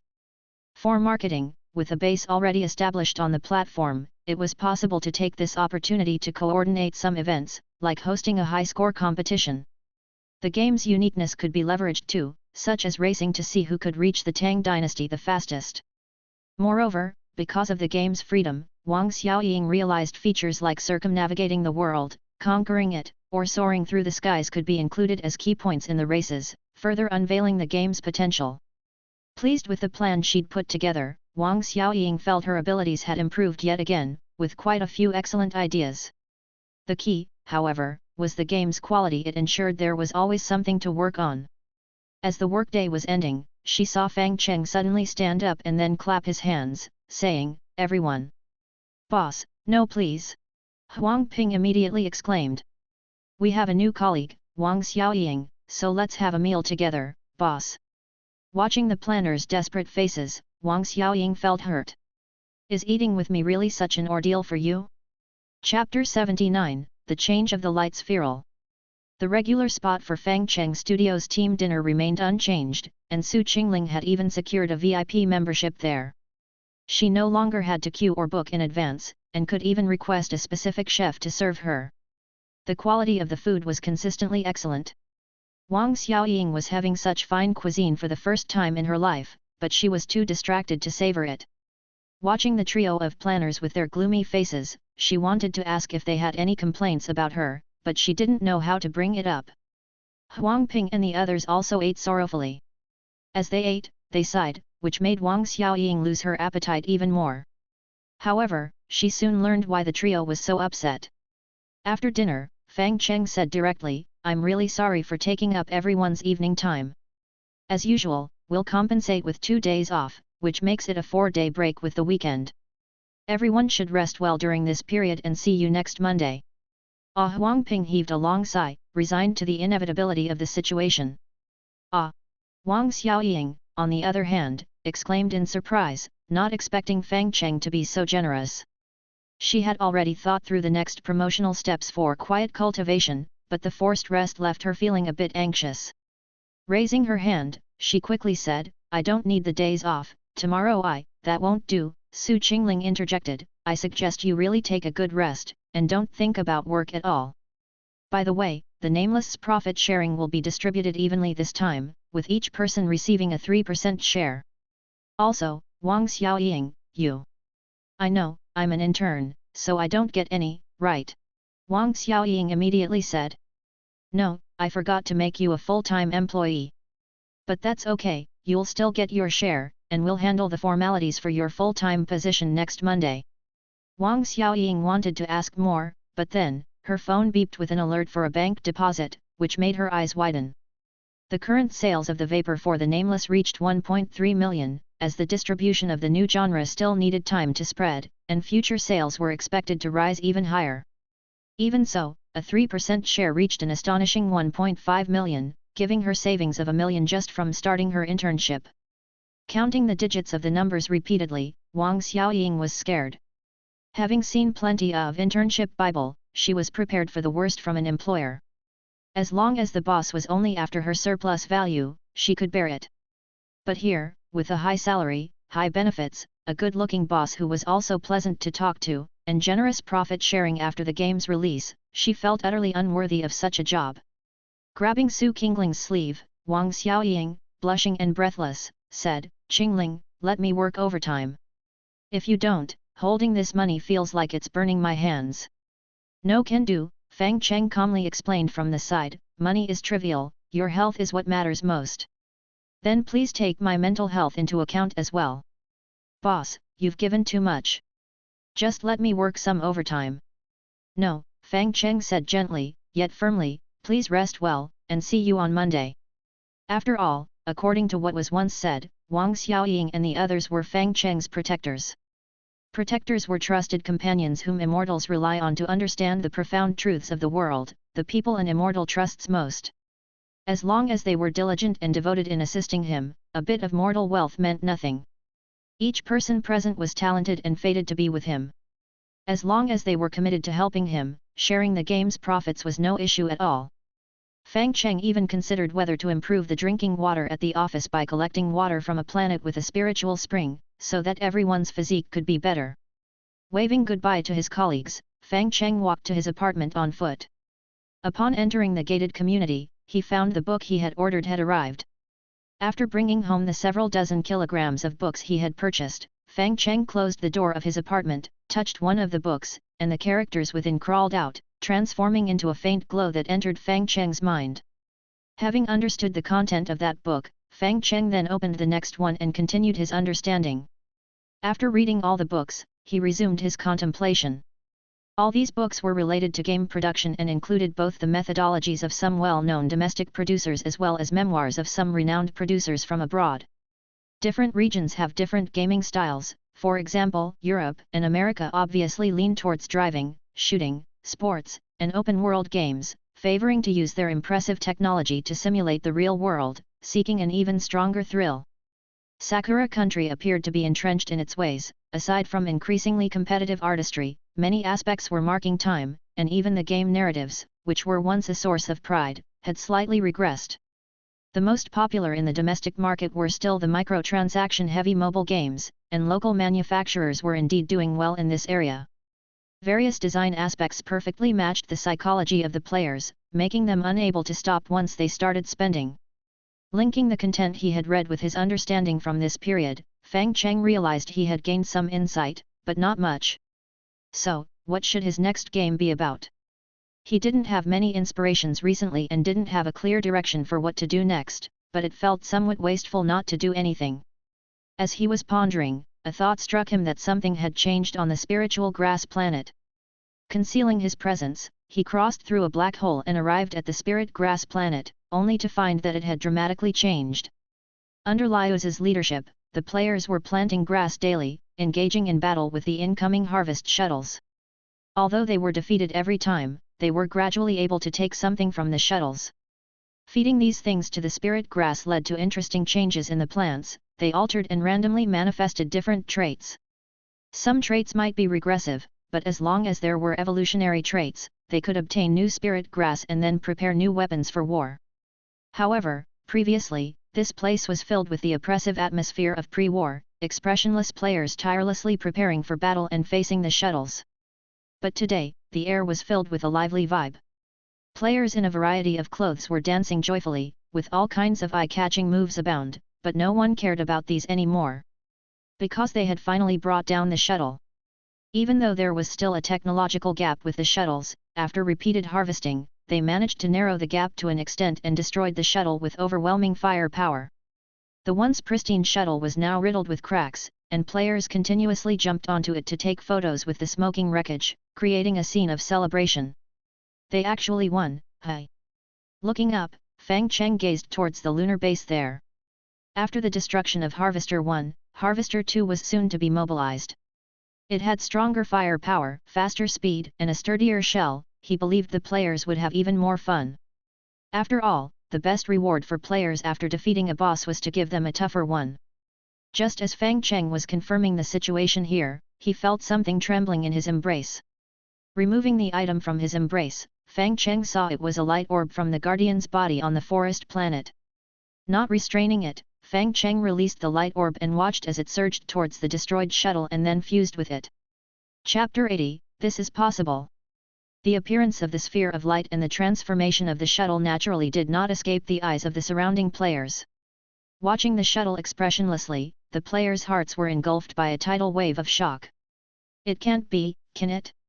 There really isn't a game planner who wants to play around with boss transformations and then kill off everyone. It's fun to go on a rampage, but the little soldiers who get knocked around in the process don't think so. The forest's second son has played this way, but it's not a trend that should be followed.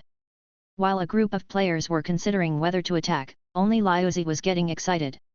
Just thinking about the challenge of a stronger boss made this masochistic player overly happy. However, the sphere merged with the shuttle didn't attack the surrounding players, but instead flew straight up into the sky and vanished in the blink of an eye, leaving behind a group of players relieved to have survived and a disheartened Liuzi. This shuttle traveled rapidly through space, racing towards the satellite factory, and eventually stopped inside the factory. No sooner had it come to a halt than the parasite-like sphere of light released a massive amount of light. This light began to try to infiltrate the interior of the factory, but no matter how much light was emitted, it was all rebuffed by the base. But with each rejection, the sphere of light would release more light, its indomitable spirit akin to that of players waiting for a game server to open. The refresh button is almost worn out. Observing the behavior of the sphere, Fang Cheng casually added something to it, and saw the light rapidly expand, invading every system with an unstoppable force, taking over every part, and merging with the satellite base as one. When the merging was complete, a large amount of text appeared in the air, which Fang Cheng translated into his own comprehensible language using Immortal spell. Thank you, late-coming civilization. We apologize for having exploited your kindness to bring the recorder to its intended location. As we mentioned before, the end times have arrived, and we must move to a new world. However, we cannot be certain the external calamities have ended, and we cannot even ascertain what these calamities are. Therefore, we left the recorder outside to record everything that happens out there. This recorder contains the records of our civilization's culture, mythology, architecture, as well as various stories. It also records everything that happens outside. If we still exist, please deliver the recorder to us, and we will analyze what is happening outside. If we no longer exist, then please inherit our culture, thank you. Again, thank you, our posterity. Out of gratitude for your help, we hand over this base fully to you for your use. If we meet again, we are willing to give more thanks. Seeing the sphere's performance, and thinking back to the declarations it had previously made, Fang Cheng realized that the civilization represented by the sphere had set a trap. They used a so-called treasure to lure others into delivering the sphere here, then deciphered the files within the sphere to gain information about the outside world. The gesture of giving the factory in the end was decent, and the promise of more gifts seemed sincere. The satellite factory here must also be a product of the sphere's civilization, otherwise, it would not have integrated with it. The destruction of the shuttle acted as a catalyst, allowing the sphere to infiltrate and, consequently, activate the sphere. Having thought it through, Fang Cheng became interested in the so-called recorder. He had long known that the sphere was constantly recording the events around it, but since it hadn't released any information, there was no harm. Further, he had been too busy working on a game to take much interest in it and had ignored it after acquiring it. However, Cheng didn't expect that this device was actually used to record the apocalypse, which intrigued him. After all, the history of the outside world from 1,000 years ago had been completely erased, and it was unknown whether this recorder contained records from that time. Upon arriving at the base, Cheng stretched out his hand to grasp the orb, feeling the information within, and then frowned. The recorder was also malfunctioning. The orb was like a high-performance computer, internally storing a vast amount of files, including but not limited to stories, history, and myths of the corresponding civilization. For some reason, it seemed to have been infected by a virus, causing every file's content to be corrupted, as countless files' contents mixed together and converged into an indistinguishable mess of chaos soup. If he wanted to sort out the contents, he needed to pause the recording and then start from the most recent record to trace back the content in reverse.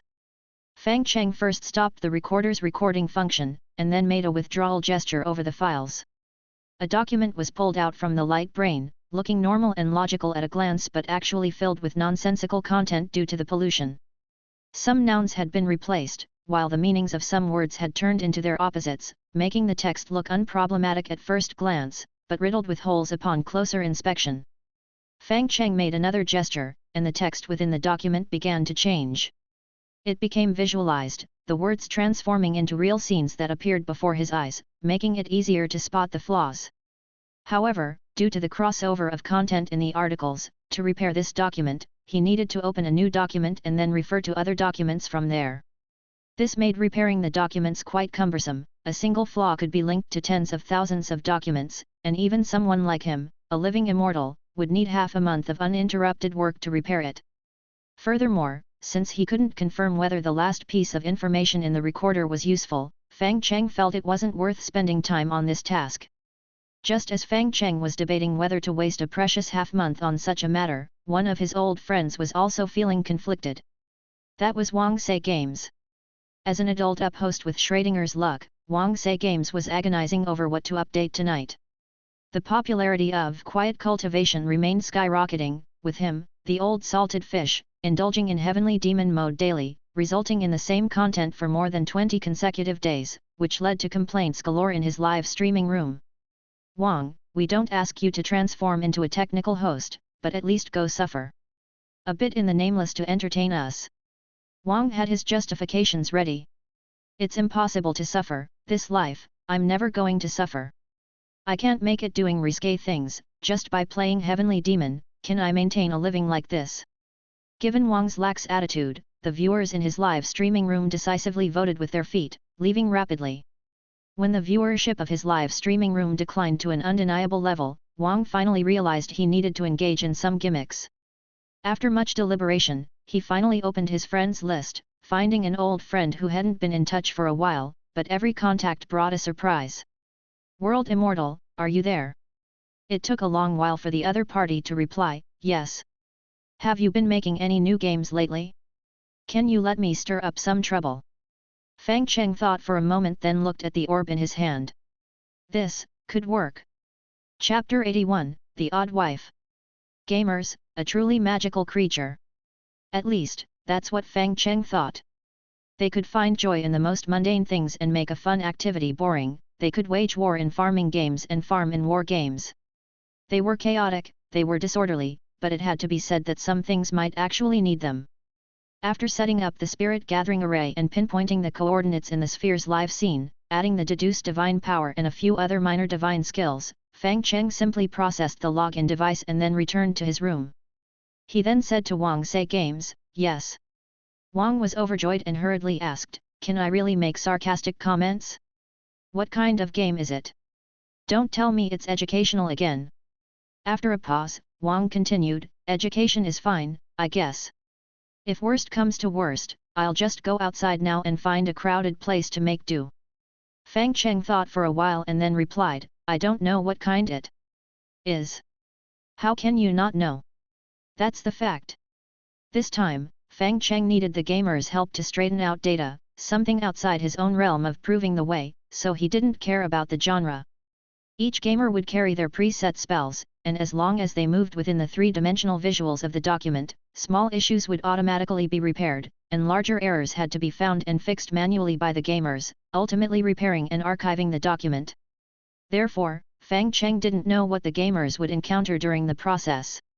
The virus-infected document was filled with uncertainties, which made every gamer's experience different each time they played. If Cheng had to describe it, it would be akin to a collection of instances mixed with interactive elements, requiring players to find logical loopholes, laden with a great deal of mental pollution, since after all, it's about alien stories. Cheng didn't know how others felt, but he thought that if some gamers found this thing fun, then their brains must be quite fascinating themselves. Seeing Cheng's response, Wang was even more puzzled.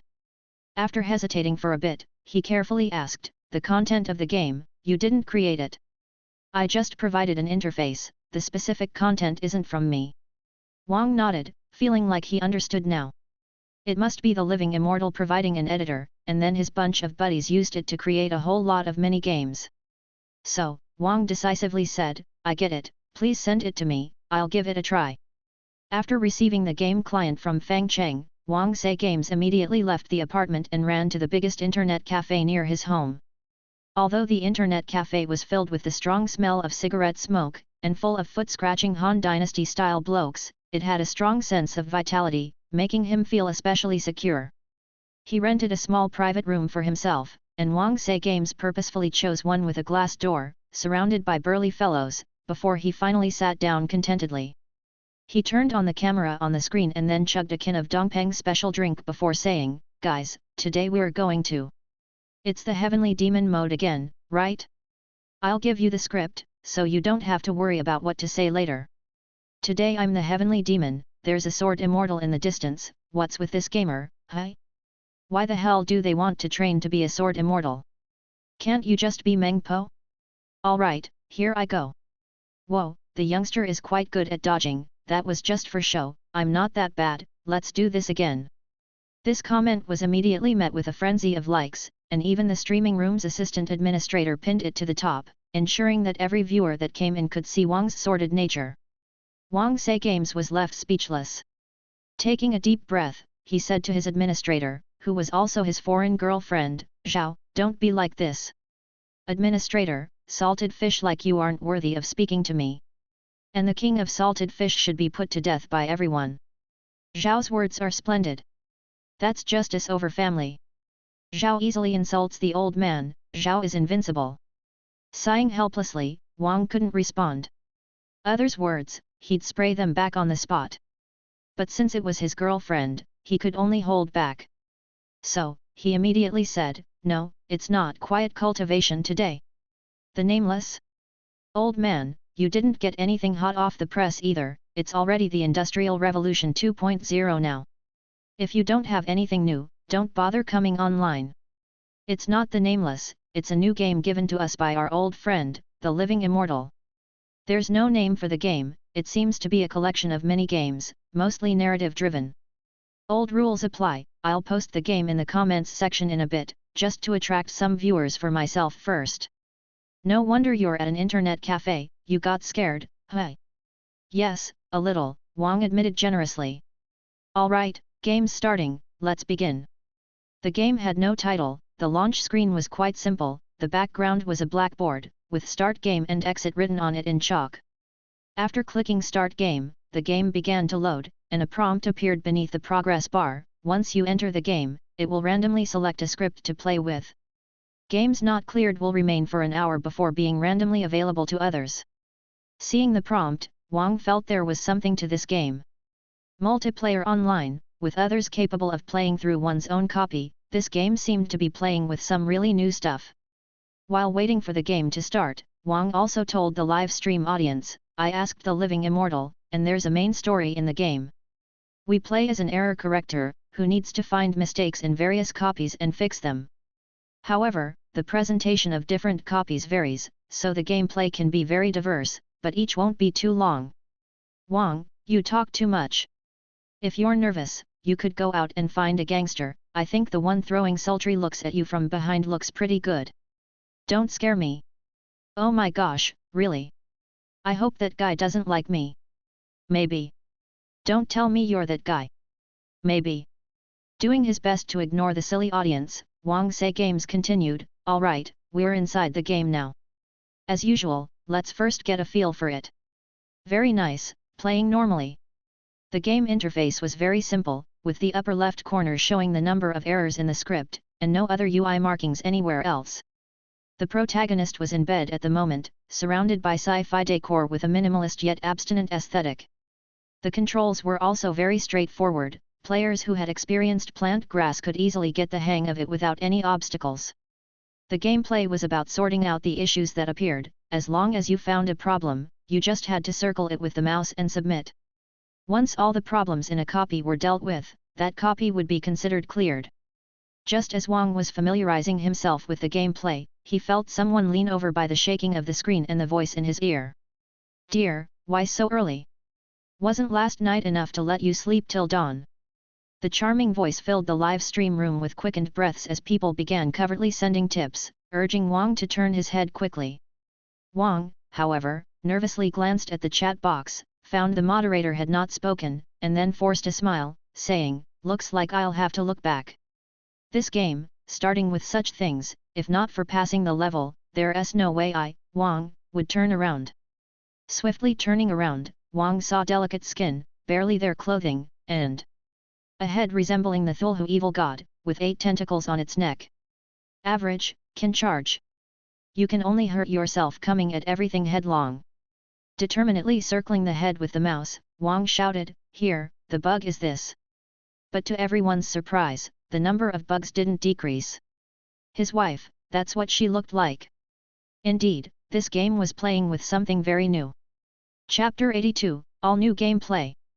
I'm Wang, and I'm freaking out right now. I woke up to find that I had a wife, but my wife is the play girl. It's not a metaphor, it's reality. Zhao, I'm not talking about you, so could you stop sending knives in the chat box? The game says this script is full of various bugs, but I haven't found a single one.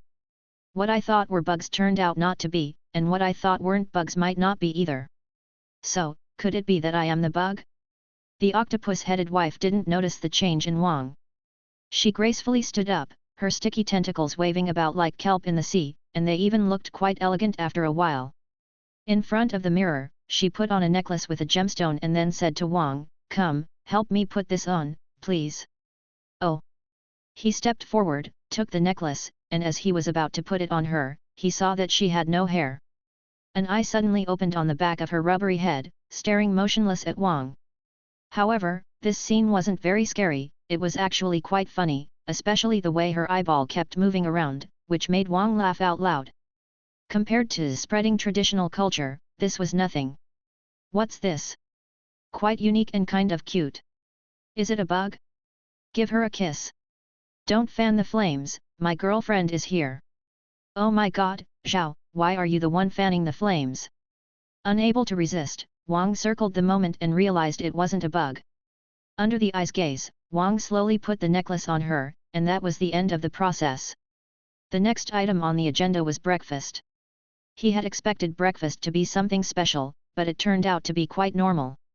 However, traditional breakfast items like meat buns and soy milk seemed out of place in a sci-fi setting and made Wang feel it was a bit odd. This has got to be a bug. He immediately circled the food, saw the bug count in the upper left corner decrease by 1, while the soy milk in front of him shook once before turning into a mosaic and disappearing. When it reappeared, it was a green bean juice. Looking at the green bean juice, Wang fell silent. Then, he exploded. "Are you from old Beijing or what? Why would an octopus-headed wife make me bean juice? I wouldn't have said anything even if it was a cup of brain juice. Do you game developers all love to let loose and then set your brains free too? Infinite merit to you." Listening to Wang's dense barrage of complaints, the audience in the live stream felt greatly satisfied. Is this not the old man? Only with such complaints does it get interesting. Although Wang wanted to leave the dining table, the game's degree of freedom was very low, and most scenes were linear. As such, he had no choice but to sit down and finish breakfast with his wife. After all the breakfast was eaten, the octopus-faced wife smiled sweetly at Wang, then suddenly her expression changed dramatically.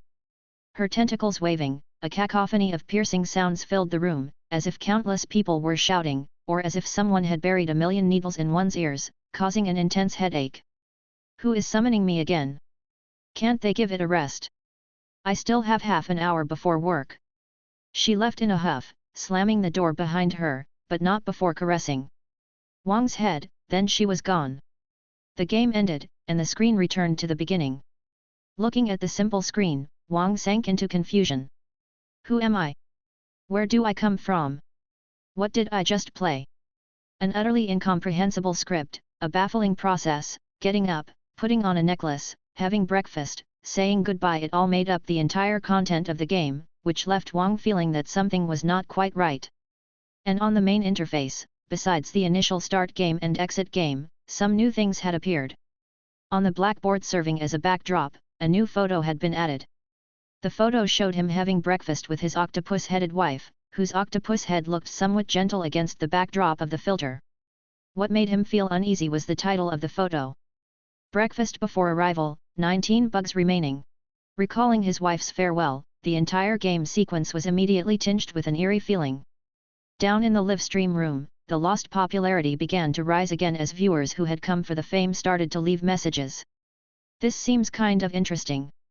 Yeah, the plot looks simple, but I feel like there's a deeper meaning. Wang, share it with us, it's more fun when a group of people play. Oh, I'm not being sleazy. You didn't mention it, but now that you did, I'm starting to feel sleazy too. After some hesitation, Wang decided to share it in the end. After all, this was a multiplayer puzzle game, and the solutions of others could influence one's own puzzles, so sharing it shouldn't be a problem. Thus, he shared the link, and a group of people started playing the game using Wang's live stream room as their base of operations. After playing for a while, the atmosphere in the live stream room started to become eerie as well. Unlike the traditional Chinese horror from before, this eeriness was more like a bizarre spectacle, where you could sense something was off, but the things you thought were off seemed to be intentionally done by the creator. The creator had his own set of logic and ideas, resulting in a strange but unique gameplay paradigm. Once people in the live stream room learned that Wang was playing a game by living Immortal, the room's popularity soared once again. After all, in the niche gaming circle, Living Immortal's name was quite renowned. He emerged as a peak performer, spreading traditional culture. Starting from Me was banned by the officials for a while, and then quickly released, a legendary journey that could be deemed an official endorsement. Now, many enthusiasts of niche horror games were watching Mom of Ping Ping and other content creators' videos explaining the games, while some turned those videos into articles, reaping a small windfall. The second game, titled Plant Grass, with its seamless integration of farming and warfare, was also well spoken of, although the second iteration of the boss turned out to be quite a headache for players recently. Now, the third game, Nameless, had arrived, and its weird style immediately attracted a group of players fond of uniqueness, and the multiplayer online puzzle-solving gameplay also felt refreshing. It was a kind of large-scale game mode that had rarely been seen before. Not long after sharing the link, Wang was surprised to find that the last breakfast had one fewer bug remaining, down to 18. To prevent any memory error, he specifically asked his viewers to confirm, ensuring that the previous bug count indeed was 19. And during the time he was confirming, he noticed that the bug count had decreased by one more. So this is multiplayer online puzzle solving. The bugs in different instances are interconnected. If others solve their bugs, the related bugs on my side get fixed as well. I see, impressive. Eagerly, he clicked on the photo to enter the game, where he found the game had started over from the beginning. Only this time, his bed was no longer sky blue but had turned into a layer of mycelium. White fuzz covered his body, and green mold had crawled all over the walls. So this is where the bug was. Who could have guessed this? However, it was odd that although the scene had become more sinister, the previously discordant feeling had disappeared, and the entire scene felt harmonious. This kind of gameplay is quite interesting. Chapter 83, Mad Game. My instance is my instance, but my bug is our bug. Taking this sentence as a footnote for Nameless, Wang felt it was quite fitting. When you resolved a bug, it was likely that another player would benefit. This sense of satisfaction that also fulfilled others gave Wang a stronger sense of involvement. Returning to breakfast before arrival, Wang began to click incessantly, finally discovering the second bug in a hidden corner. The mural on the wall vanished, replaced by a statue of a deep-sea diver emitting an ominous aura, but it really matched the surrounding atmosphere too well. Contemplating the way he had just found the bug, Wang was pensive. The game was supposed to be Thulhu-themed, but it did not involve playing the traditional roles of investigator, folklorist, or detective, rather, it unfolded from a different perspective. With the current scant information, Wang could not determine whether everything was a hallucination of the protagonist or if reality was indeed as such. This confusion between reality and fantasy made the style of the game very peculiar. With the cooperation of the audience in the live stream, Wang, drawing on his understanding of Thulhu culture, started to identify and point out bugs, eventually cleaning up all the issues in the instance. After all the bugs were resolved, the instance finally started to normalize. Or rather, it became even stranger. White fungal colonies covered the surroundings, strange whispers echoed in his ears, and his wife's necklace turned into the peculiar unknown creature's skull, which looked curiously good on her fair neck. The room's contents became indescribable, yet the magnificent artistry ensured that the visuals were not filthy but filled with an alternative beauty. After finding all the bugs, a voice abruptly sounded. "My wife is ill. Her hair is gone, replaced by tender tentacles. Everything in the house has been swapped with marvelous fungal colonies, yet she doesn't think there's anything wrong.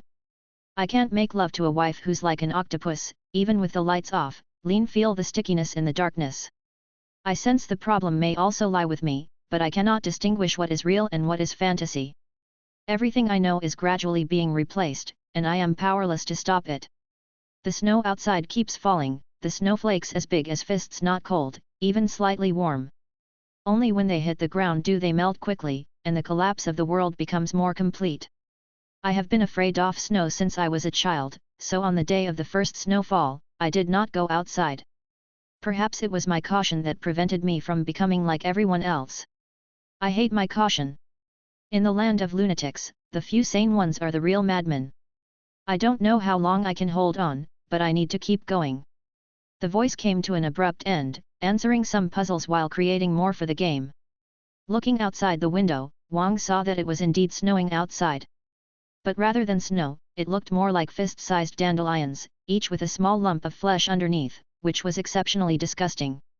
Not immediately moving on to the next instance, Wang Say Games started a discussion in the live broadcast room.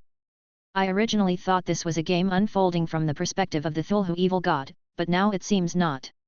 Indeed, at first I thought this was just a normal bug hunting game, but after listening to the protagonist's narration, I found that finding bugs was not an isolated act, but one that dovetailed with the protagonist's experiences.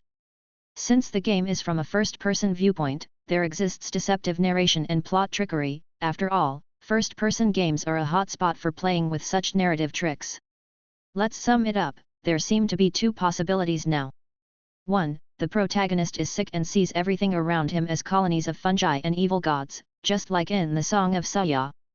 Another possibility is that the protagonist isn't sick, it's the entire world that's gone mad. How are others doing with the game? Each person has a slightly different scene experience, but Old Man has revealed the most of the plot here. Deserving of the Old Man, his luck always seems to be in a state of Schrödinger's cat. Do you want to predict what happens next? Yeah, I'd love to. I'm especially hooked on detective novels and have been wanting to discuss it with someone for so long. Count me in. +1. Wang was utterly dumbstruck as the style of the live broadcast suddenly changed. He had thought everyone was just a goofy netizen who ran their mouth about anything and lewdly joked about nothing, but faced with this situation, everyone started to rival Sherlock Holmes. I don't even understand the plot yet, and you guys are analyzing it 1 2 3 4 5, the feel of the game has changed completely. He had thought these people were just posturing, but as they entered the next scene, the viewers in the live broadcast really started to zone out. The next scene was an office. After breakfast, the protagonist went to the office through an underground passage and saw the situation there. The vast office was covered with white colonies of fungus, and each colleague had turned into octopuses of varying shapes, giving the air a distinct smell of the sea. Sitting down on his own office chair covered in fluff, Wang quickly found a cute little creature with numerous eyes jumping onto his lap and making a purring sound. "Wow, it really likes you," said a female colleague enviously. "I come to feed it every morning, and it's never been this affectionate with me." Thanks," he replied shortly, and the game continued once more. The work was simple, just assign different tasks to various colleagues. Wang was just about to start when his viewers said, "Wang, circle those tasks." Dubiously circling the tasks, Wang was astonished to find out that the tasks actually did undergo a change. Originally, the tasks were mundane like transport goods, allocate staff, purchase office supplies, repair equipment, but after each was encircled, the content of the tasks was replaced, becoming bloody and spine-chilling. Clean up those guys, find those who can spot the anomalies, New World, Dawn. After submitting all the bugs, the protagonist's voiceover echoed once again. They don't know I can see. However, they know someone can see. The colleague beside me used to be just like me, a person who could see the unusual things around. The only difference is, she revealed the fact that she could see, and after being taken away, she came back as she is now. Fortunately, she didn't betray me, I haven't been exposed yet. But how long can I hold on? We've already been abandoned once, but a mysterious savior rescued us. Now, with another crisis upon us, who will save us this time? Is it the world that's gone insane, or is it me? Chapter 84, The Ending for the Insignificant Characters. The worldview of the new world unlocked once more, and the appearance and disappearance of companions made the protagonist's inner monologue even lonelier. And after the monologue concluded, it was time for the third instance. When work hours ended, the protagonist, who worked alone, didn't go home, but continued to work overtime. He didn't want to go home and didn't know where else to go, as now everywhere was filled with strange octopus heads and colonies, and there weren't many normal people like him left to see anymore. As he numbly performed his peculiar work, he saw a line of text appear on his screen, "I know you can see this. Don't make a fuss, but don't be too nervous either. Those octopus heads actually don't use surveillance. They are no longer human, but some kind of monster that's not quite right. Remember this address, come to this warehouse later, there are your comrades. We are seeking ways to make the world normal again, we need you." The progressively intensifying story had Wang engrossed in it. The immersive experience and various suspense elements gave Wang and his live streaming audience the feeling of watching a blockbuster movie. Upon reading these words, the protagonist felt joy. He discovered that there were still quite a few people in this world just like him. This connection made him feel not so alone, he still had his comrades. After memorizing the address, the protagonist immediately made his way to the location, but as soon as he arrived, he saw the warehouse the other party had mentioned ablaze, with emotionless octopus heads encircling it. When they heard footsteps, the octopus heads turned their heads, staring at the protagonist with expressionless faces, their quiet eyes glowing like phosphorescence on the sea's surface, harboring malice from the ocean. When they reached this point, there was only one bug left in this instance. Controlling the protagonist to turn around, he silently walked down the road behind him. But no matter which way he walked, this road never took him away from the scene. Each loop brought him back in front of the burning warehouse, back in front of the group of octopus heads. By now, Wang knew what the last bug was. The roads that looped back were sealed off, disappearing, leaving the protagonist with no other choice but to head towards the warehouse, to face the octopus heads. He was surrounded by octopus heads, and a multitude of tentacles snaked through his ear canals and eye sockets into his skull, the suction-cupped, slimy tentacles crossing his brain, plunging him into unconsciousness. When he awoke, he found himself in a hospital. The colonies were gone. No more tentacles from octopus heads. His gorgeous wife was by his side, her beauty unchanged. Seeing the protagonist wake up, she excitedly threw herself at him. Hugging his wife stiffly, the protagonist hesitated for a moment, then gently patted her shoulder. At the same time, the protagonist's inner monologue began. "They say I've been sick all this time, that everything I saw was a hallucination. They say I've been ill for a long time. They say. Let it be. I'm willing to believe what they say. Let it be." After playing through this three-part script, Wang felt a bit unable to accept it. According to his understanding, at least the protagonist should have brought some weapons when heading to the warehouse, then fought fiercely. Or, in the face of a group of sea creatures, he could have had a sudden burst of strength and then fought fiercely. If all else failed, a girl could have descended from the heavens, taking the protagonist on a chaotic killing spree, and he would be content just to shout along. The mechanical incarnation of gods seemed a bit counterintuitive, but it didn't matter, as players sometimes didn't care about logic. As long as they were in the right mood and the BGM started playing, getting players thrilled was all that mattered. Unfortunately, nothing happened. The story came to an abrupt halt, everything vanished as if it were snow, leaving no trace behind. He was expecting a climax, a point where all the previous frustration could be vented, not like now, choosing to accept and be assimilated by others. The ending is so unsatisfying, a viewer complained. I wanted a heroic awakening, not this kind of petty compromise. There was nothing we can do about it, that's the plotline Wang randomly received. According to the information we have, the snow is a key detail. This world became this strange because of the snow. What's the cause of the snow, then? I don't know, that part of the story wasn't explained. But other people have played different scripts and seen different plots. We'll take a look at that later, and then analyze the story. Although it's frustrating, it feels quite realistic. This instance is full of metaphors. The octopus heads here symbolize evil and ugliness, the wife's octopus head signifies unattractiveness, the colleagues' octopus heads represent vulgarity. The protagonist said that the female co-worker wasn't like that before but became so later, indicating that he once thought she was unusual, but upon real interaction, realized she was quite ordinary after all. Your analysis makes sense. So how do we interpret the protagonist's entry into the warehouse at the end? Didn't download the anti-fraud app, got scammed into a pyramid scheme, and then had all his savings drained. Now that you mention it, it's a horror story. I'm downloading the anti-fraud app right now. Me too.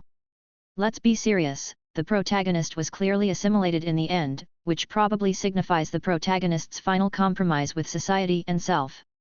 In fact, we all long to be heroes, but none of us are. In the end, the protagonist's belief that they were also a form of reconciliation with himself, shows that each of us will go through this step. Yes, well put. Old thief, what's your take? Why haven't you said anything? Wang stated, what else could I possibly think? I'm on my knees. Normally, you guys share dirty pictures and behave like lewd nursery school dropouts. When I play games, you just fan the flames, demanding that we take every last coin from NPCs and even sell them to work in mines in Africa. But when things get serious, each one of you becomes a model language student, with perfect scores in reading comprehension. Nobody would believe you didn't attend top universities. So, it turns out everyone is an actor, and I'm the only clown, right? Seeing the group's plot analysis start to escalate, drifting from the lowly ending to cynicism and existentialism, Wang hurriedly stopped everyone and said, all right, we'll continue with the next instance. Let's hope it's more interesting. Sure, hurry up, but I still want to talk about the symbolic significance of the snow here. I'm out of here.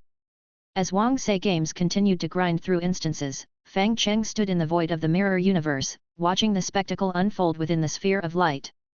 The speed at which a single player cleared data was slow, but with thousands of players combined, it became somewhat considerable. Although, in the end, the speed was still much slower than if he did it himself, he wasn't in a rush anyway. After all, others were doing the work, and it allowed him some leisure. However, the performance of the players still surprised him. They actually seemed to enjoy what he saw as the most boring task, and they could even analyze profound aspects from the storyline, something he couldn't understand no matter what. Game enthusiasts really are strange. Beyond that, the luck of some players also amazed him. For instance, Wang Say games. Most of the data within the sphere was related to culture and arts, but some players always managed to enter documents with detailed records and personal memories, allowing Fang Cheng to gain a rough understanding of the past events. Snow, assimilation, sounds like the work of the diseased demon lord.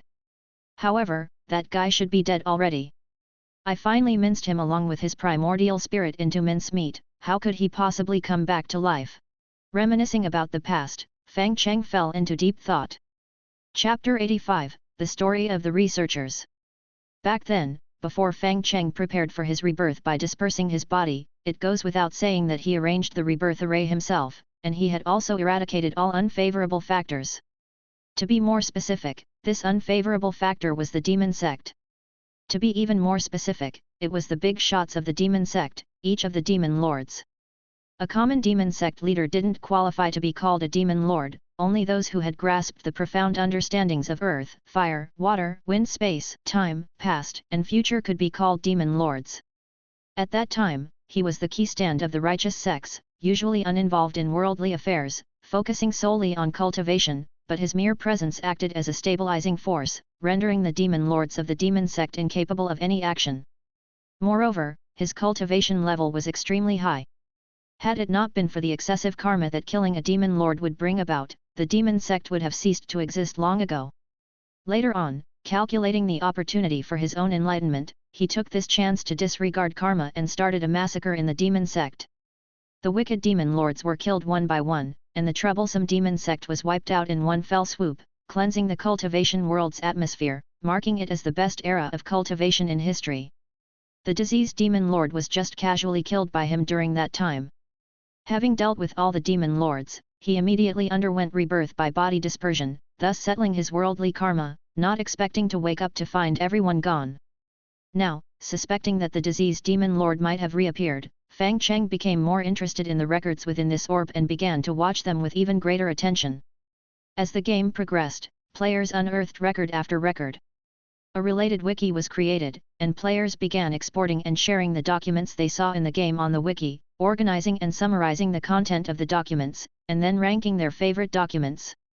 By Friday night, thousands of valuable documents had been uploaded, and among these many documents, a few were particularly popular.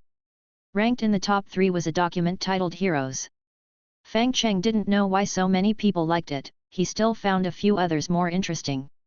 This document unfolds from the perspective of a researcher. After the snowfall, the higher-ups of the new government quickly noticed the changes brought by the snow's infection. But the infectivity of the snow was too strong. Before some people could react, they turned into octopus heads, and the whole world became enveloped in a white mycelium carpet. In this situation, a group of individuals secretly organized, they began to isolate and research the mycelium, confirming its properties through repeated research, and stood at the forefront of the fight against the mycelium with immense determination. The researcher's document is presented in the form of a diary, showcasing the situation at the time. New Era Year 135, July 13th. I want to go out, I crave a drink. I've been in isolation for 7 years now, and last month the supply line was completely cut off. It seems the surface contact point has also fallen. That receptionist upstairs was quite friendly to me, too bad I only saw her twice before she turned into an octopus head. Although it's said that this disease doesn't spread easily, and you'll be fine as long as you don't come into direct contact with the snow, we still chose to sever ties with the octopus heads. No one knows what other issues they might have. Today was another day without progress. The nature of the mycelium remains undetermined. Its structure is somewhat similar to our local life forms, but it has a distinctly different evolutionary tendency. I can only assume that it shares the same origin as us, but it evolved on another planet. Damned alien life forms. Today they started rationing food. It seems the lab's supplies are running low. Good thing I've hidden some. I'll brew some rice wine later, hopefully, I'll get to drink it soon. 135 year, August 3rd. Good news, after several failures, I finally have my rice wine, I can finally have a drink. Bad news, the wine got discovered. The lab director tore into me harshly, and then confiscated all the remaining food, the miserable so and so. But the rice wine wasn't taken, the director still has a soft spot for me, after all. Speaking of which, the director is quite attractive, even more so from the back. Tomorrow morning I'll ask if she's interested in a romantic relationship. It's the end of the world anyway, no harm in asking. 135 year, August 4th. I got told off, and cried. But this feeling of being forcefully cornered against the wall, it's actually pretty good. Should I call her dear next time? 135 year, August 5th. I called her dear, and then I got hit. Subsequently, the whole lab found out about our relationship. What surprised me, though, was that almost everyone seemed relieved, and they congratulated the director for finally getting her wish. Does this mean the director has wanted to be with me for some time now? This tricky guy. But a bad guy can be pretty cute too, whatever. Continue the talk tonight. Year 135, September 6th. I've been really degenerate lately, not even stepping out of the door every day. Lin, oh Lin, how can you be so degenerate? Go research bacterial colonies tomorrow. Year 135, September. Didn't leave the house. Year 135, September 8th. Didn't leave the house.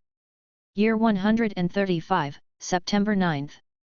Didn't leave the house, didn't leave the house, didn't leave the house. Year 135, September 10th. Still didn't leave the house. This won't do, I need to talk to the director about this issue, we can't keep on like this. Year 135, September 11th. Damn, those meow meow pills really work wonders. Year 135, December 17th. Today I finally left the house, I've really been in the pits these days.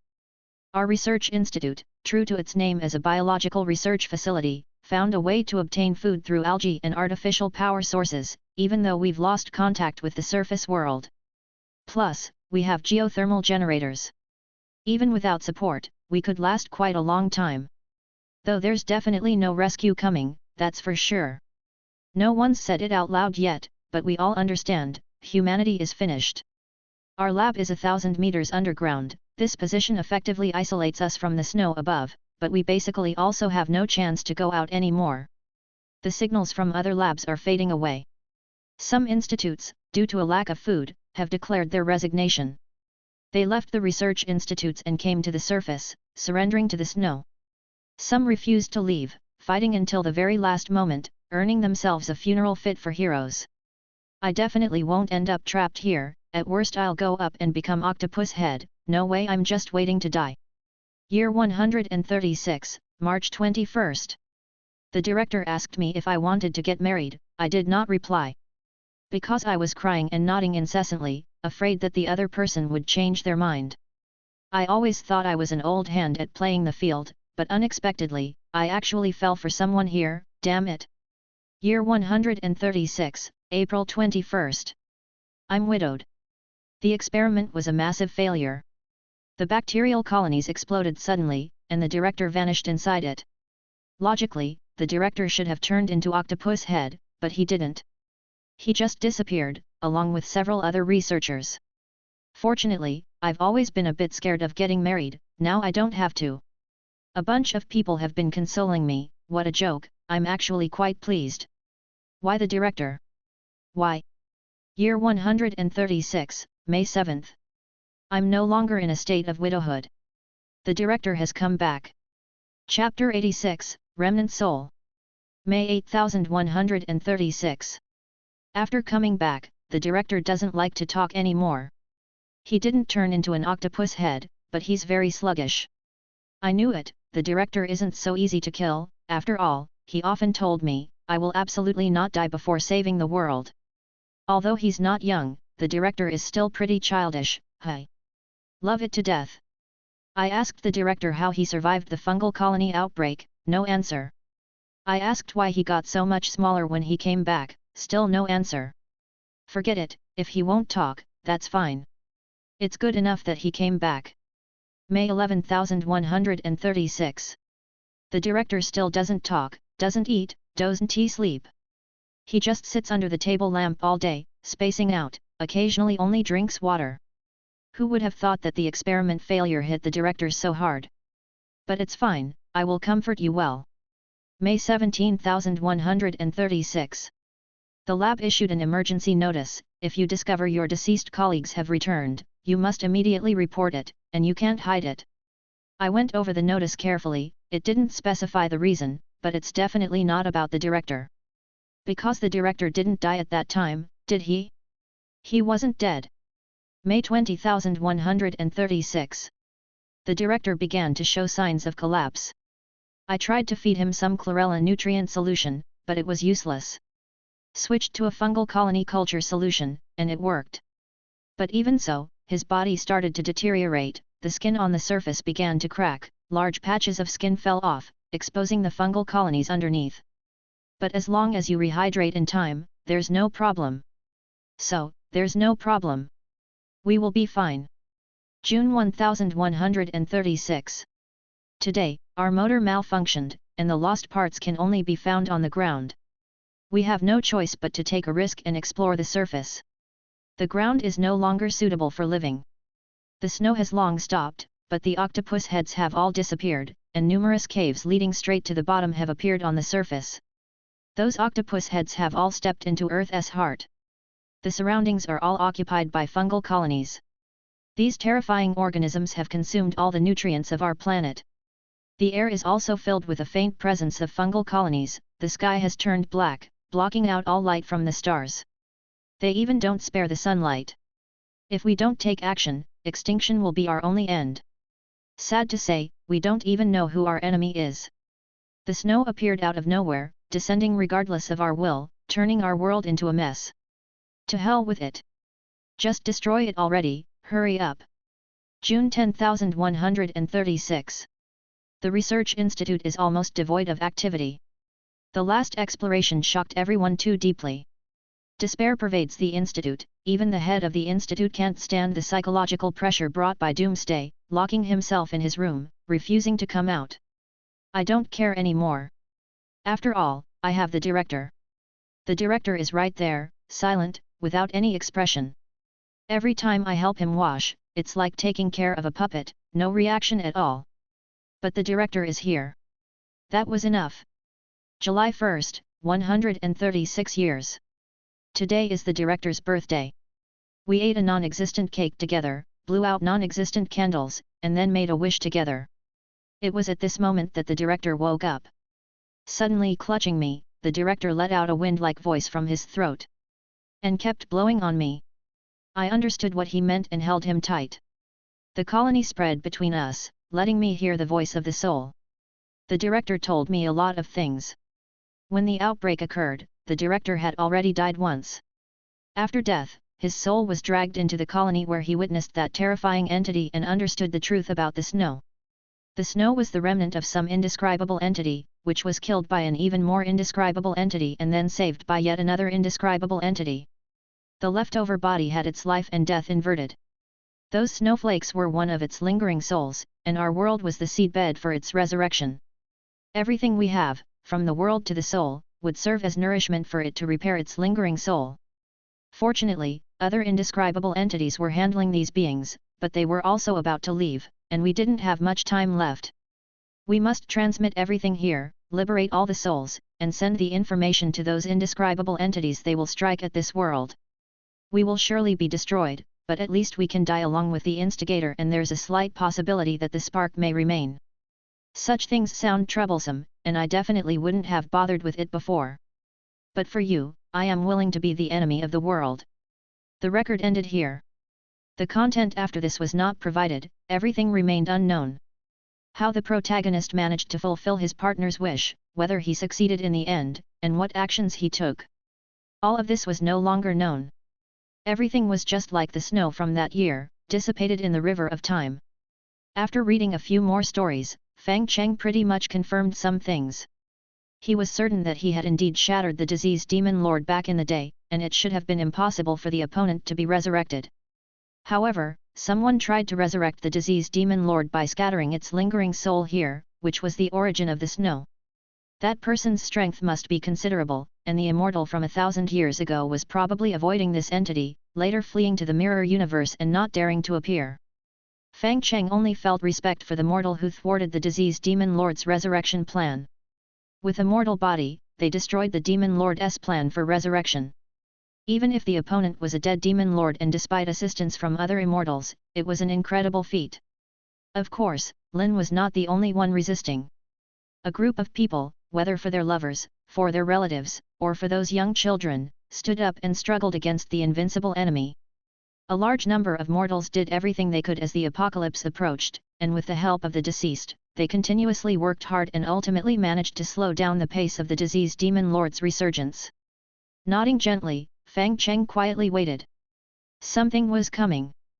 After 3 days of processing, the players had sorted out only a small portion of the erroneous data, but this small portion was enough to cause some aberrations. While the players were dealing with bugs, some of the hidden bugs began to gather. These problems, like a virus, slowly came together and formed a strange silhouette. This silhouette was quite thin, looking as if it were just a piece of paper, slowly peeling itself away from the records of the past. Finally, with a jolt, the existence that was only in past images escaped from the past. The paper-thin form swiftly expanded and eventually took the shape of a figure familiar to Cheng. It was the lingering soul of the disease demon lord. Every demon lord is proficient in earth, fire, water, wind, and great divine power, including past and future. If not properly dealt with, even a single shadow could potentially lead to its resurrection. He had already made many preparations before, although he was interrupted midway, the remaining preparations were enough to support him in completing the last step. The protagonist of Hero transmitted the coordinates of this place, attracting a strike from other immortals.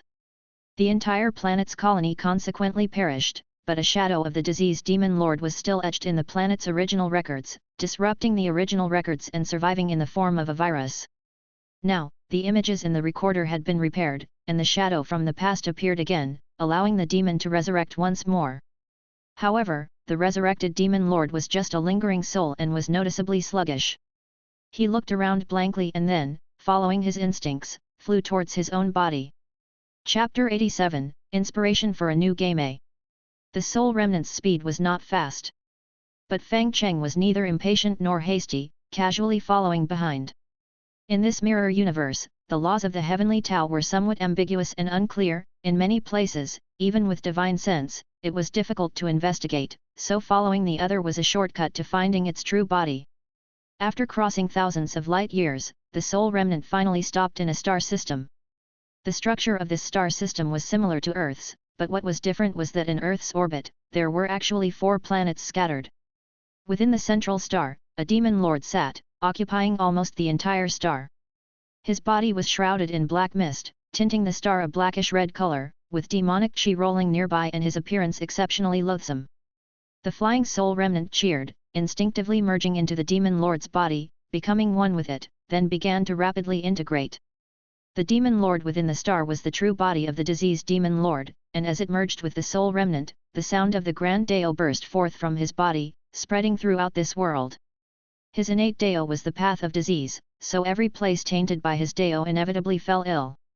Animals began to fall sick, humans likewise, and even the heavenly Tao was contaminated with disease chi, becoming bizarre and inscrutable. And the true body of the diseased demon lord was particularly thoroughly diseased. His body was full of hideous wounds, and under the rotting skin wriggled countless tiny worms. His face wore a strange smile, taking pleasure from the world's sickness yet pained by his own illness. By his side, cultivators indistinguishable from their festering bodies beat drums and shouted, their hoarse voices full of weakness and exhaustion, which did not hinder the spread of their sound to every corner of the world. As the other was merging with the soul remnant, Fang Cheng observed him. The other's body was dead. Some mysterious being carefully collected his body, slowly piecing it together, and used an entire world to nourish its soul remnant, all to revive this demon. For the righteous, such revival would be troublesome, but for the demon lord, it was somewhat easier. And the demon lords of the demon sect almost all looked like this, choosing not to follow the proper Dao, but rather these deviant and heretical paths. Their progress was faster and their means were many, but their strength, compared to the righteous path, was as different as heaven and earth, hardly warranting serious opposition.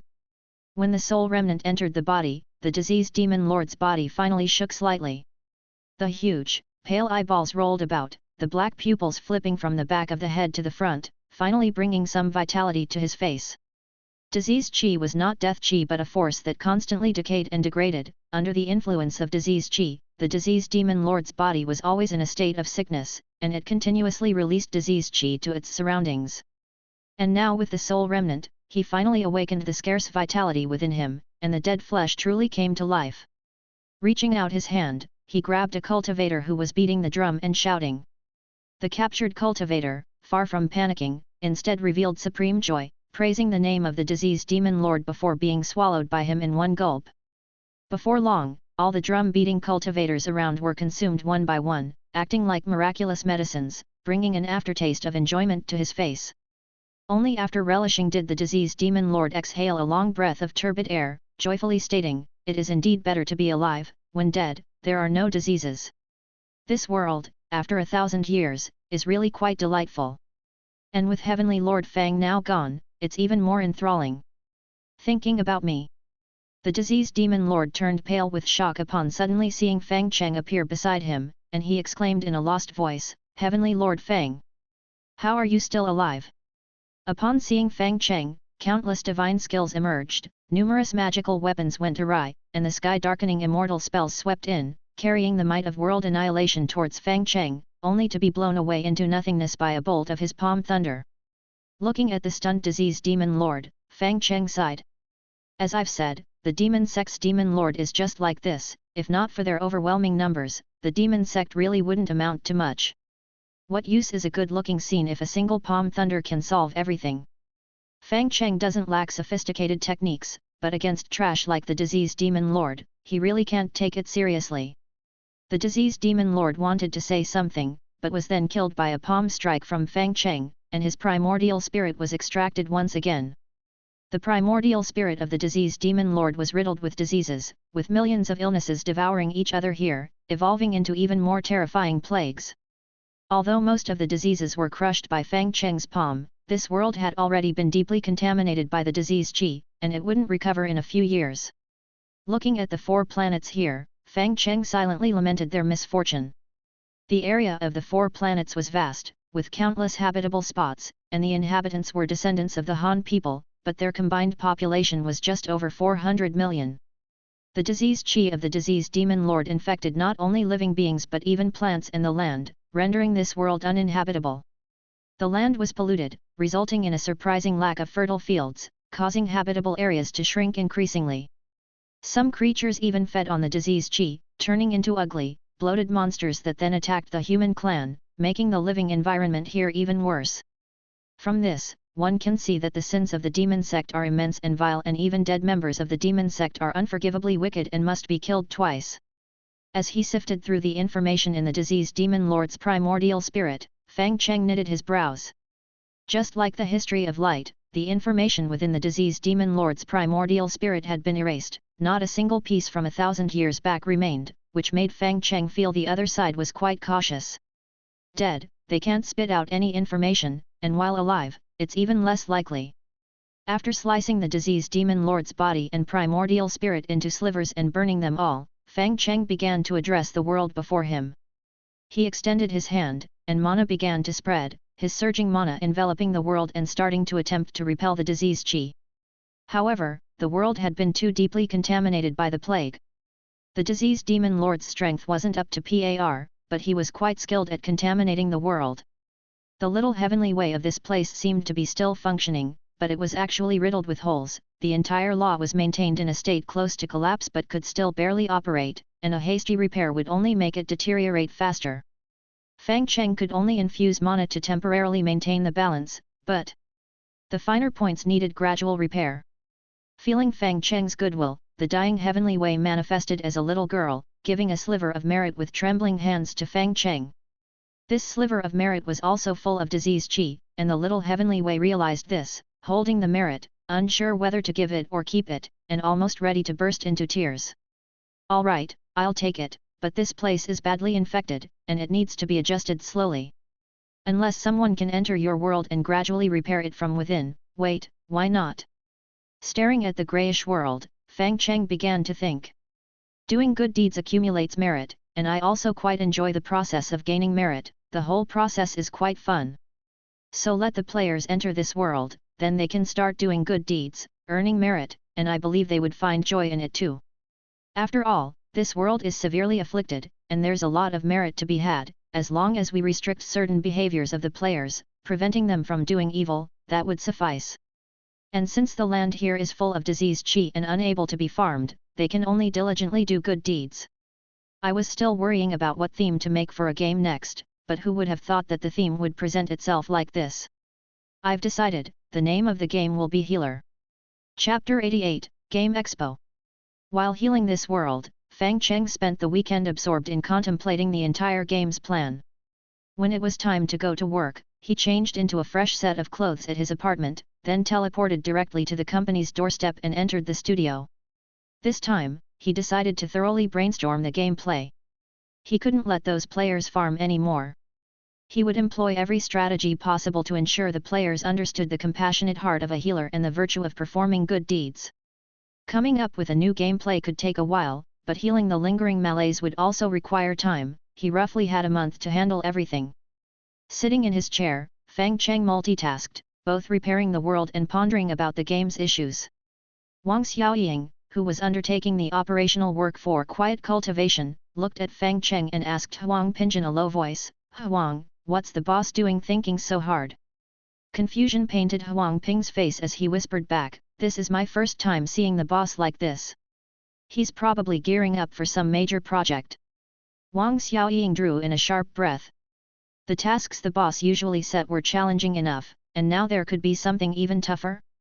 The Nameless had already become her favorite, and now she spent very happy days playing it with new strategies every day after work. Thinking that there could be a game even more fascinating than the Nameless on the horizon filled Wang Xiaoying with anticipation and gave her more motivation in her work. The faster she could draft the operational plan, the longer she would have to experience the new game when the time came. This notion transformed what should have been monotonous work into a moment brimming with energy, imbuing Wang Xiaoying with determination and zest. Xiao Duzi and Huang Ping exchanged glances, both preparing to coax some information out of Fang Cheng about what game he was devising when the straightforward monkey blurted out, "Boss, are you considering a new game?" Fang Cheng nodded. "Is it a competitive one?" Monkey asked eagerly, "Ideally with maximum realism and rivers of blood." After some thought, Fang Cheng replied, "The second part is no problem, but the first part might be difficult to realize." "No worries, the second part is enough for me." Content. Monkey stepped back, and Xiao Duzi immediately asked, "Is it the kind with strong randomness?" Fang Cheng considered again. Since the players would face different diseases each time and need to treat them accordingly, there indeed was significant randomness. So he nodded, "Yes." Xiao Duzi was satisfied too. After some thought, Huang Ping asked, "Is it healing and playable even for the unskilled?" "Yes, that's possible," Fang Cheng affirmed. "Can it involve romance?" Su Qingling also leaned in to inquire. "If you wish, it can," he replied. "High freedom?" Wang Xiaoying lifted her head to ask. "Extremely high, you can go anywhere except farm." Everyone's needs had been met, and they all were satisfied, yet they couldn't quite imagine what this game would be like. However, that was all right. Fang Cheng's past creations had already proven his prowess, and for his new project, all harbored nothing but anticipation, striving to make it the best they could. Yet, alongside the anticipation, there was a profound sense of urgency. Fang Cheng had never set any KPI requirements and his evaluations of the studio members were near non-existent, with the attendance machine at the entrance serving more as a decoration, standing lonely at the door, even more useless than the "Are you over 18 years of age?" prompt. Fang Cheng's assessment criteria lay in just one thing, the product. Raw, uncut gems lay before your eyes, some already polished and about to shine brightly, whilst the rest awaited your touch. Any carelessness could ruin the creation.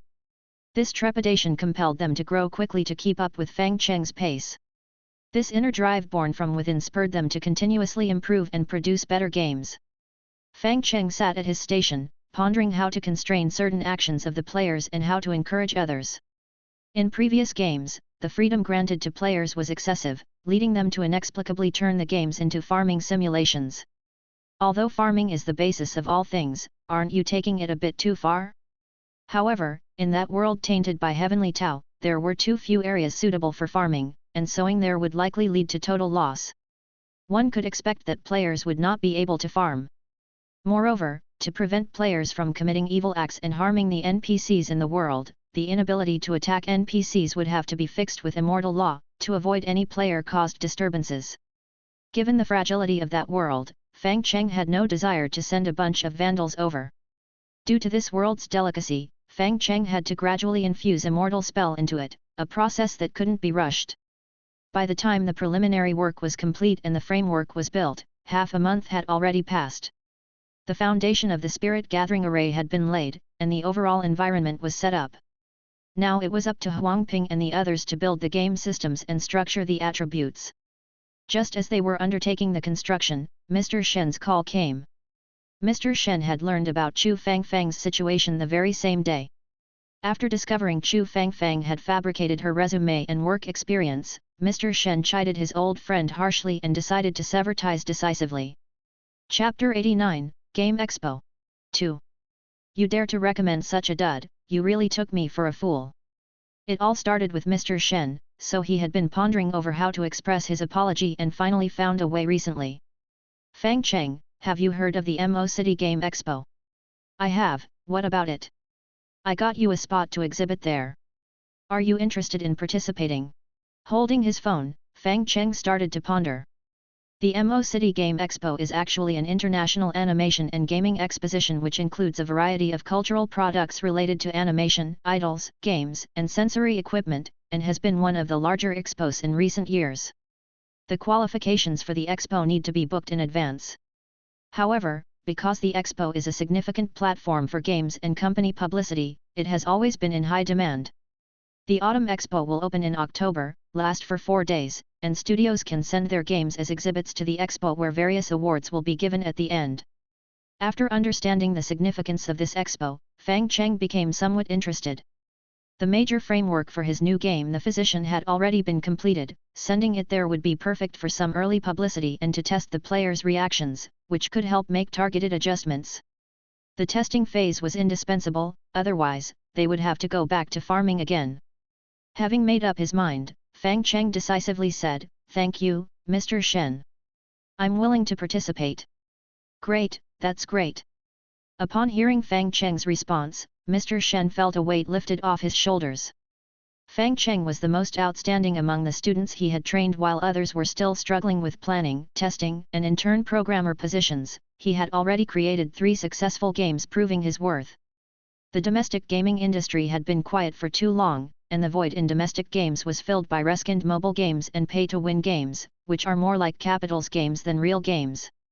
Now that a newcomer has emerged and proven his ability to shoulder the responsibility, Mr. Shen, as a veteran in the gaming industry, felt it was his duty to provide Fang Cheng with the best resources and help him go further.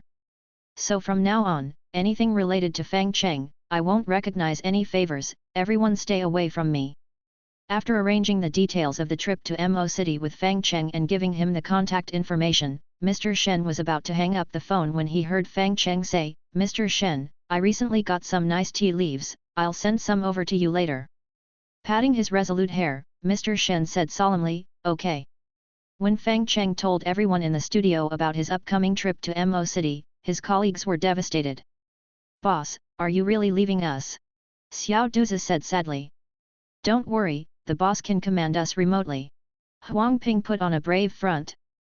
"Boss, who's going to beat me up in quiet cultivation if you're gone?"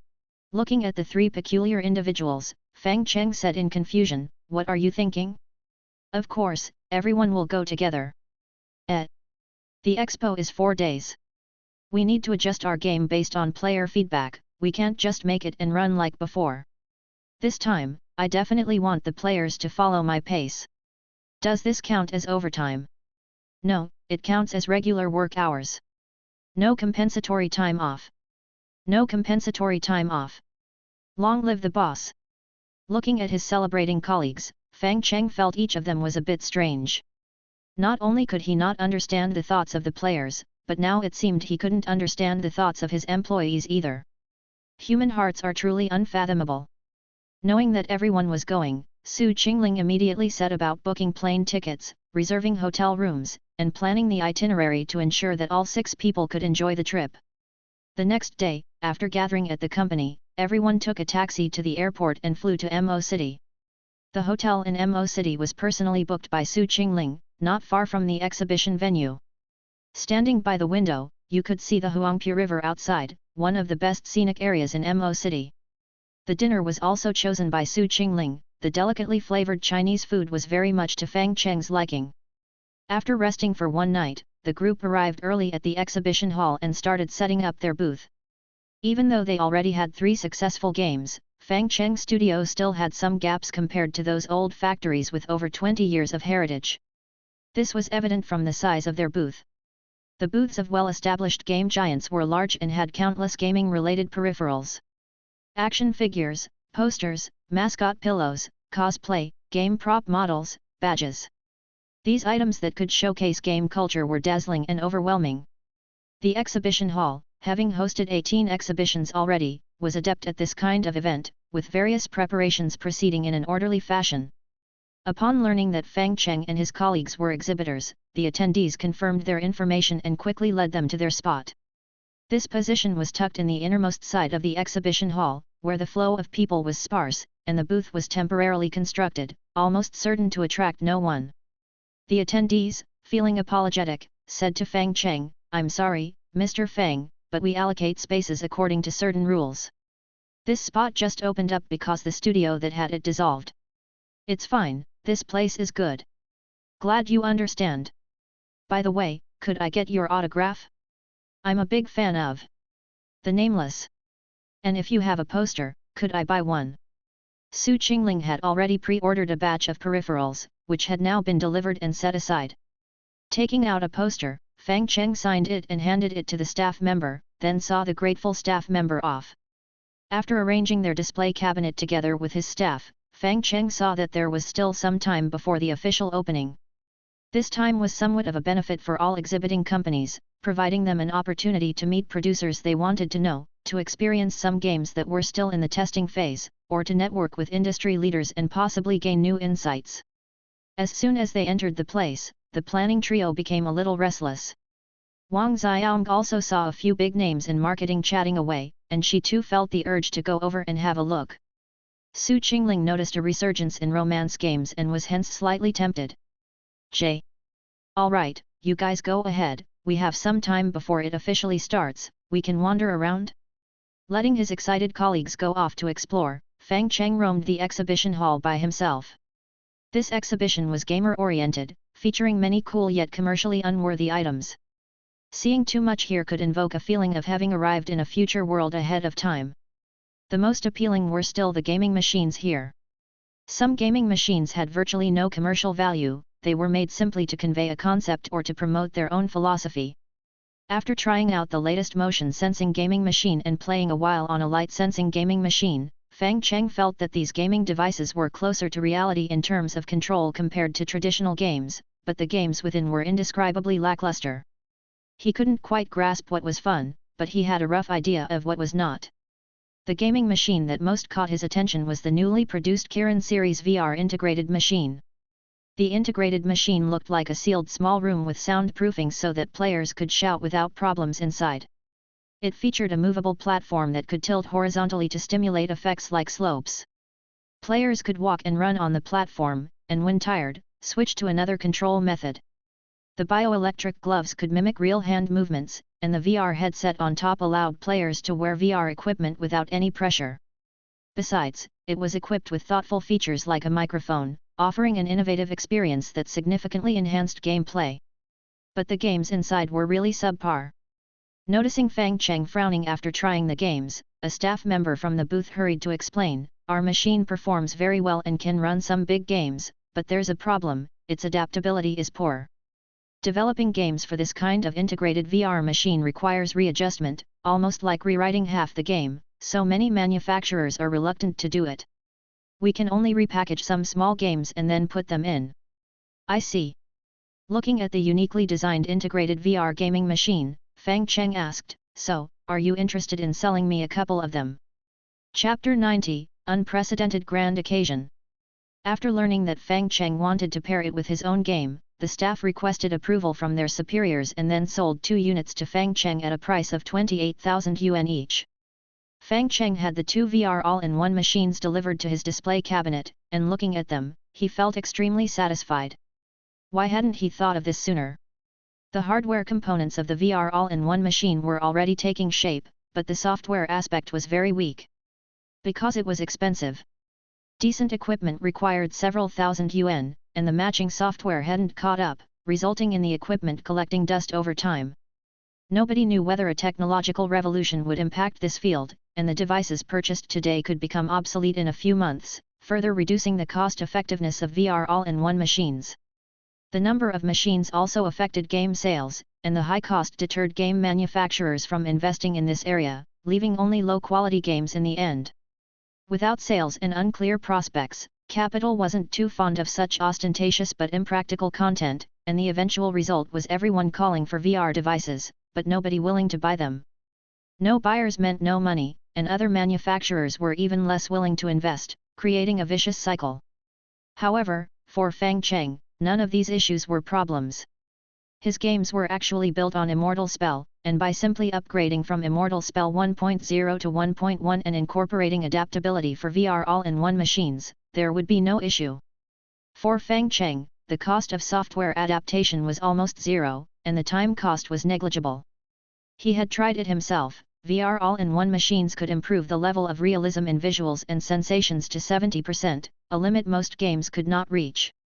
But what was the limit for others, was just the starting point for him. After all, his games were based on the real world, and no other games could compare in terms of realism. Quickly upgrading the operating system, Fang Cheng connected the two VR all-in-one machines to the network, and then transferred the games into them.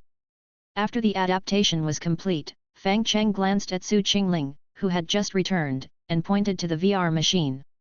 Su Qingling shook her head without hesitation. Although Fang Cheng had stated that the game included romantic elements, she hadn't even made it past the tutorial, not to mention seeing anything romantic, so she decided to pass on it. Fang Cheng didn't insist, and instead sat next to Su Qingling. The two chatted idly about raising cats while waiting for the first visitor.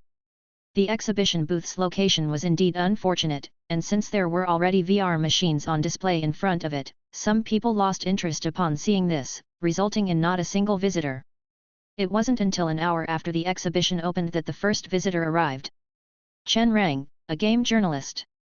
Once a passionate gamer who claimed to have played games in his mother's womb and continued playing throughout his childhood. But after gaming became his job, his love for it quickly faded and eventually turned into loathing. Every day he had to play a plethora of games, drowning in countless crappy games. What was worse, some game manufacturers were paying him off.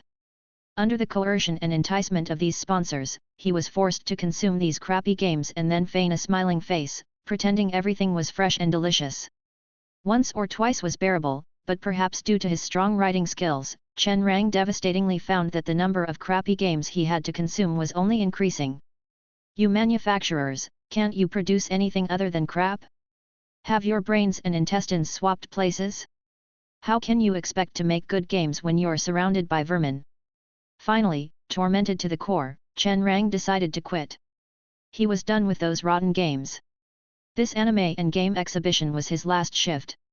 He planned to play all the games and then on the spot, thoroughly trash each one, breaking the developers on the spot. However, when he learned that his first opponent was Fang Cheng's studio, he hesitated for a moment. Fang Cheng Studio. This was a rather exceptional studio he had recently come across, with first-class technical strength and no scams for money, quite conscientious among domestic studios.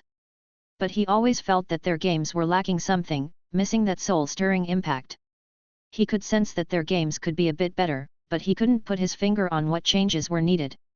His feelings had surpassed his understanding, and this in-between feeling was particularly uncomfortable. Forget it, just have a quick experience and then leave. VR games, probably something like Fruit Ninja or Archer, I guess. Although he wasn't confident in VR games, Chen Rang was still prepared to try it since it was a Fang Cheng studio product. Heated by Fang Cheng, he sat in the gaming chair, fastened the safety belts, and then took down the VR headset from above and put it on his head. The goggles on the helmet began to adjust the angle according to his interbrow distance and the level of myopia. After a few seconds of focusing, the game officially began. He had assumed this game would be similar to other minor games, but once connected to the VR device, Chen Rang realized he was wrong. Utterly wrong. As this was a demo version, there was no opening animation, and the title was very simple, but the overall sequence ran smoothly, and various functions were also experiential. But to Chen Rang, that all seemed unimportant now. Chapter 91, Unprecedented Grand Occasion. 2. His body told him he was still in reality, but his eyes told him he was not. The game's graphics, already impressively lifelike, became even more realistic with the enhancement of the VR equipment. Every blade of grass and tree around him was clearly visible, everything so vivid it was as if he had truly stepped into another world. This world had been eroded by the diseased demon lord. The sky was filled with black miasma, swirling like dark dragons, wantonly destroying the very foundation of this world. The surroundings were shrouded in a grey mist, with countless terrifying creatures roaming in the darkness, rampant and eyeing him closely from not far away. The path ahead glowed faintly, as if beckoning Chen Rang to hurry forward, to the end, to accept the fate that belonged to him there. But he dared not move. The diseased environment made him feel that a single step would result in being devoured by the darkness. A wave of intense fear struck him, rendering Chen Rang as rigid as a wooden chicken. "Boss! Boss! Can you grab my arm?" I haven't really crossed over, have I? A warm and firm hand landed on his shoulder, its strong touch relieving Chen Rang, who then realized he was drenched in sweat. Taking a deep breath, he offered his thanks and began walking on the path. The movement platform beneath his feet allowed him to walk freely here. The ground, slightly muddy from a recent rain, was replicated so authentically that it felt as though he was truly walking on the path. Bats fluttered and insects droned, with 3D sounds emerging constantly, keeping Chen Rang's sense of wonder active from the start. The walking simulator might be terrifying, but it was awesome. The gaming passion that had long dimmed was reignited by a walking simulator, making Chen Rang realize domestic games weren't all bad. There were still some strong contenders. But he soon found out he was wrong. Terribly, terribly wrong. At the end of the path stood a dilapidated Taoist temple, its buildings riddled with holes and on the verge of collapse. Out of place amid the ruins, however, was a girl in a white robe in the yard. She was roasting corn by a fire, and on the blood-red corn, each kernel had a tiny mouth, each one shrieking in agony. The girl was pretty, her classical adornments endowing her with traditional elegance, while her gentle and cheerful smile added a touch of warmth. In a world full of ruin and blackness, the girl's presence was like a bright light, illuminating the path ahead. Hearing approaching footsteps, the girl by the fire lifted her head, then swallowed the corn that was still wriggling in her mouth. Wiping her mouth, she raised her hand and said to the approaching Chen Rang, "Yo, you're back again. Who inhabits your body today?" The nonsensical words gave Chen Rang a feeling of being a riddle solver, but then he realized this must be the game's character naming segment. The microphone inside the all-in-one machine was already on. Chen Rang spoke into the microphone, "Chen Rang. Quite an ordinary name, huh? All right, I'll remember it. You possess no merit in your body, you can't be a good benevolent doctor like this. Come here, I'll lend you some merit and teach you a few tricks." Standing up, the girl channeled the power within her body, and a faint purple light began to emanate from her fingertips. Drawing a circle in the air, the purple light did not dissipate but closed to form a complete loop. Once the circle was formed, the purple light burst forth violently, killing the mosquitoes within a 5-meter radius, reducing the annoying buzzing in the air. Afterward, a stream of purple chi floated into Chen Rang's body, and the girl raised her hand, indicating it was his turn. Attempting to draw a circle, Chen Rang was again stunned. The movements were smooth, the feedback delicate, the effects spectacular, and the ray tracing outstanding. Everything seemed incredibly perfect, made even more real with the haptic gloves in hand. When a purple light circle was completed, the entire circle burst into a larger arc, clearing all mosquitoes in an even wider area. The girl's eyes widened with surprise as she said to Chen Rang, "You're more talented than I thought. To be able to perform the purifying sky skill so smoothly on the first try, you truly are worthy of being sent by the great heavenly lord." The girl's compliment made Chen Rang endlessly pleased, even though he knew it was a preset reaction from the game, and the lines might have been poorly written. But it felt oh so satisfying. After enjoying the moment, he inquired, "Who is the great heavenly lord?" "The immeasurable heavenly lord who relieves suffering and distress. This world was nearly destroyed, but the great heavenly lord descended to save the heavenly Tao of this place.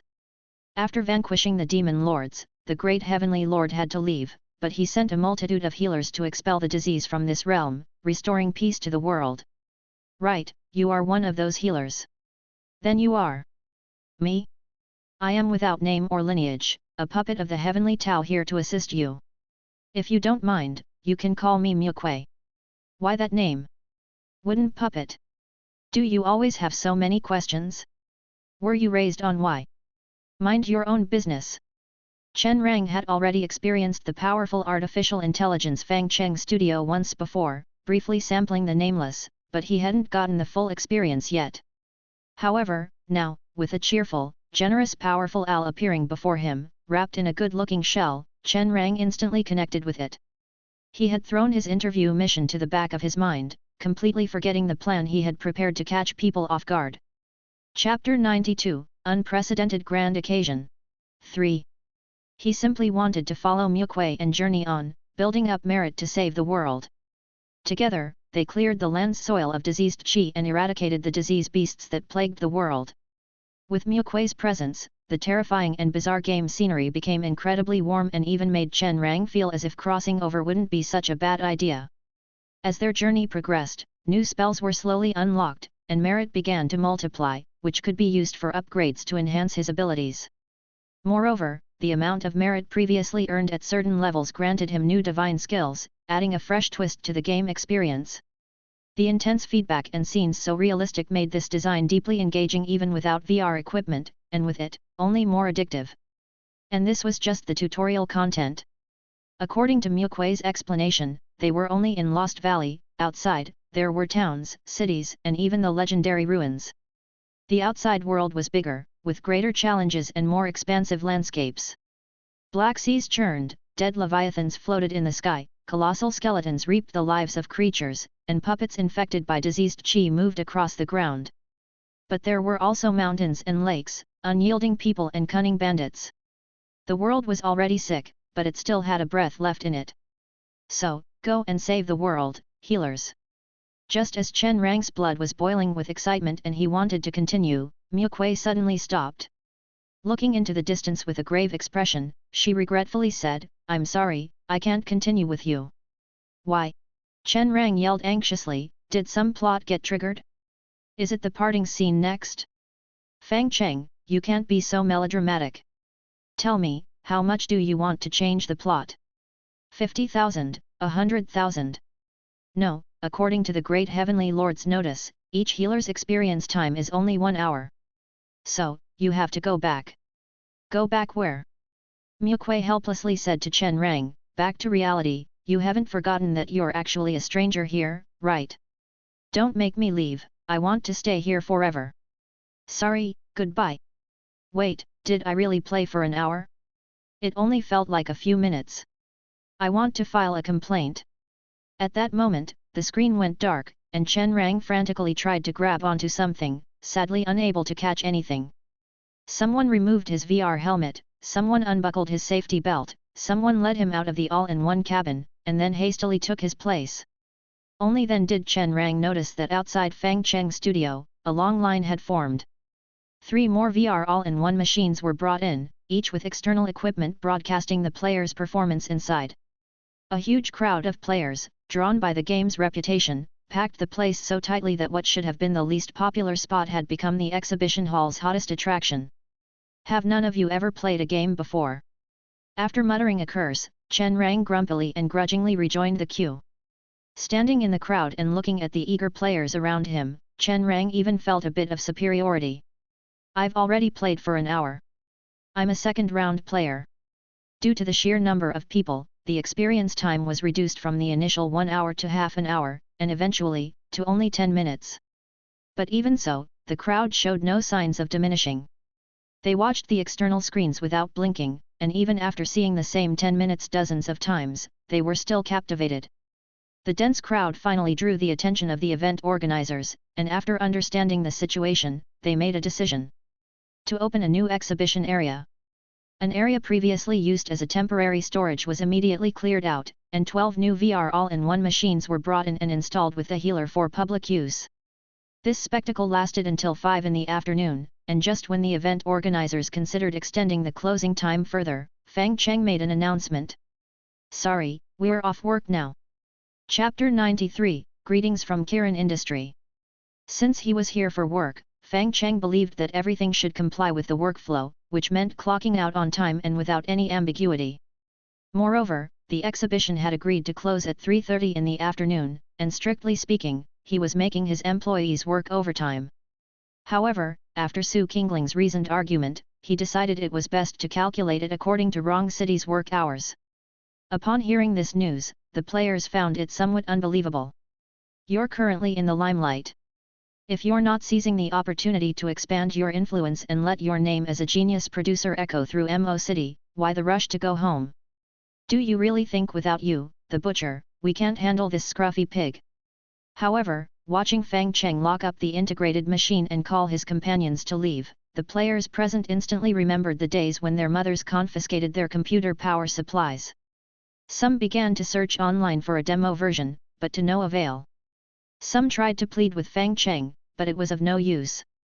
Some claimed they would die without playing, but Fang Cheng said, "You have the life of a turtle. Living past 100 won't be a problem for you."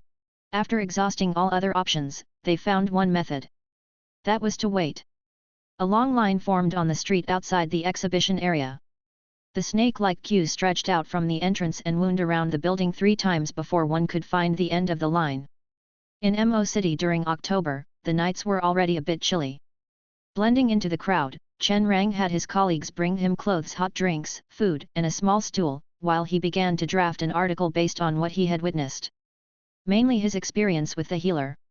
He had queued up 4 times today, each time taking longer than the last because there were just too many people.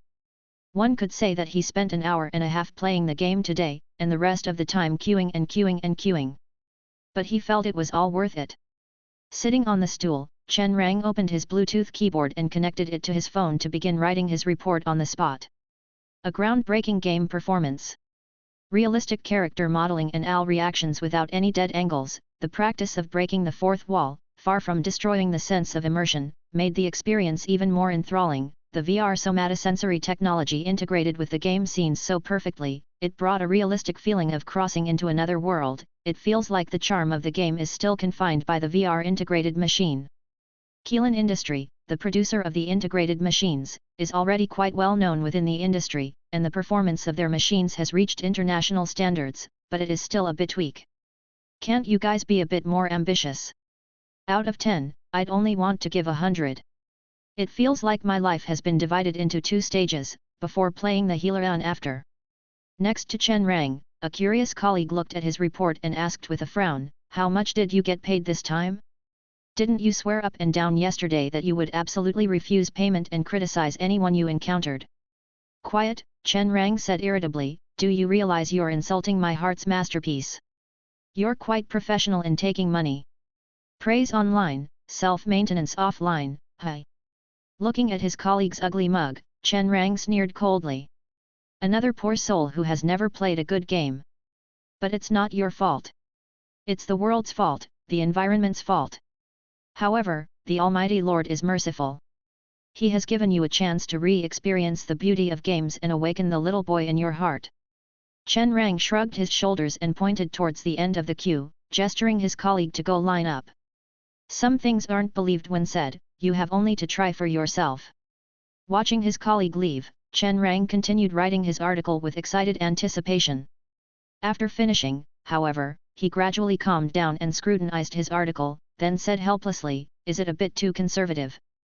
But he felt he had tried his best and simply couldn't capture the feeling he had at the time. In the end, he could only send the article to the chief editor and received a reply within minutes. "Chief editor, is this your resignation letter?" Chen Rang, "Hi? Did I send it wrong?" "Chief editor, you really want to resign, hi? What I mean is, do you not want to do your job anymore? Why did you only write a game review report, and why such an exaggerated one? I know for sure you took money, but you can't make it so obvious, your patron might question your professional skills."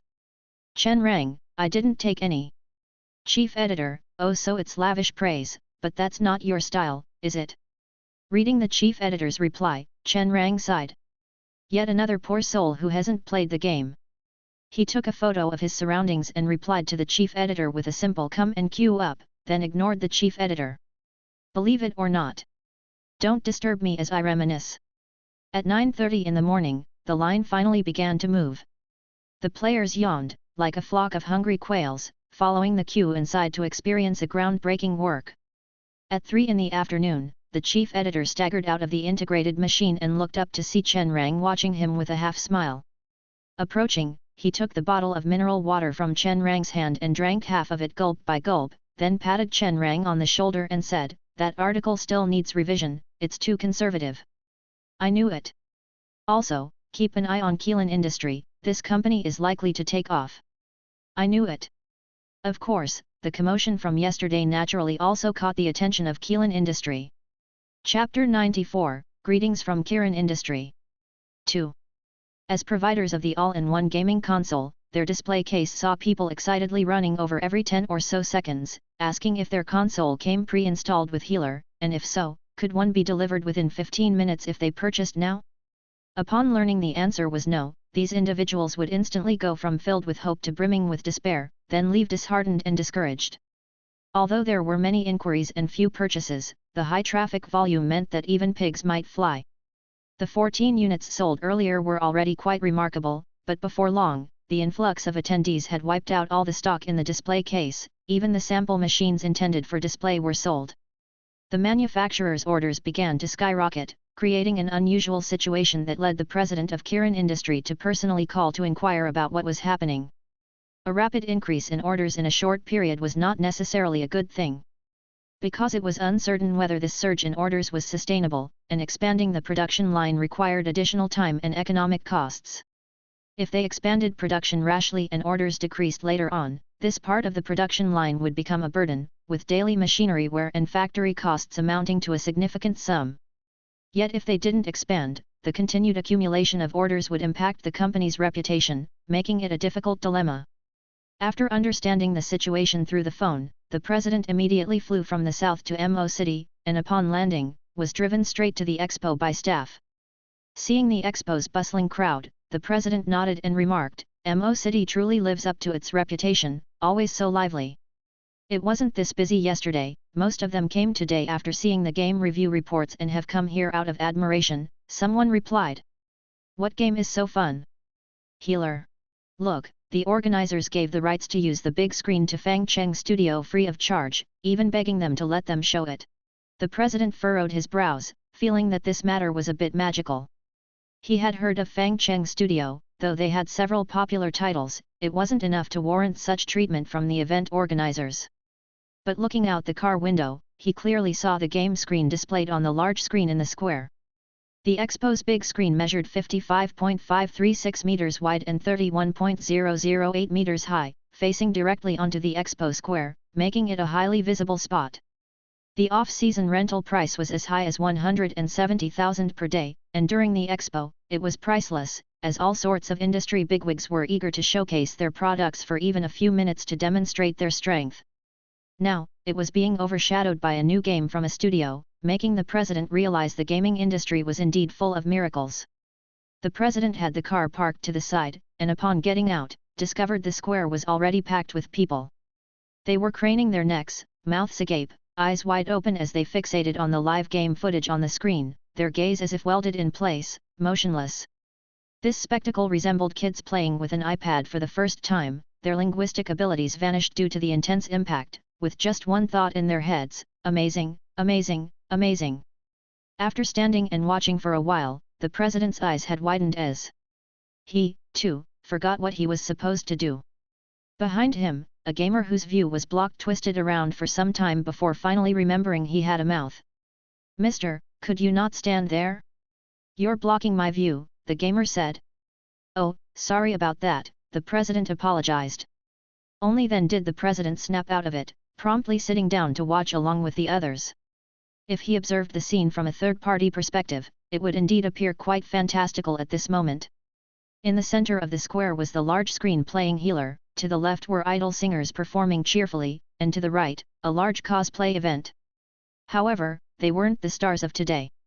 The gamers in the square were silent, simply watching the game screen intently. They all wore numbered badges on their chests, and when their turn came, they would step into the VR all-in-one machines to experience it, then get a new number and queue up again. After watching for over 2 hours, the president was awakened by his staff and received the numbered ticket they had helped to queue for that morning. He quickly headed to the corresponding all-in-one machine. After enjoying it for 10 minutes, the president emerged in a daze. Incredible. It was just too incredible. The game was fun, but what was even more terrifying was the person who ported the game. He knew the capabilities of his own machinery the best.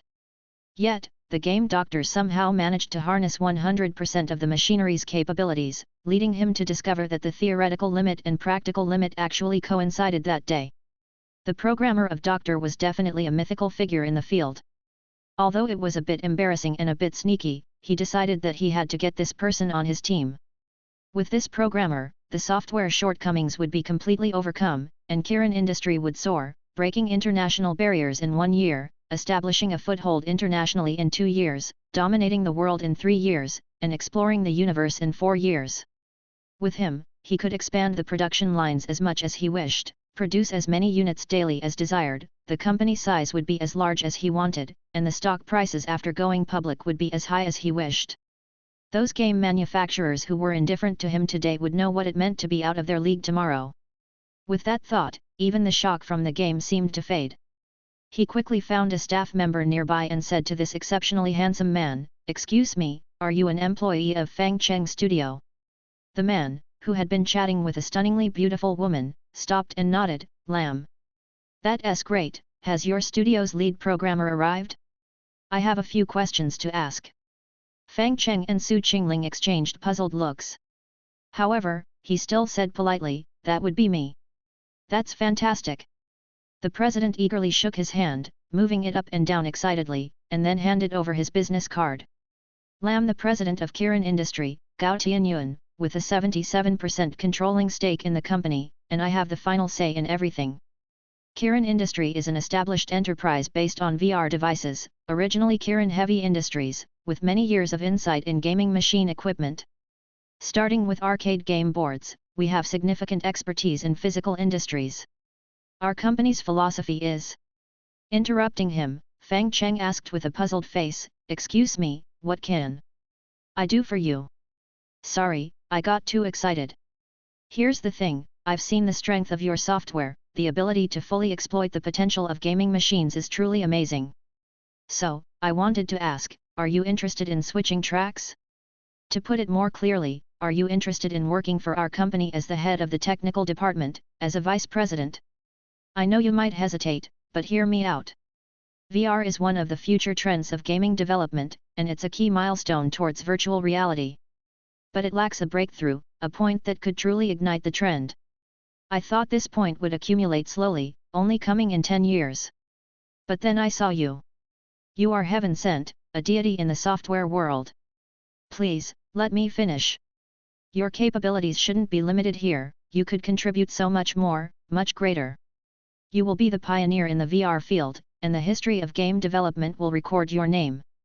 And in your chapter, you should be associated with VR gaming and virtual reality, becoming a target of reverence for every gamer. But worried that your studio's boss won't let you go? No problem, I'll talk to Fang Cheng myself. Not to brag, but I do have some connections, and I know your boss too, we are quite familiar with each other in private. As long as you agree, I can offer you 25% of the company's shares, and I absolutely won't mess with you with any underhanded contracts, it will be notarized at the notary office. And even if you don't produce any results, I dare to offer you an annual salary of up to 1 billion. Grasping Fang Cheng's hand firmly, Gao Tianyun earnestly persuaded, "Don't hesitate, come with us to Kirin Industry. By the way, where is your boss? I'd like to have a few private words with him." Off to the side, Su Qingling was holding her stomach, nearly dying of laughter. When she finally recovered, she walked up to Fang Cheng, wrapped her arm around his, and said with a laugh, "This is him, he is the very Fang Cheng you said you were familiar with." Gao Tianyun stopped talking. He looked at the nearby subway entrance and started to consider whether he should just dive in and flee back home. Chapter 95, Official Release. Gao Tianyun ultimately didn't leave. Those who achieve great things are not troubled by trivialities. What's a little embarrassment? It's not worth worrying about. Moreover, Gao Tianyun really liked a saying from his father, that the opportunities in one's life are limited, and you never know whether the opportunity before you might be the last one. So, when an opportunity arises, you must seize it. Seize it at all costs. So, even though he was already so embarrassed that he could have dug out a pearl from underneath his feet, he still said earnestly, "Mr. Fang, I want to acquire your studio, but more importantly, I want you to name your price." "I'm not interested in money," Fang Cheng said calmly. "What a coincidence, neither am. We're quite fated. I am only interested in advancing the development of games, we are both idealists, so shouldn't we join forces? Do you have time later to have a meal and talk about the future? I'm not very fond of socializing." "All right then." Gao Tianyun sighed with regret. Great minds have their own dispositions, and it was clear that Fang Cheng's aspirations lay in gaming, nothing he said would make a difference. Thus, he changed his tactics, looking at the VR set inside the exhibition for a moment before bidding farewell to Fang Cheng and making a phone call as he turned away. Afterward, Gao Tianyun's figure was no more seen at the expo. For the organizers of the expo, this year was undoubtedly a very special one. A small booth became the hottest topic by mid-morning, an almost unheard of turnaround. But regarding this reversal of fortunes, they were completely convinced. After all, the only standard that counts for a game is whether it's fun to play. And the game Medic, with its perfect integration with the VR unit, pushed realism to new heights, its near-perfect quality eliciting endless praise from every player who experienced it, and left them wanting more. The scenes of packed crowds were reported by the media, and gaming journalist Cheng even became a fervent fan of Medic, spending his days queuing to play Medic and using the queue time to write reports praising how fun Medic was. He even changed his Fixin nickname to Mukwei's one and only husband, showing just how fanatic he was about the novice guide girl in the game. In various gaming forums, Medic also became a widely discussed topic. Players who hadn't tried the game didn't understand why a beta version garnered such high levels of discussion. Other players crowded in to assure them it was an awesome game. If you use the VR unit to play, it's even more awesome. And on the forums, discussions about the game hadn't stopped since day one. Waited in line for 7 hours, played for 10 minutes, worth it. When I got there and saw the queue, I was desperate. Luckily there were scalpers. They'd been queuing all day, and just when it was their turn, they changed their mind and went to play the game themselves. Now they're in the hospital, and I'm in jail. After I get out, I still want to beat them up. Mukwei. In the game, Mukwei is a puppet of Heavenly Tao, each player has their own unique Mukwei, and it seems that each Mukwei has a different personality. Mine is a cat Mukwei that loves to meow, what about you guys? Mine is a cat Mukwei that loves to meow, what about you guys? Mine is a cat Mukwei that loves to meow, what about you guys? Why are there minotaurs in this damn place too? Fang Cheng Studio has never disappointed me. From the Easter eggs in the forest's second son to the inspiration in Towards Death and Life, the construction in Princess Dungeon, the combat in Quiet Cultivation, the tragedy and farming in The Nameless, and now Medic. Fang's understanding of gaming seems to be continuously improving, while I can only look up in admiration. In my heart, there are only two top domestic producers, one is Fang Cheng, the other is Living Immortal. Same here, but I feel like Living Immortal is just a little bit behind. The creativity in his games is good, but the polish is always lacking a bit. Fang Cheng has a studio, Living Immortal seems more like he's just playing around. Agree. +1. Mukwei. Enough already, alright. The fourth day, the final day of the expo. Chen Rang looked at the long queue forming outside, filled with a bitter melancholy. After this departure, he did not know when he would see the Mukwei girl again. His heart was brimming with sorrow, and he had no one to share it with, which made him seem all the more sentimental. Today, however, he had another task, which was to document the last part of the expo, the Game Award ceremony. On this autumn game show, there really were plenty of high-quality games. There were puzzle games like Stranger. Horror games like My Husband is Dead. Anime card games like Swimsuit, White Hair, and Pigtails. Open-world adventures like The Great Navigators. In a usual year, such a gathering of high-quality games would surely lead to a fierce competition, as each was a game scoring over 80 points, a rare occurrence for domestic games. Alas, they met with a perfect score this year. Fang Cheng Studio burst onto the scene like a pike from the corner, flexing its muscles with the bearing of a king, earning the reverence of all. Currently, in the spacious expo hall, various gaming magnates were sitting together in amiable conversation, completely devoid of the usual tense rivalry. Chapter 96, Official Release. Even though it was time for the award ceremony, they were still chatting and laughing.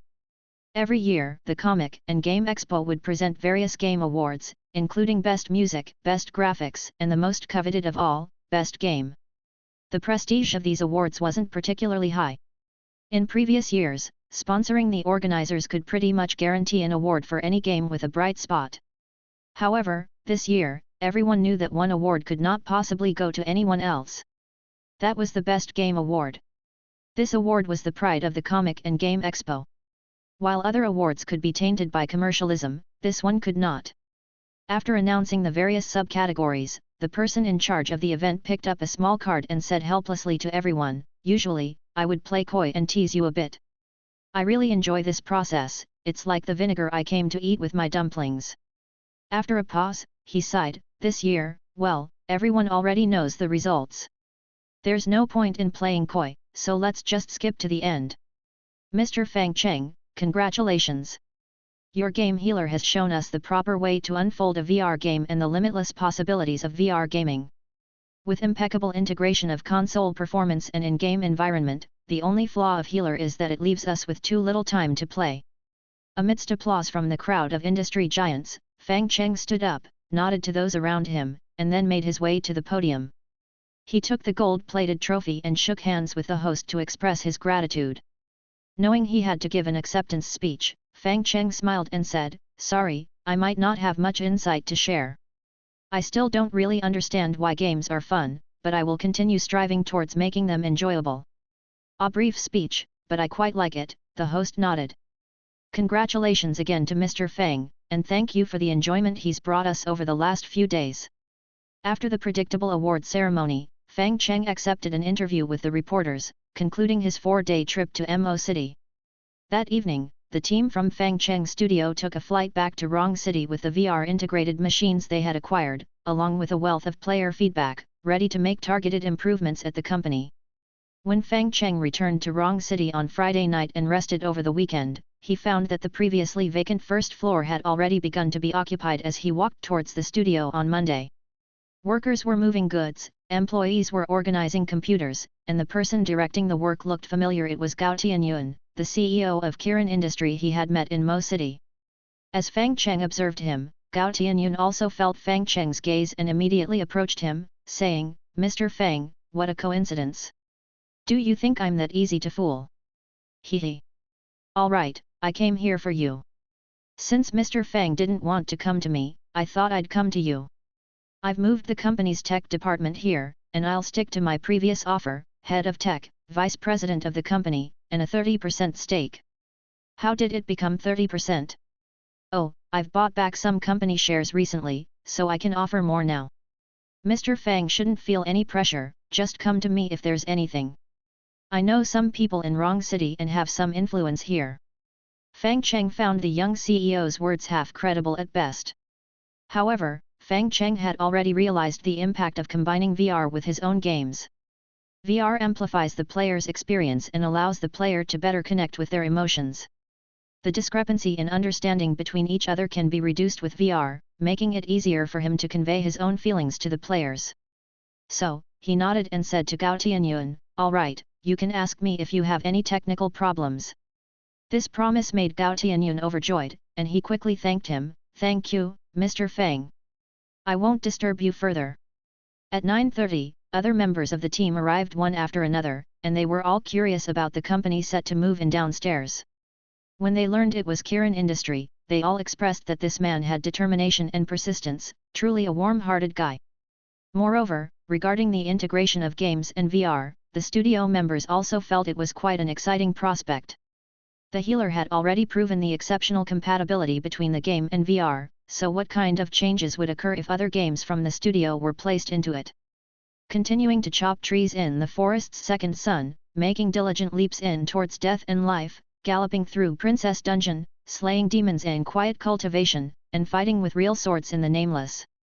The gameplay would undergo a revolutionary change with the advent of VR, which made Huang Ping and his colleagues see the day of game-changing revolution was approaching. Consequently, they were even more eager to work overtime. As for this, Mr. Fang's answer had always been unified, no. Amidst the employees' dilemma, the game improvements began to proceed in an orderly fashion. Although a specific launch date had not been set, the discussion about the healer remained hot, and Gao Tianyuan reached an agreement with Fang Cheng. Moving forward, each Kirin VR integrated machine would come pre-installed with 5 games from Fang Cheng's studio, each game purchased at full price, but the price of the VR machine remained unchanged, effectively providing players with a bit of a discount benefit. And after confirming that these perks would increase sales of the integrated machines, Gao Tianyuan finally made up his mind to expand the production line to keep up with the production of the VR integrated machines. Finally, the time came to the end of October.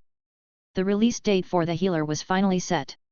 The associated gameplay was revealed one by one, and the collaboration with Kirin Industry was confirmed, the studio's 5 games not only had standard versions but also VR versions, an arrangement that immediately sparked heated discussions among players.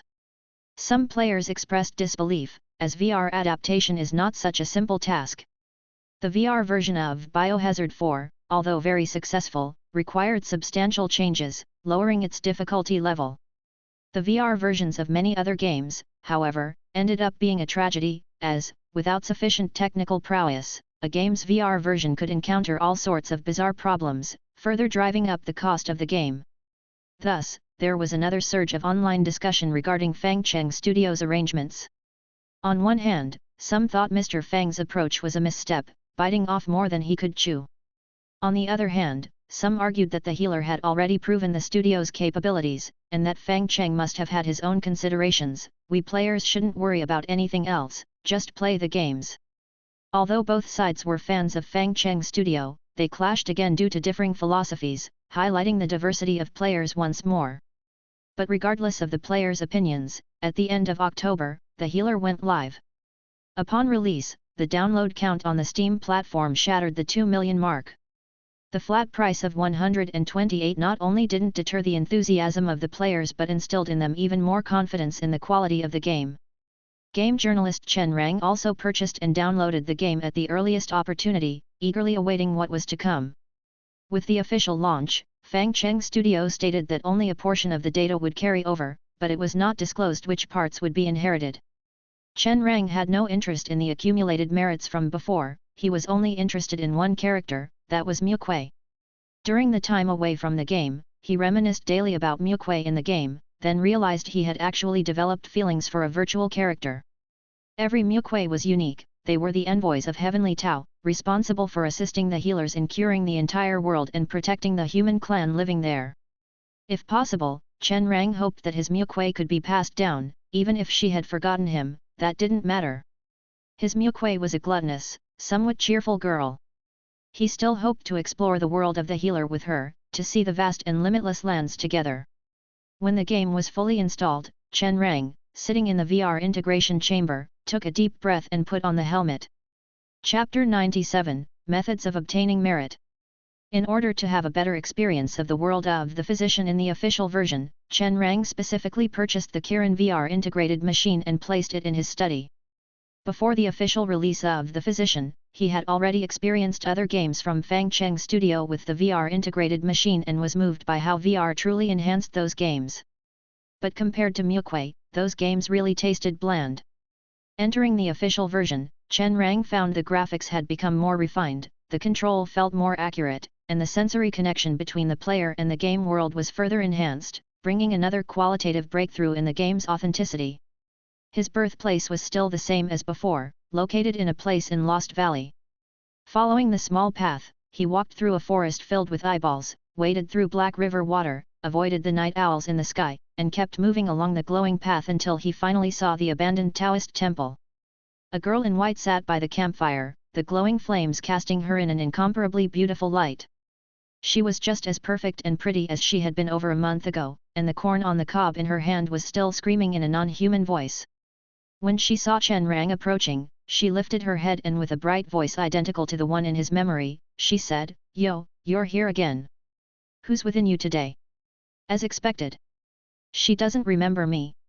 But looking at her familiar smile, Chen was already prepared to rebuild their relationship and said earnestly, "I am." Before he could finish, the girl burst into giggling and laughed so hard she clutched her stomach. Wiping away the tears that came out from laughing, she stood up and gave Chen a big hug. Miu Kui's voice rang in his ears, soft and lingering, with a nostalgic flavor, as sweet as cotton candy. "Just kidding, I remember you, Chen. Welcome back, my partner." The haptic gloves conveyed the feeling of the hug.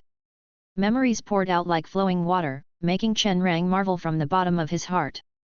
"This game is amazing." Holding Chen hand, Miu Kui walked ahead, chatting as they went, "The merits in you are gone, but no worries, we can earn them back." "Well, actually your previous merits are with me, but I have eaten them all up." "You still want to eat merits?" Chen asked, holding her hand with a puzzled tone. "Of course, we Heavenly Tao messengers live on merits. Though we won't actually die without merits, we will return to the Heavenly Tao and descend again next time. What kind of bizarre setting is this? I don't know. We Heavenly Tao messengers rely on merits to exist. Of course, you can also use these merits to strengthen yourself, just like before. Chen Rang nodded to show he understood. Since you have returned this time, you must proceed according to the official version. Wait a moment, let me get into the mood. After coughing once, Miu Kui covered her face and said in a mysterious tone, "Distant stranger. Is it really that fun? It's all right. Shut up, listen to me. This world has been corrupted by disease, and the core of the planet has become the source of the disease. It releases disease every moment, causing all life to decay and turn to filth.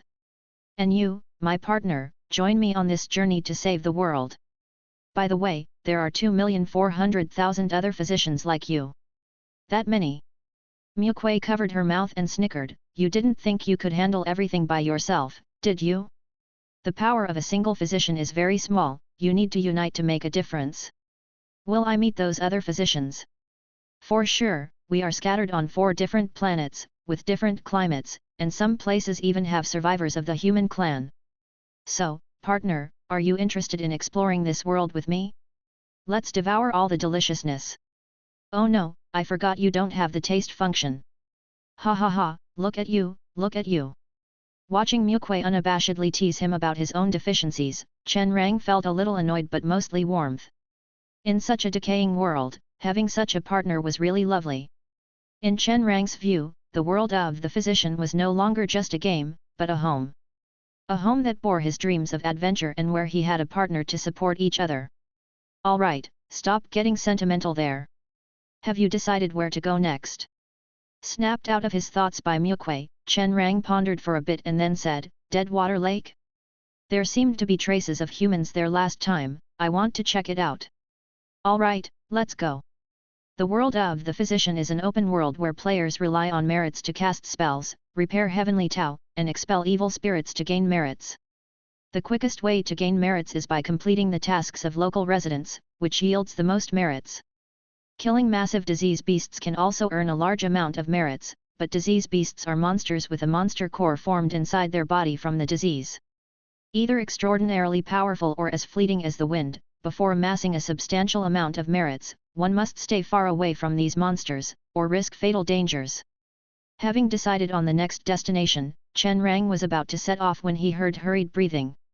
Turning his head, he saw a wild boar as tall as a man jump out behind him, its blood-red eyes staring intently at them. Chapter 98, Methods of Obtaining Merit. 2. The wild boar was surrounded by black chi, and its large boils looked like twisted faces emitting continual groans, as if they were the whales from the underworld. Seeing such a creature, Chen Rang immediately shielded Miu Kui behind him, but was quickly pushed aside by her. "You don't have a speck of merit on you, so what are you doing in front of me? Stay still and don't move, I'll lure it away."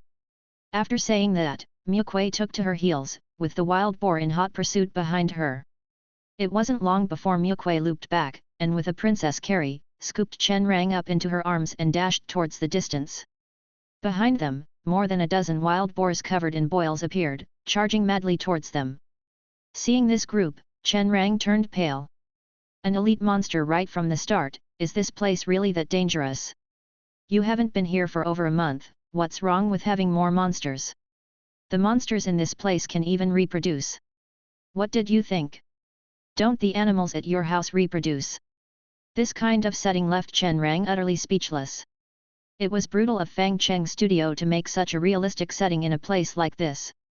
The wild boars were closing in fast, the distance between them gradually shrinking. Eventually, Miu Kui was trampled to pieces, and Chen Rang, who was held in her arms, vanished into smoke as well.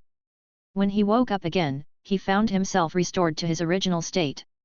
During the beta test, he never encountered monsters strong enough, and was completely immersed in his interaction with Miu Kui, forgetting that this world was fundamentally a very dangerous one. Demons roamed freely, evildoers were everywhere, the entire world was actually bleak and grim with no paradise in sight. With his mindset corrected, he suddenly heard Miu Kui's voice, "Yo, you're awake." "Yeah, Miu Kui, you." Turning his head, Chen Rang was stunned. He was a player, with his body anchored by the spirit gathering array, allowing him to revive indefinitely. But Miu Kuei was different. She was fundamentally an NPC here and didn't have the ability to resurrect endlessly. Although she could repair herself with merit, it had been a long time since she accumulated any, and she had very little left. After the attack by the boar demon, Miu Kuei's body was full of gaping wounds. Her clothes were covered in mud, her skin cracked all over, with nothing underneath. Realizing Chen Rang was looking at her, she awkwardly covered the damaged places with her clothes and then sheepishly smiled, "Sorry, I ran too slow. You should have dropped me then. You definitely could have escaped by yourself." "Oh, I forgot. I'll make sure to remember next time." Watching Miu Kuei sticking out her tongue in an effort to look cute, Chen Rang knew that she wouldn't abandon him next time either. She was Miu Kuei, a puppet of the heavenly Tao, a tool person assisting him in purifying the world. But she was also Miu Kuei, a foodie with a taste for delicacies, someone who occasionally retorted to him, but always put him first. The burden of saving the world was too heavy, players were just here to play the game and couldn't shoulder such a great responsibility. But for Miu Kuei, Chen Rang felt he could be omnipotent. Helping the battered Miu Kuei to her feet, Chen Rang felt, for the first time in the game, a strong conviction. He wanted to accumulate merit, he wanted to save the world. He didn't want to be the savior of the world, he just wanted to be a hero to one person. On the 7th day after the game's official release, the game finally entered a stable period. The number of downloads had already broken through to 3 million and was striving towards 4 million. The character of Miu Kuei in the game was an excellent setting, the various personalities of Miu Kuei were extensions of the heavenly Dao laws, and the different Miu Kueis, each with their distinct personality, were great companions for players exploring this world. The adorable appearance and variable personality made Miu Kuei the most popular NPC in the game. Although a portion of players developed more than a normal friendship towards NPCs, the majority still treated them as good companions and grew and improved together. Gazing at the dust fire represented by Physician, Fang Cheng noticed that, overall, the game was developing in the direction he wanted. The blue flames burned, with players taking on the role of doctors, continuously saving this world and slowly healing its diseases. Satisfied with the player's performance, Fang Cheng felt he had done well this time. This time, he set strict limitations on the players. They could only choose to gain virtue and improve themselves. And from the feedback of the players, they seemed to quite like this mode of gameplay. The area spanned 4 massive planets, and as the players grew stronger, deeper regions would unlock, with more fearsome disease demons and deeper secrets, ensuring players would have a great time. Taking a long breath, Fang Cheng felt assured of its stability. The blue dust fire showed no sign of discoloration, pure and flawless, signifying the player's consistent pursuit of virtue. If this quest for virtue were successful, he would bring Miu Kuei from the mirror universe to be by every player's side as a good companion. Due to the smooth progress, Fang Cheng could feel his Taoist heart becoming more rounded. With a few more days of fostering, once the dust fire was completely stable, he would be able to complete his Taoist heart. While Fang Cheng was repairing his Taoist heart, an enthusiastic discussion about the game unfolded within the players' unofficial groups. Fang Cheng Studios games had many unofficial groups, each established with different goals. Some were to find better female NPCs, others to study better gameplay tactics. The function of each group varied depending on the type of game. The group with the most discussion at the moment was the Virtue group. The players had grasped the gist of how to play physician, whether it was raising a wife, a sister, or a daughter, an ample amount of virtue was essential. Therefore, the most discussed topic among the players in the group was how to acquire virtue. "I don't have enough virtue. Same here, I can't even properly take care of my Miu Kuei at home. I want the flying divine ability so I can fly up and explore the skeletons in the sky. But collecting 30,000 virtue for it is tough, where am I supposed to find so much virtue? I'm the same. I did my best to help a group of disaster victims out of trouble and even expelled the illness from their bodies, only to get 300 virtue. Had I known, I would have learned more attack spells to trouble those disease demons instead. Hunting disease demons is also a hassle. It's hard to locate a place, and when you do, they're gone in a flash. Waiting for disease demons to respawn is slow, and moving between locations is quite annoying. Still, can't this game turn on some pay-to-win feature? I would absolutely spend a fortune." "Same here, it's the first time I wish a game had pay to win options. I'd be satisfied even with just a monthly card. Want virtue? Just do a release, right? Last time, I released a group of vipers in the neighborhood and now I feel like I'm full of virtue. Admin, please call the cops and kick this guy out.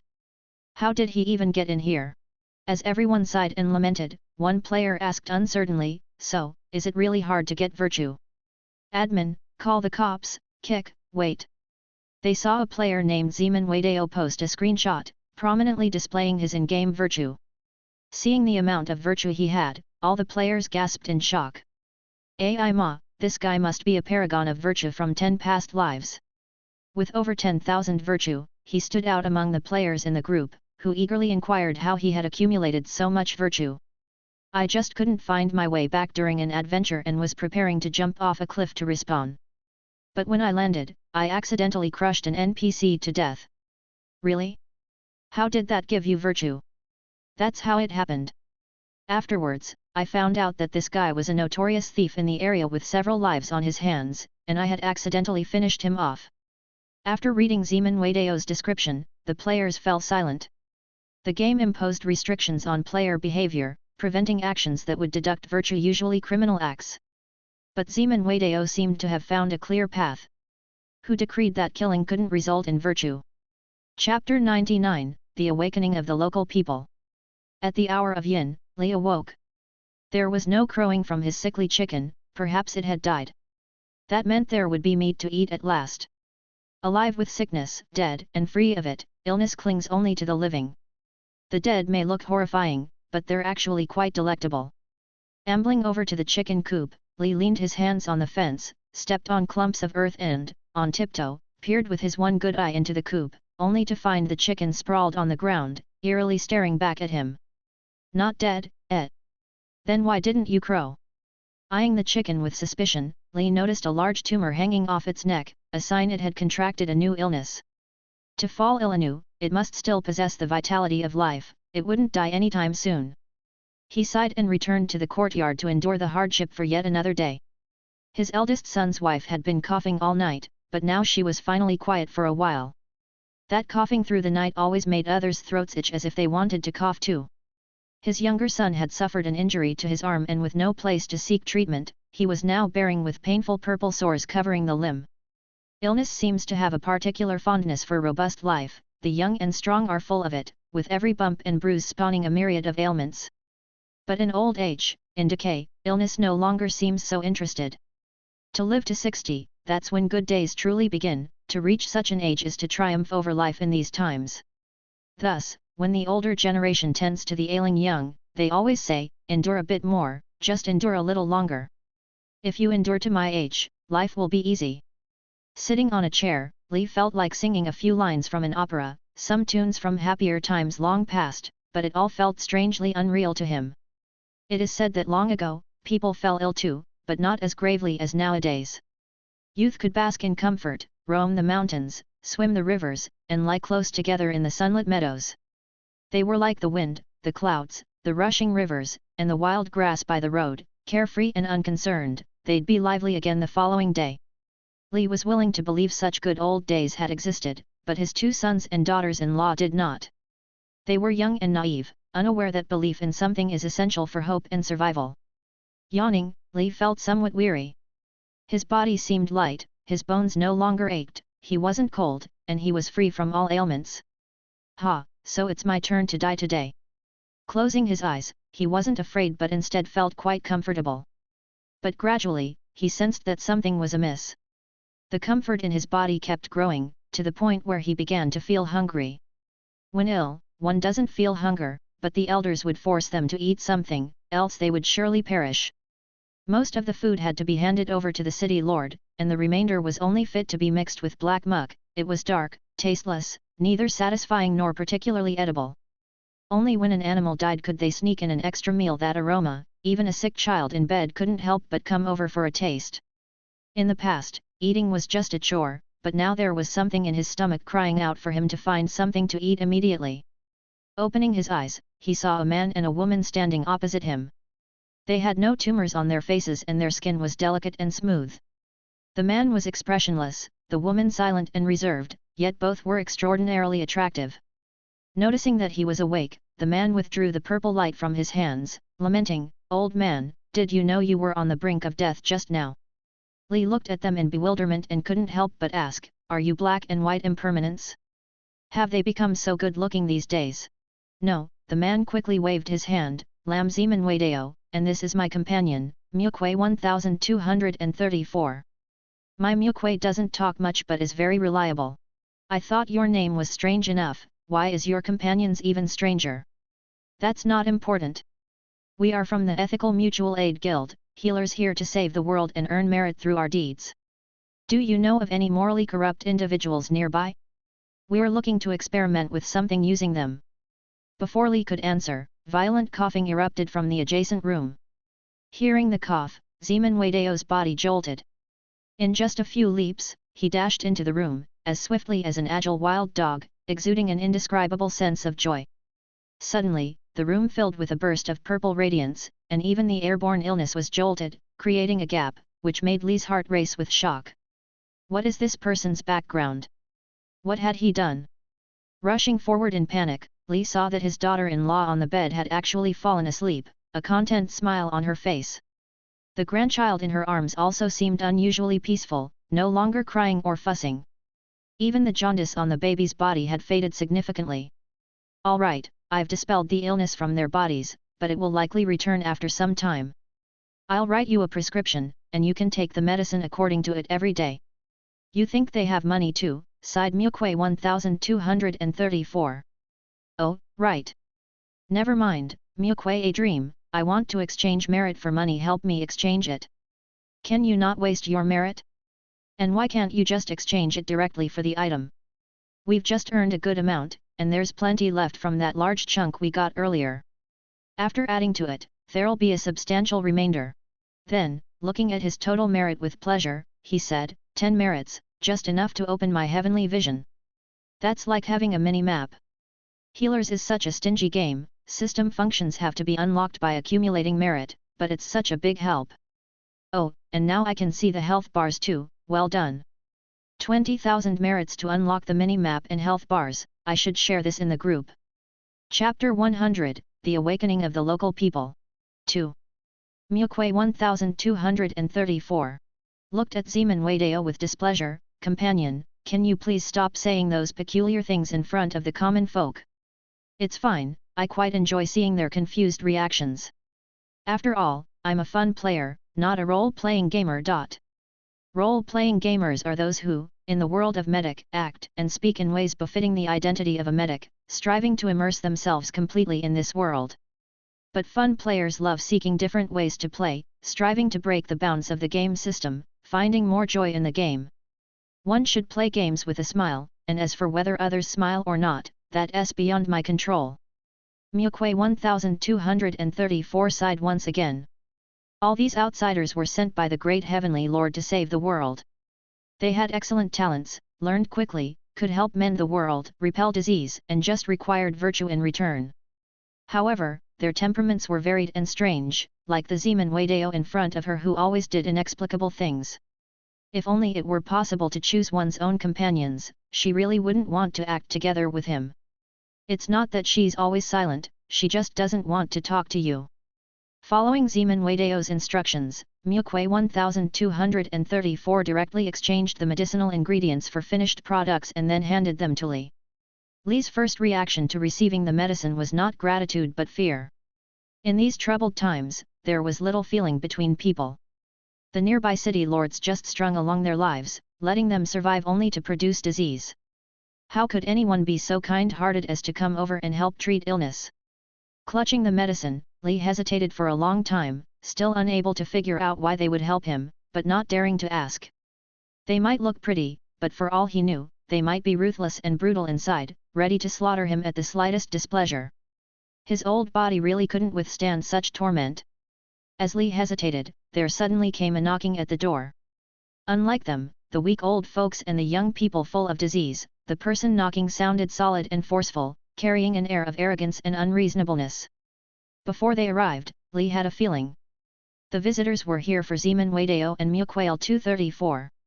After hiding them in a decrepit back room, Li tremblingly stepped forward and opened the door, only to see 3 robust constables rush in. They were young and strong, but they had no disease on them. In their arms, each one wore a piece of green jade that the city lord had acquired at great expense from the demon lord temple, which could repel evil and disaster, and resist the invasion of disease. The jade's effectiveness was limited, however, protecting only one person and needing recharging with mana every 10 days. This made the city lord beholden to the arrangements of the demon lord temple. Apart from being disease-free, these constables could eat meat, train in martial arts to refine their bodies, and a knife in hand meant they could slaughter a village. Ordinary people were less than chickens or dogs in front of them.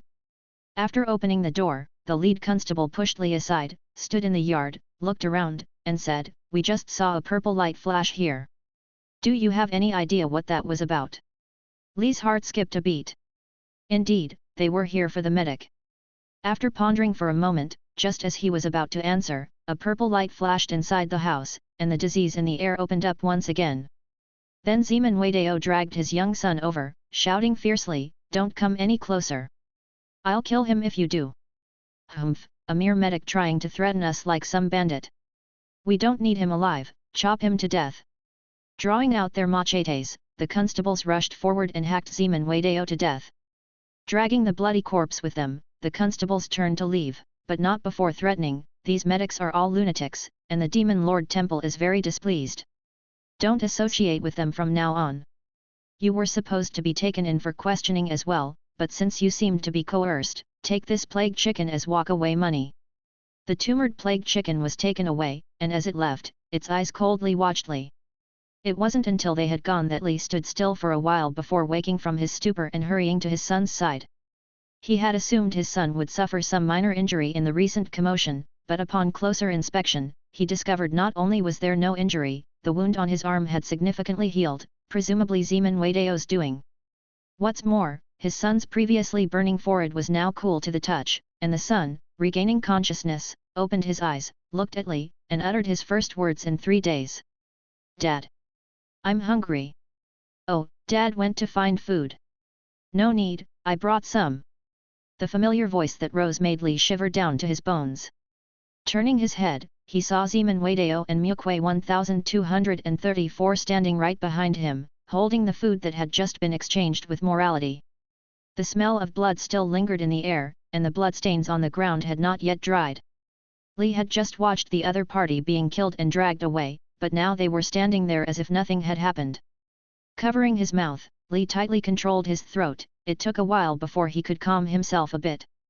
Struggling to contain his voice, he asked tremblingly, Are you a human or a ghost?" "Neither, I am a healer." "Are all healers ghosts?"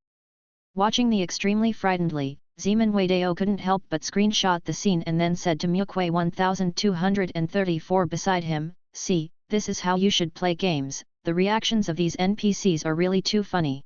Mukwe 1234 sighed again. Looking up at the sky, she began to wonder when she could deplete all her virtue and then return to rest with Heavenly Tao. Following such an odd outlander was really exhausting. But the other party had accumulated too much virtue, and she felt she couldn't leave even if she wanted to. "Heavenly Tao, save me." Although still very wary of Zeman Wadeo, at the crucial moment, Li decisively reacted.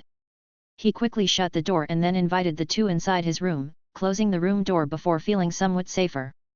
Looking at the food handed over by Zeman Wadeo, Li hesitated for a long time but finally opened it and found a bowl of steaming rice porridge. The porridge was so thick that a pair of chopsticks could stand upright in it. It also contained chopped leaf greens and marbled meat. The porridge must have been simmered for a long time, with the aroma of rice, meat and greens all mingling together, making it extraordinarily appetizing. Smelling the aroma, his younger son once again opened his eyes, his misty eyes fixated on the bowl of porridge, filled with desire. At this moment, Li had a host of questions. For instance, where did this porridge come from, and why is it still so hot? You were clearly killed, so how can you still appear? What exactly are you healers, why can you heal diseases, and why do the constables seize you? But in the face of survival instinct, Li finally took an empty bowl, portioned off 1/3 of the rice porridge, and handed it to his younger son. Unlike the dark and thick gruel, the rice porridge was tasty with salt added, and a hint of sesame oil. The meat was marbled, giving it a savory taste.